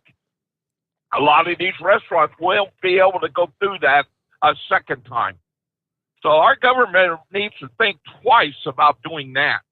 I mean, it was terrible. All right, now Horsefathers was talking about, he was talking about Como. Well, let's talk about Bill Cosby. Do you remember about Bill Cosby's case, those sexual things that went on and things that he did? Well, I hear all the millions of dollars that man was worth. Why didn't he just pay those women off like Como did? I mean, come on. I mean, he could have paid each one of those $1 million just to shut up. I don't know what he was. I don't know what Bill Cosby's worth these days. I don't know if he's broke from all the litigation and the lawyers he's had to pay for. I can't help but wonder. Yeah, I get that, Steve. But back then, I remember he was worth enough money to buy one of the major networks at that time. And I don't know how much money, how many millions of dollars was that. All of his shows were all award-winning shows. I mean, they were doing real well. He was worth a lot of money. And another, well, we could go into, why would a man worth that kind of money even do what he did? It makes no sense at all anymore than Como. And it's just downright stupid. Downright stupid. All right. And Chevy guy, I'm sorry, but I got to call you out on the carpet, brother. Jolly Green's going to have to come down there. It's going to have to take him to Cracker Barrel and show him what country breakfast is all about. And I don't think Chevy Guy knows what biscuits and gravy is. I think, yeah, all he talks about is chili and hash browns. That's not breakfast. That's not breakfast at all. I mean, me and Fly Rod are going to have to take a trip down and take Chevy Guy. There you go. And introduce him to country breakfast food at Cracker Barrel. Now, when I go to Cracker Barrel, and when everybody's getting breakfast at Cracker Barrel, I'm getting chicken and dumplings. Right. I'll tell you, when Fly Rod and I went to Cracker Barrel, we all four of us got him and his wife and me and my wife, we all got breakfast. Jolly Green got country ham, 3 eggs easy over, hash browns, biscuits and gravy, and fried apples. That's what I have for breakfast. All right. And then Chevy Guy told me yesterday morning, well, I don't eat country ham. Okay. Well, brother, country ham, that's what it's all about, brother. If you that's what country food is if you all like about, the salty ham, that's it. Yeah, no doubt about it. All right, I just pulled it up here to answer your question, Jolly Green. As of 2022, so that's right now, Bill Cosby's net worth is currently $400 million. However, with everything that's happened recently, you can expect this figure to be a lot lower in the next few years. $400 million. I don't know, maybe the accusers didn't want money. You know, that sort of thing, right? That's sometimes you can't buy your way out of everything. You know, some people say everything has a price, though, right?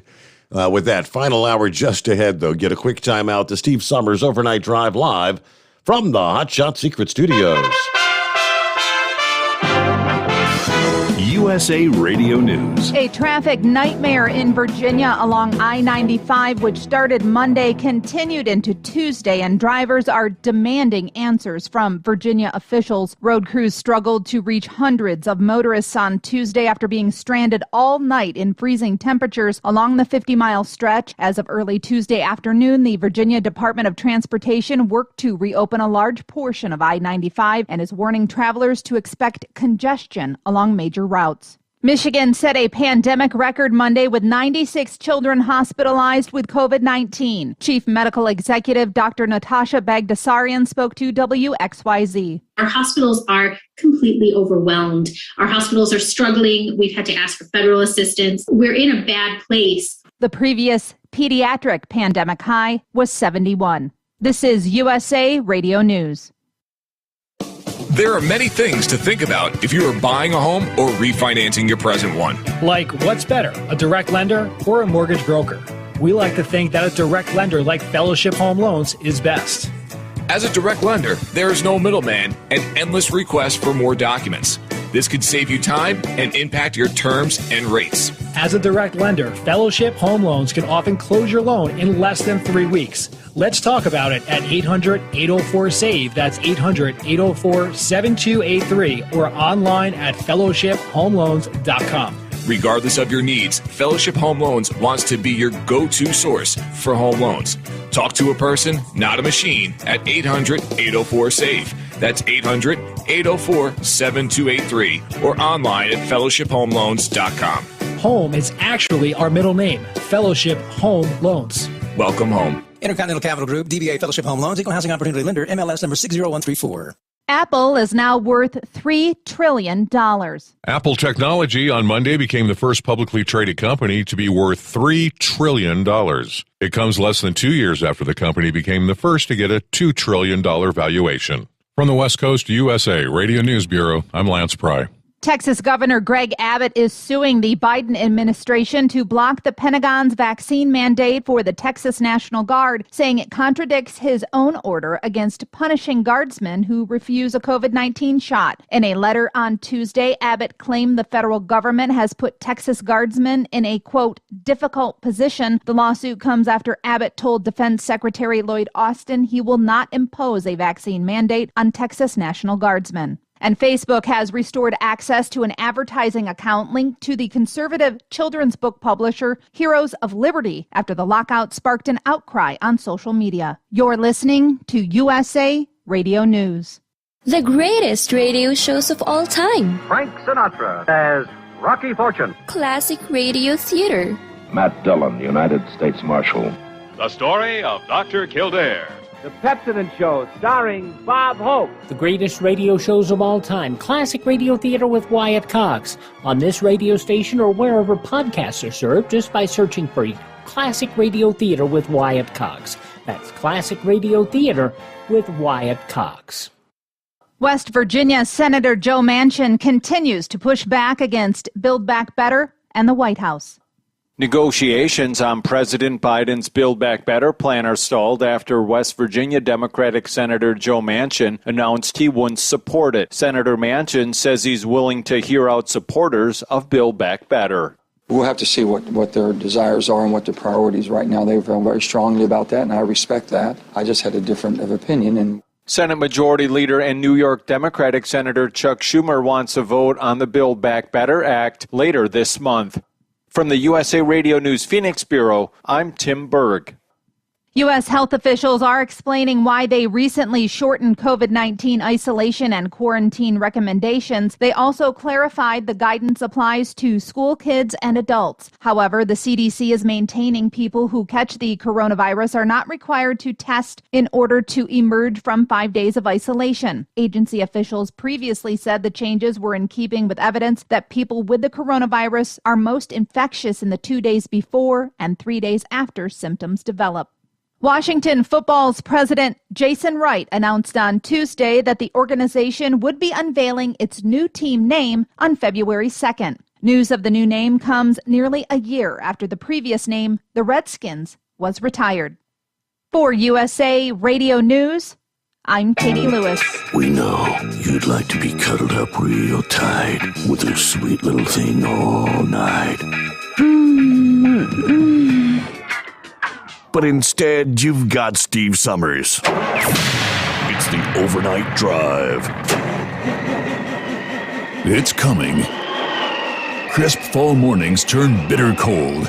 You climb into your diesel and it feels like you're sitting on an ice cube. Imagine how your engine feels after a frosty night. Freezing temperatures impact your diesel's fluids, especially fuel. As the temperatures drop, water that is emulsified within your fuel is released, adding more water into your system. Frozen water in your fuel lines, filter, or bowl will simply slow the flow, or worse, stop the flow of fuel in your system. No fuel flow, no start.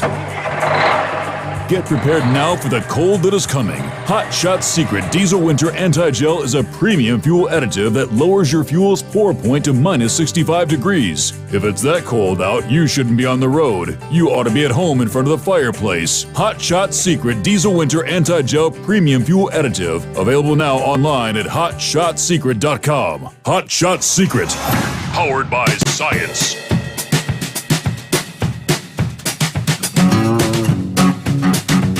A couple of hours ago, Pappy had asked the question about the video that, for whatever reason, the establishment media does not want to show you. The only footage you see of January the 6th shows violent rioters breaking into the Capitol building. That's just a little piece of the full story, though. There's a book entitled Capital Punishment that tells the story through the eyes of those that experienced it firsthand. There's another book you might want to get your hands on that's spreading across the heartland like wildfire. While violence raged on one side of the Capitol, observers said the other side of the building was much more peaceful. Lewis Cantwell, who was there, questioned that very fact in the film. Why are you letting people in on one side and fighting them, a raging battle on the other side? We know, following the events, the media portrayed everyone who was there as a violent insurrectionist. This is just one of the many lies pushed by the establishment media, which is exposed in the book. Cantwell's story is consistent with the one told by, in the film, it's a film, not a book, I guess, All right, so is it okay, so it's a film. He said, we saw a set of open doors. My partner, Tony, he looked at me, I looked at him, he said, what do you think about that? I said, I don't like it. He said, no, that's like a spider web. It kind of almost feels like a trap.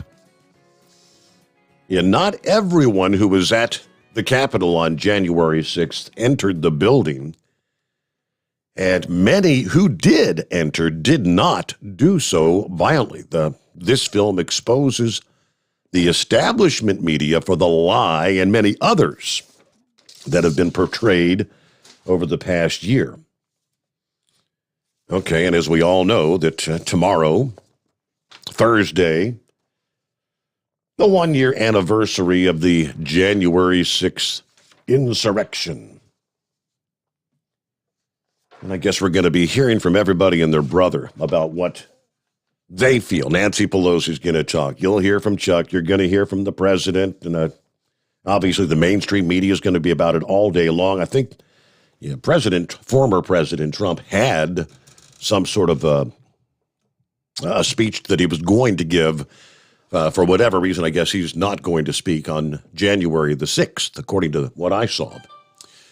Meanwhile, we did have an announcement this past year, going back in response to, remember, the school shooting in Michigan here several weeks ago. The Biden administration yesterday announcing a new firearms rule with the intention that all gun owners have secure places to keep their firearms, which to me sounds very commonsensical. If you're going to have a firearm, if you've got children or teenagers, for whatever the case, in your home, in more than one instance, curiosity killed the cat, right?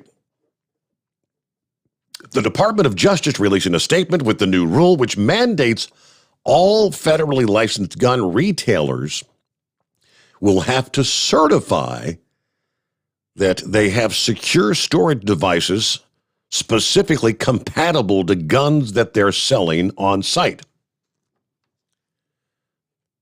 The DOJ stated these devices include a safe. It could be like a regular old safe, a gun case, a lockbox, or other device that is designed to be or can be used to store a firearm and is designed to be unlocked only by means of a key, a combination, or similar means. This essentially amends and officially codifies gun storage mandates that are already required by the Gun Control Act of 1999 for new federal firearms license applicants. The requirements will now be law for any place where firearms are sold under the license to non-licensed individuals. The Attorney General said the new policy is meant to reduce the risk of firearms falling into the wrong hands. Gun safety is a Department of Justice priority, so we'll continue to take appropriate steps to reduce the number of people killed and injured by the misuse of firearms. I never did actually hear the rest of the story. I mean, that Michigan kid kind of fell by the wayside, the story did, where, remember, the parents were actually arrested and they were under investigation. Did they actually give give the boy the gun? The question about whether they actually potentially knew he may have very well had that gun in his possession at the school the day they were called in to meet with the principal at the school. The kid came in and he sat there with his backpack, and they believe the gun was actually in his possession at the time. Most people would have assumed, other than that Dad had purchased the gun, which he did on Black Friday. Maybe he had it in a sock drawer or something, a drawer in the bedroom, whatever the case might be, and then little Johnny stole Dad's gun. But again, I never got the rest of that story. But with that, we'll get back to your calls here. And yes, Eagle, you hanging in there? Yeah, I'm still here. Can you hear me now? Yes, sir. Go ahead. Okay. Yeah, I want to go back to coronavirus situation again. After I hung up with you, I was looking at some things on this new variant of the virus. Yeah, from France. The IHU thing. Yeah, go ahead. The France. Yep, IHU. Yeah. I was looking at some stuff on that, and now they trying to say, I don't see how they can make that determination, but they called the 10 or 15 people that they have tested positive for stuff. They trying to say that this stuff is contagious. Now, how can you make a determination that this stuff is more contagious than the Omicron when you only got supposedly only 15 people that are under investigation we're looking at now? So, like I said, this whole thing, like I told you, Steve, these people, I really don't believe what they're saying, because there's no way they can determine this is more contagious than Omicron by 15 people. Don't you think? Don't you think that's not right? I did see that headline alluding to the fact that that they believe it may be more contagious than Omicron. Like you said, I mean, now I also saw that they're saying that this team in France actually discovered it in November, so it's not like they just found it last week. Which, based on the headlines, you think they just discovered it. They discovered it in November. It may have been around, from what I'm seeing, before Omicron even came into the picture. Oh, I didn't see that story where it came out in November. I thought this thing just came out, a couple of days ago. Exactly. I didn't know it was in November. Well, why are they just now bringing that to people's attention that it came out in November? That I thought this was a new. When I called you earlier, I told you that I thought this was something new. Just came out, the first of the year, but I didn't know it had been around since November. So if that's the case, if it's been, it might already be in the U.S. I said that it was going in the U.S. in the next couple of weeks. As far as we know, it might already be in the U.S. You're in a, I don't know if you're like out of the truck or in a bad zone, but you're breaking up there. But I did pull that up. Let me see if I could find that again here.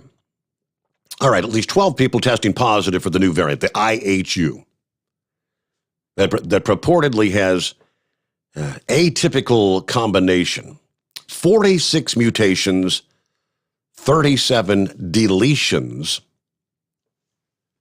The first identified case, a man who had returned from Cameroon in Central Africa. His sample was collected in mid-November. He was vaccinated, had mild symptoms the day before diagnosis, according to scientists in the preprint. The variant can be detected via shortcut test through a chain reaction analysis, according to the study, which is good news because the genome sequencing traditionally takes time, making it harder to gauge the spread and severity. It's too early to speculate on the virology, epidemiology, or clinical features of this variant based on these 12 cases. So again, but essentially it was unveiled, discovered in France, but came just like the Omicron supposedly initiated there in Africa, Southern Africa. This guy came back from Cameroon. I don't know why we've seen all these mutations in Africa. All right, since the first case was reported, there are now 5 what they call variants of concern. You got the Alpha variant, that's, I guess, the first found in the UK. The Beta from South Africa, the Gamma from Brazil, the Delta from India, and now the Omicron in multiple countries, November of last year. There's almost impossible to keep track of. Hey, rolling up on 20 past the hour, though. It is 844-844 3388. Back into the Steve Summers Overnight Drive live from the Hot Shot Secret Studios. You're listening to the Overnight Drive with Steve Summers. After a long winter road trip, there's nothing like coming home to a warm, comfortable home. Hi, I'm Steve with USA Insulation. We appreciate our truckers and the long hours you're putting in to serve us all. Without you, we wouldn't even get the materials to insulate. So we want you to feel like a king when you get back. We put our foam in your walls. It's like putting a coat around your entire home. Keeps the cold air out and the warm air in. And with the rising energy costs, that's going to save you a bundle. We're getting homes ready for winter right now, and we have $1,000 of savings for everyone. But because we love our truckers, we're going to give you an additional $250 discount just for mentioning this show. So give us a call, 1-800-USA-FOAM. That's 1-800-USA-FOAM or usainsulation.net. We're going to give you an additional $250 discount for mentioning the show. 1-800-USA-FOAM or usainsulation.net. USA Insulation. At Hot Shot Secret, we share the science behind common diesel problems. For example, diesel fuel cetane levels. The cetane rating in diesel fuel is 42 to 45. Most diesel engines operate more efficiently with a cetane rating of 48 to 50. One treatment of Hot Shot Secret Diesel Extreme will raise your cetane 7 points, increase fuel economy, and improve cold starts. Hot Shot Secret Diesel Extreme is available nationwide at truck stops, fine farm and auto stores, and online at hotshotsecret.com. Hot Shot Secret, powered by science. My daughter Brinley is here at St. Jude. Coming here was literally life or death, and it was so scary. But St. Jude is fighting for one goal, like this one mission, life, and that gave us hope. We haven't received a single bill from St. Jude, so I really can just focus on what's best for Brinley. Finding cures, saving children. Learn more at stjude.org. At Hot Shot Secret, we share the science behind common diesel problems and their solutions. For example, ultra-low sulfur fuels. The primary function of diesel fuel is combustibility. One of the little-known aspects of fuel is its role as a lubricant to metal-on-metal moving parts. The introduction of ultra-low sulfur fuels diminishes the fuel's ability to lubricate because sulfur, which has been mostly removed, has lubricating properties. Hot Shot Secret Everyday Diesel Treatment with LX4 delivers unmatched lubricity. Third-party testing confirms that it takes 3 times the amount of leading fuel treatment to match the lubrication benefit of 1 dose of Hot Shot Secret. Everyday Diesel Treatment is a fully formulated 6-in-1 premium fuel treatment for every fill-up, every time. Everyday Diesel Treatment is available at truck stops, Tractor Supply, O'Reilly's Auto Parts, and online at hotshotsecret.com. Hot Shot Secret, powered by science.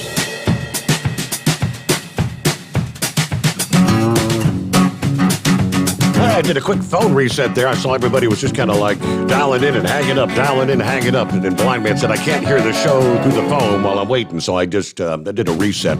Looks like things were screwing up there. Should be back in order now, though. So I know Gilgit was calling. Vic was on the line. We'll jump over to the Blind Man. We got you, Blind Man. Hey, Steve. My fiance's got a question. Okay. You heard about the mess in Virginia, all that 95 closed for 48 miles? Yes. She's wondering if any of our truckers that listen to the show got stuck in that. I have not heard from any directly that were caught in it. And as far as I know, they're still trying to clean it up. And they're already blaming Greg Youngkin for the problem, and he's not even sworn in yet. Somebody said that they're trying to blame the new guy, and he's not even been sworn. He's not the governor, right? Right. He'll be governor on the 15th. Okay. Yeah, boy. Well, you got to blame somebody else. So yeah. Well, that's typical of the left. It's everybody else's fault. So it'll be interesting when I get WMAL on at 5 o'clock and see if they're still talking about it. Mm-hmm. I think they're going to be, because there's a lot of angry people that were caught in that. Oh, yeah. And further, it seems like it's down toward the Richmond area, and that's where the snow really hit hard on Monday. We got up here 6.9 inches, and at least some of the snow is starting to melt, and then we have a refreeze. It's supposed to get up to 44 today, and we'll see what happens. Yeah, it's supposed to get maybe a little bit of freezing rain maybe in the mix for you here this morning. I mean, you got those little winter weather advisory. I am beginning to see some of that precip beginning to break out in Delaware and southern Maryland, Cambridge, Salisbury, and whatnot, seeing a little bit of freezing rain showing up on the radar here. Yeah, that's the eastern shore. Yeah. That's about 100 miles east of me. So as long as it stays over there. But anyway, sir, that's all I have to say for today. And I'll be yakking with Chevy Guy and the rest of the gang after the show.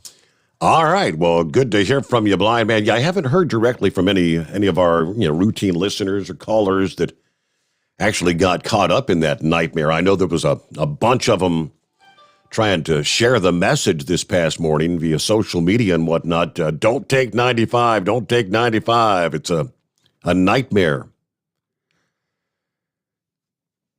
I mentioned the January 6th.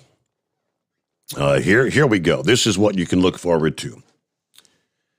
Marjorie Taylor Greene says, get ready to be brainwashed on January the 6th.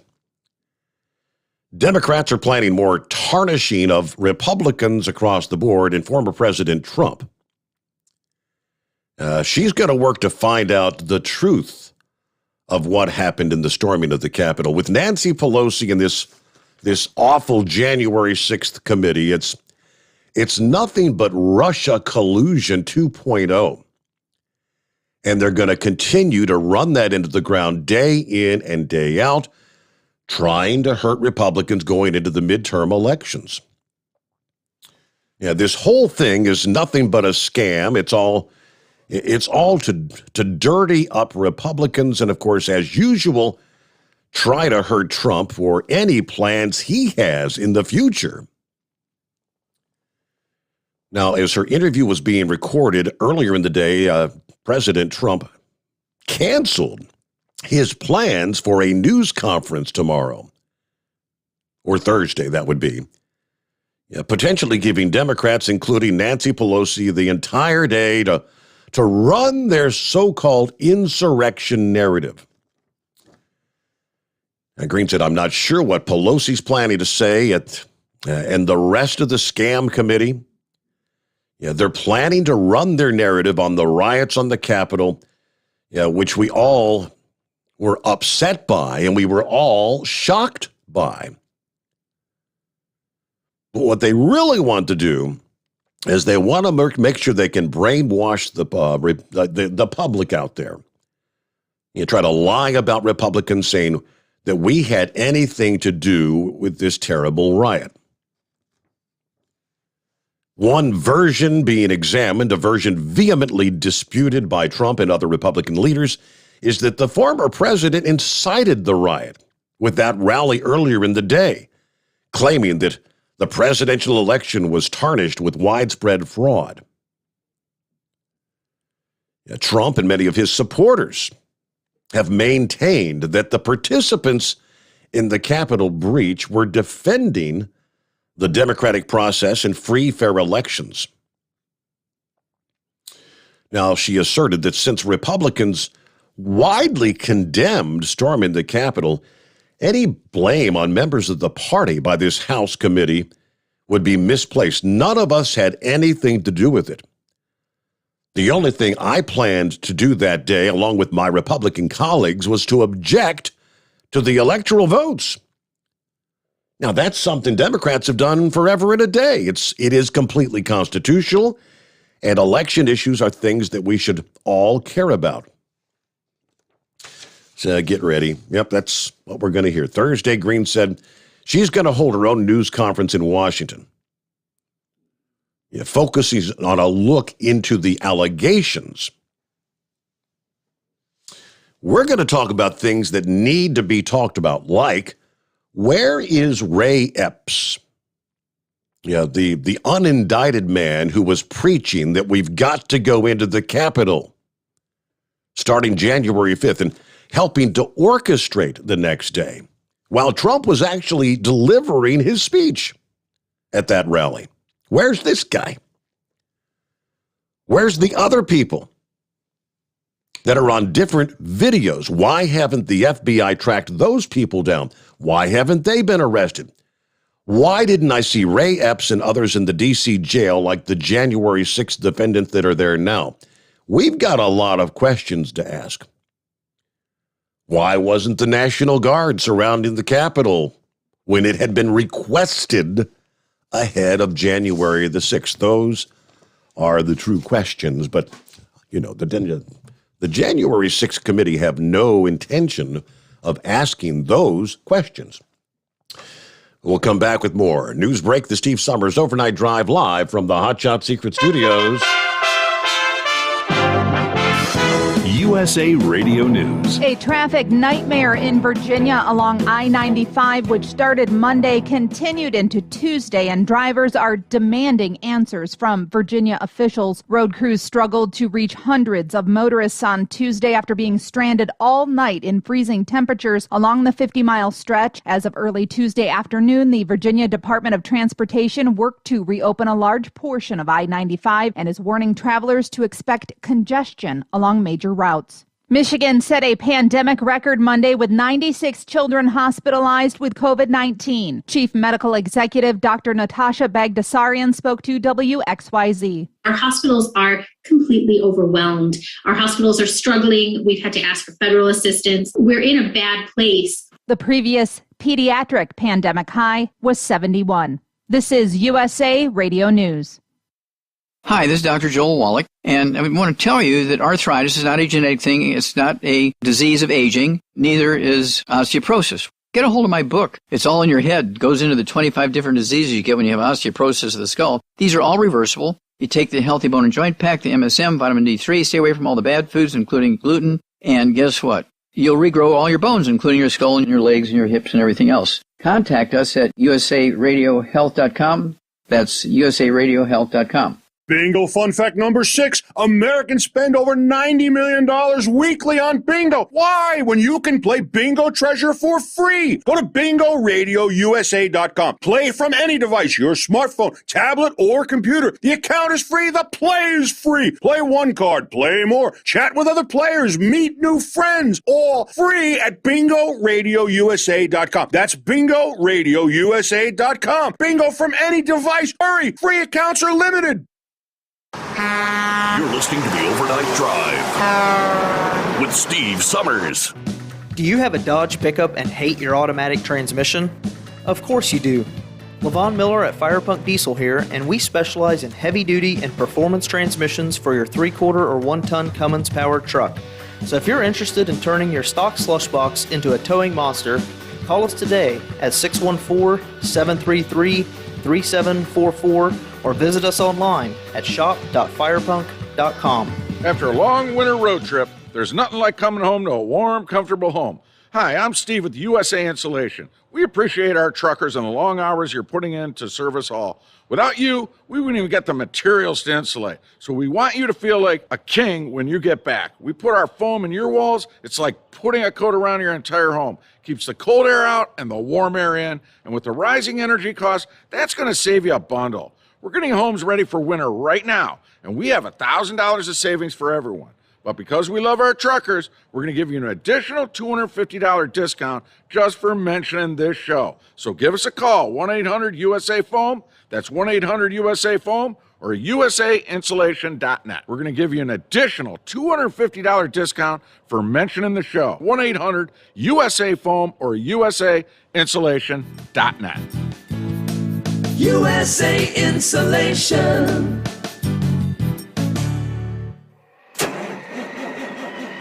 It's coming. Crisp fall mornings turn bitter cold. You climb into your diesel and it feels like you're sitting on an ice cube. Imagine how your engine feels after a frosty night.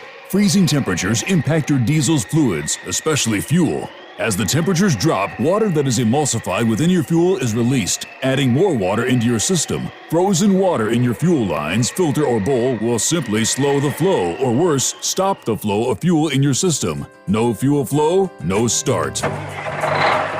Get prepared now for the cold that is coming. Hot Shot Secret Diesel Winter Anti-Gel is a premium fuel additive that lowers your fuel's pour point to minus 65 degrees. If it's that cold out, you shouldn't be on the road. You ought to be at home in front of the fireplace. Hot Shot Secret Diesel Winter Anti-Gel Premium Fuel Additive. Available now online at hotshotsecret.com. Hot Shot Secret. Powered by science. Dean Michael, the tax doctor here. I have one question for you. Do you want to stop worrying about the IRS? If the answer is yes, then look no further. I've been around for years, I've helped countless people across the country, and my success rate speaks for itself. So now you know where to find good, honest help with your tax problems. What are you waiting for? If you owe more than $10,000 to the IRS or haven't filed in years, call me now at 888-557-4020 or go to mytaxhelpmd.com for a free consultation and get your life back. Hi, we're the Goo Goo Dolls. We're fortunate that we can give our daughters everything they need to grow and learn. But not every child can focus on classes and play dates. Nearly 13 million kids in the U.S. face hunger. That's 1 in 6. School lunch might be their only meal each day, and it's heartbreaking to imagine any child going to bed hungry. We're dreaming of a perfect day when kids can smile, play, and just be kids without worrying about where their next meal will come from. Feeding America is working to make that perfect day a reality. Each year, the Feeding America network of food banks rescues billions of pounds of good food that would have gone to waste. That food is given to families and children in need. Being a kid should be about doing things that make an ordinary day extraordinary. Learning to play an instrument, building a sandcastle, hosting tea parties. Hunger should never be an obstacle to growing up. You can help end childhood hunger in your community by visiting feedingamerica.org. Brought to you by Feeding America and the Ad Council. Keep the bugs off your glass and the smokies off your ass. This is the Overnight Drive with Steve Summers. Hey, if you had a package that was supposed to be delivered on Christmas Day there in Oklahoma, I guess most of it would have been Oklahoma. Yeah, you might be able to find it on eBay or some of the other online sales sites. Yeah, the Oklahoma County Sheriff's Office said that almost 600 Amazon packages were dumped on December 31st in a rural area northeast of Oklahoma City.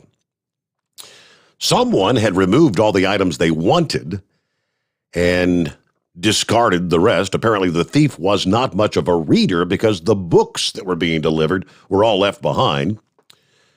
All the packages were supposed to have arrived at their destinations by Christmas. The tracking information shows the packages left the Amazon facility to go to the U.S. Postal Service for delivery, but never arrived. Sheriff's Office says, if you're missing a package, please do not call us. We are working with the Postal Service. We've reached out to Amazon.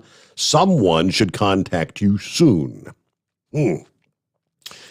Of course, remember back in November, there were, 400 FedEx packages that were found in Alabama, dumped in a ravine by a former driver. Then about a month later, another FedEx driver arrested for reportedly dumping more than 70 packages in the woods of North Carolina. I don't want any stinking books. Who has time to read? Well, they might not even have been able to read for that matter. So, all right, meanwhile, back to your calls here, and Larry's on the line. Hello, Larry. What's going on this morning? Happy New Year, by the way. Good morning and Happy New Year, by the way. I almost called Monday or Tuesday, but then just got into listening and didn't make the transition. But loved hearing all the comments from people about the new year and plans and everything else. That's what I tried to put on the Inspirational Friday. That it's kind of that reset time to think positive and try to have a good year with all baggage and stuff that we're carrying on from last year. Yes, sir. When I turned on this morning, usually I tune in right about 3:45, somewhere around in there. But I can't remember who it was talking about bad weather and 75 getting shut down in 90. Was it 93? He said. Blizzard of 93. Yes. Well, I have distinct recollection of the blizzards of 77 and 78.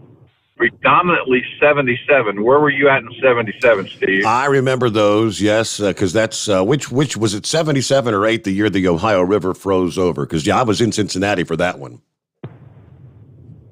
It was 77 because the temperature reached an all-time low of minus 25, and the ice on the roadways on Coleraine Avenue was so bad. There were yellow iron that was front-end loaders, that was used to cut up the ice. Wow. I spent 7 days at the firehouse. Now, keep in mind, in our community there of Coleraine Township, in 1977, Coleraine Township went to a career full-time department from Groesbeck Fire Department and Dunlap Fire Department. So those two merged in 1975. So they were still fairly young departments in 77.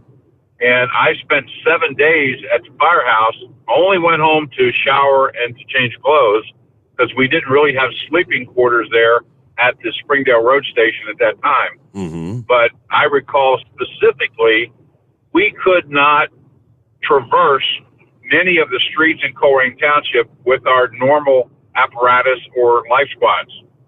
In fact, we had an international scout that did the best job for us, getting around to some of the areas that had 12 to 14 inches of ice on the roadway. Wow. Now, I'm talking about subdivisions, secondary streets. But, as he was talking about 75 getting shut down, that happened many times. And in fact, in 77, or I can't remember the number of days, the Hamilton County Sheriff closed the roads to all unnecessary traffic. Now, it had to be essential traffic and so forth, so on. But I remember that our trash trucks at Rumpke, we were given permission to service hospitals and nursing homes because of the potential threat of health issues from contaminations because of, various things, sure, rodents or whatever. But when it's that cold, rodents are seeking sanction in warm places. So we were given a pass back then. I want to say it was like 3 or 4 days long, to where you could get arrested if you were a non-essential vehicle on the roadway. I don't know if you recall that. I was too young to be driving at the time, but I mean, you're going back. Those were the days when Coleraine was still a volunteer fire department, right? Because I remember as a kid always hearing that siren. What would be the tornado siren or the air raid siren? Same kind of siren would go off when they'd be calling the firefighters in. You're exactly right, because prior to 75, it was transitioning in 75, but prior to that, it was strictly volunteer at Dunlap and Groesbeck. Chief Corky Snyder was in charge, and it was a great department back then, a lot of dedicated people involved in the department. But you're right, whenever there was a structure fire, the house siren would go off, which is the same as the civil defense siren. Yep. There on Galbraith Road. Yep. And the same thing up on Old Coleraine in the Dunlap area. But it transitioned in 75 to the merger of the two departments became the first career department in Coleraine Township. And then there was part-time guys like myself and then career firefighters. But in 77, it was a treat. My captain in Springdale Road Station was there for several days with us. Charlie Mann, his son Tommy Mann, who was a Ohio State Patrol trooper, was stopping in with us a lot during that period. But yeah, talking about bad weather, what's recently happened with the shutdown of 95, I saw that on the news last night. people stranded in their vehicles for, I think one woman was like 21 hours. Did you hear that? Yes, I did. Yeah, there was people there almost an entire day. Now think about that many hours in your vehicle. Every human has this issue that they have to relieve themselves. Exactly. So where do you drop what do you think all happened? It's one thing for a guy to step out and take a whiz on the side of the road, but I mean, temperatures were down in the teens, I believe. And what about, having to drop a deuce? What happens? Yeah, and the females don't have that luxury of standing up and saluting the world. Right. They have to take a pop a squat somewhere. And so all those humans were confined in that situation. So you could probably write a book on what happened for those 24 hours.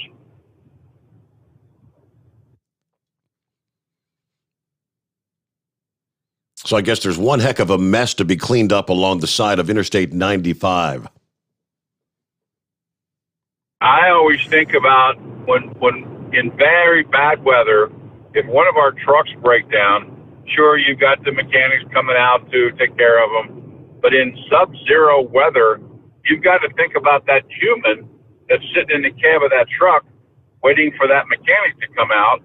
And hopefully the guy can seek a little sanctuary in the maintenance guy's truck for a minute, because by the time the maintenance guy gets there, it's pretty frosty inside that truck. Yep. Listen, I wanted to say Happy New Year to everybody. As always, just interesting comments from everybody. I hated I couldn't hear Eagle before because he was broken up a lot. All the new variants that are out. We've got years to go battling with this COVID thing. It's not going to get resolved in months or even a year. This thing is going to evolve. Way back in the 60s, when measles and mumps and everything like that was controversial on whether you should take the shot or not, it took years to get to a point to where we accepted the fact that before you go to school, you've got to have those vaccinations. And we're in the twilight, not in twilight. We're in the early stages of the evolution of this disease. Yes. And I would venture to say that 3 to 5 years from now, we're still talking about what we should do, what we shouldn't do. What do you think? I have a sneaky suspicion you're probably right. I mean, if these variants continue to occur, and we already know the Omicron and this IMU or IHU is kind of bypassing the current available vaccinations, it's going to be something long and drawn out. Yeah, for my 2 cents, I've had COVID. It was a mild case. I was lethargic. I wasn't sick. I was lethargic for one day. I was positive for about 5 days, I think. Mm-hmm. And I've also had the Moderna shots, 2 of them. I'm going to get the booster. But now, again, as we've talked, that's everybody's choice. Sure. Because I don't think that, they're not 1,000% sure, 100% sure on what the right path is. But at least today, in my mind, Larry Stone, that's the best path we can possibly take. And that may change 6 months from now. But today, based on what I think is reasonable information today, is my choice to take not only the ones that I've had, but I will take the booster as well. It's the best I think I can do for myself and my family at this point. And I 100% respect that decision, Larry. There you go. All right, my friend, you have a great day. And then, as always, enjoy the show. And as they say, the cast of characters, I love and respect every one of them and their opinions as well. Have a great day, Steve. You do the same. Thank you much, and have a safe day out there. Back into the Steve Sommers Overnight Drive, live from the Hot Shot Secret Studios. You're listening to the Overnight Drive with Steve Sommers. It's coming. Crisp fall mornings turn bitter cold. As you fire up your diesel, you can see your breath on the inside of a cab. Imagine looking deep into your engine. Freezing temperatures impact your diesel's fluids, especially fuel. On a 23-degree morning, the paraffin wax in your untreated fuel starts to morph from fluid to large crystals. These crystals clump together and form a gel. At minus 10 degrees, your fuel hits the point where it no longer pours like a liquid. It's so dense that the flow through the fuel filter will slow, causing hard starts or no starts. Get prepared now for the cold that is coming. Hot Shot's Secret Diesel Winter Anti-Gel is a premium fuel additive that lowers your fuel's pour point to minus 65 degrees. If it's that cold out, you shouldn't be on the road. You ought to be at home in front of the fireplace. Hot Shot's Secret Diesel Winter Anti-Gel Premium Fuel Additive. Available now online at hotshotsecret.com. Hot Shot Secret. Powered by science. Do you have a Dodge pickup and hate your automatic transmission? Of course you do. Levon Miller at Firepunk Diesel here, and we specialize in heavy-duty and performance transmissions for your 3-quarter or 1-ton Cummins-powered truck. So if you're interested in turning your stock slush box into a towing monster, call us today at 614-733-3744 or visit us online at shop.firepunk.com. Honorary Forest Ranger Betty White here, lending a hand to my dear friend Smokey Bear. Because for years, he's only said, only you can prevent wildfires. But there's a lot more to say. Like if you park your car on tall, dry grass, the hot exhaust pipe can start a wildfire. So keep the animals safe, especially the cute shirtless one. Go to SmokeyBear.com to learn more about wildfire prevention. Brought to you by the U.S. Forest Service, your state forester, and the Ad Council. And now, back to the Steve Summers Overnight Drive, live from the Hot Shot Secret Studios.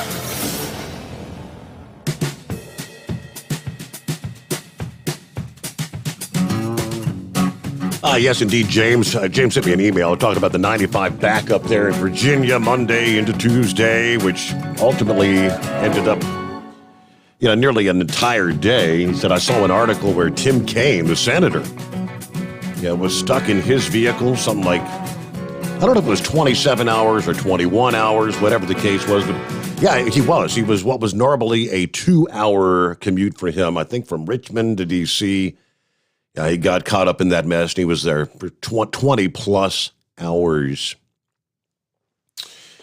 Hello to Truck and Phil this morning. Morning, Steve Summers, Overnight Drive in the Hot Shot Secret Nation. Happy Hump Day. I heard the driver on his way back from Kalamazoo to Indianapolis. I didn't hear his name, but I heard the shout out to Truck and Phil.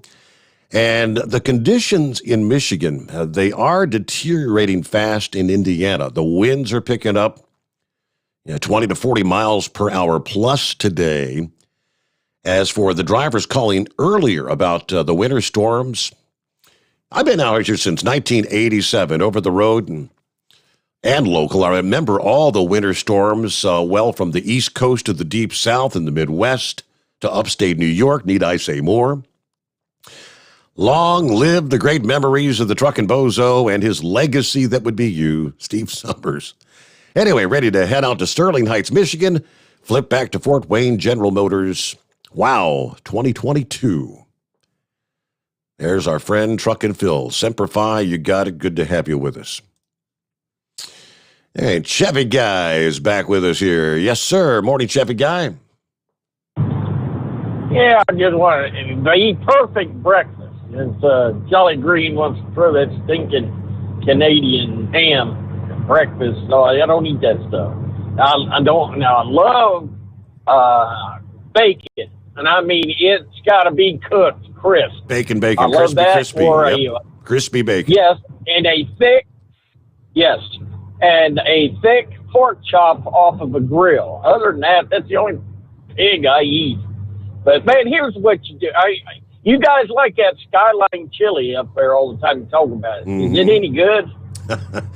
Let's just, okay. I would say it's an acquired taste is what it would be. Yeah, yes. All right, what's the other one you guys like? Gold Star. It's got to be quality chili.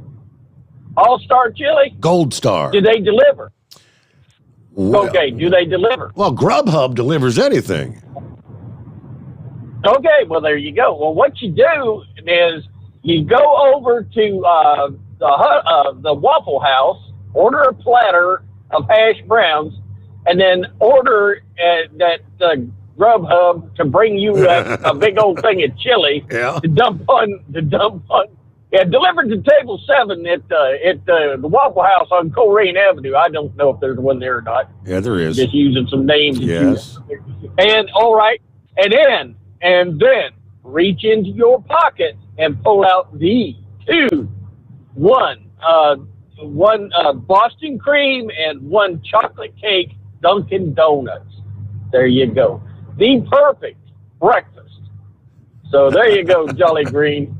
I know how to eat. There you go. I know breakfast ain't breakfast to me. I've been a trucker. I've been up all hours, day and night. I mean, I'm not a slave to any kind of traditional food.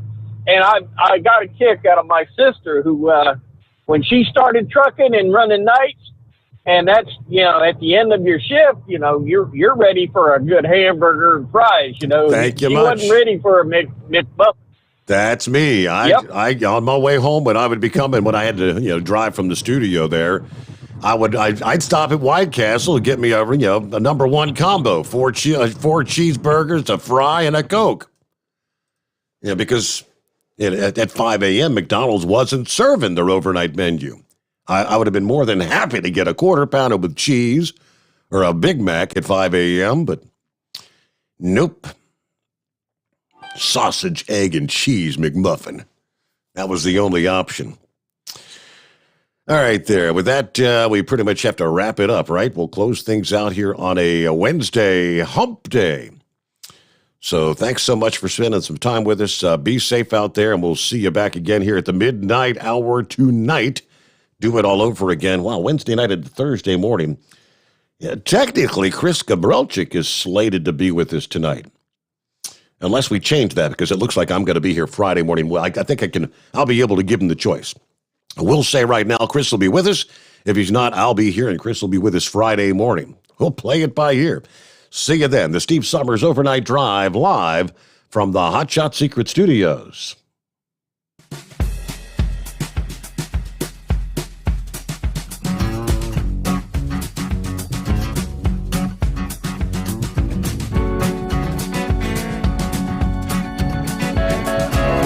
Never guess the places that I've been. You never guess the places that I've been. 'Cause everything is like a dream, yeah, but only in that dream that I live in. I'm never gonna let the day begin. Never gonna let the day begin. 'Cause everything is like a dream, yeah, but only in that dream that I live in. Oh, don't wake me up before you go, and I'll just make this bed my home. Oh, darling, please just let me sleep. Give me my dreams.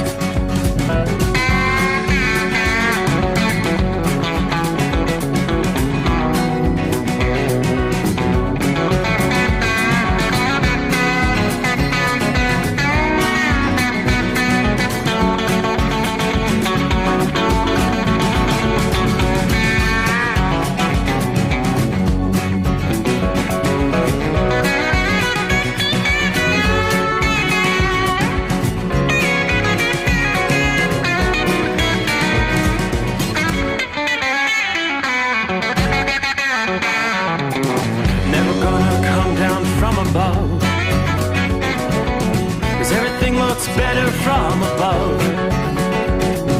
Nothing's ever as it seems, yeah, except in that world that I dream of. Never gonna lose the ones I love.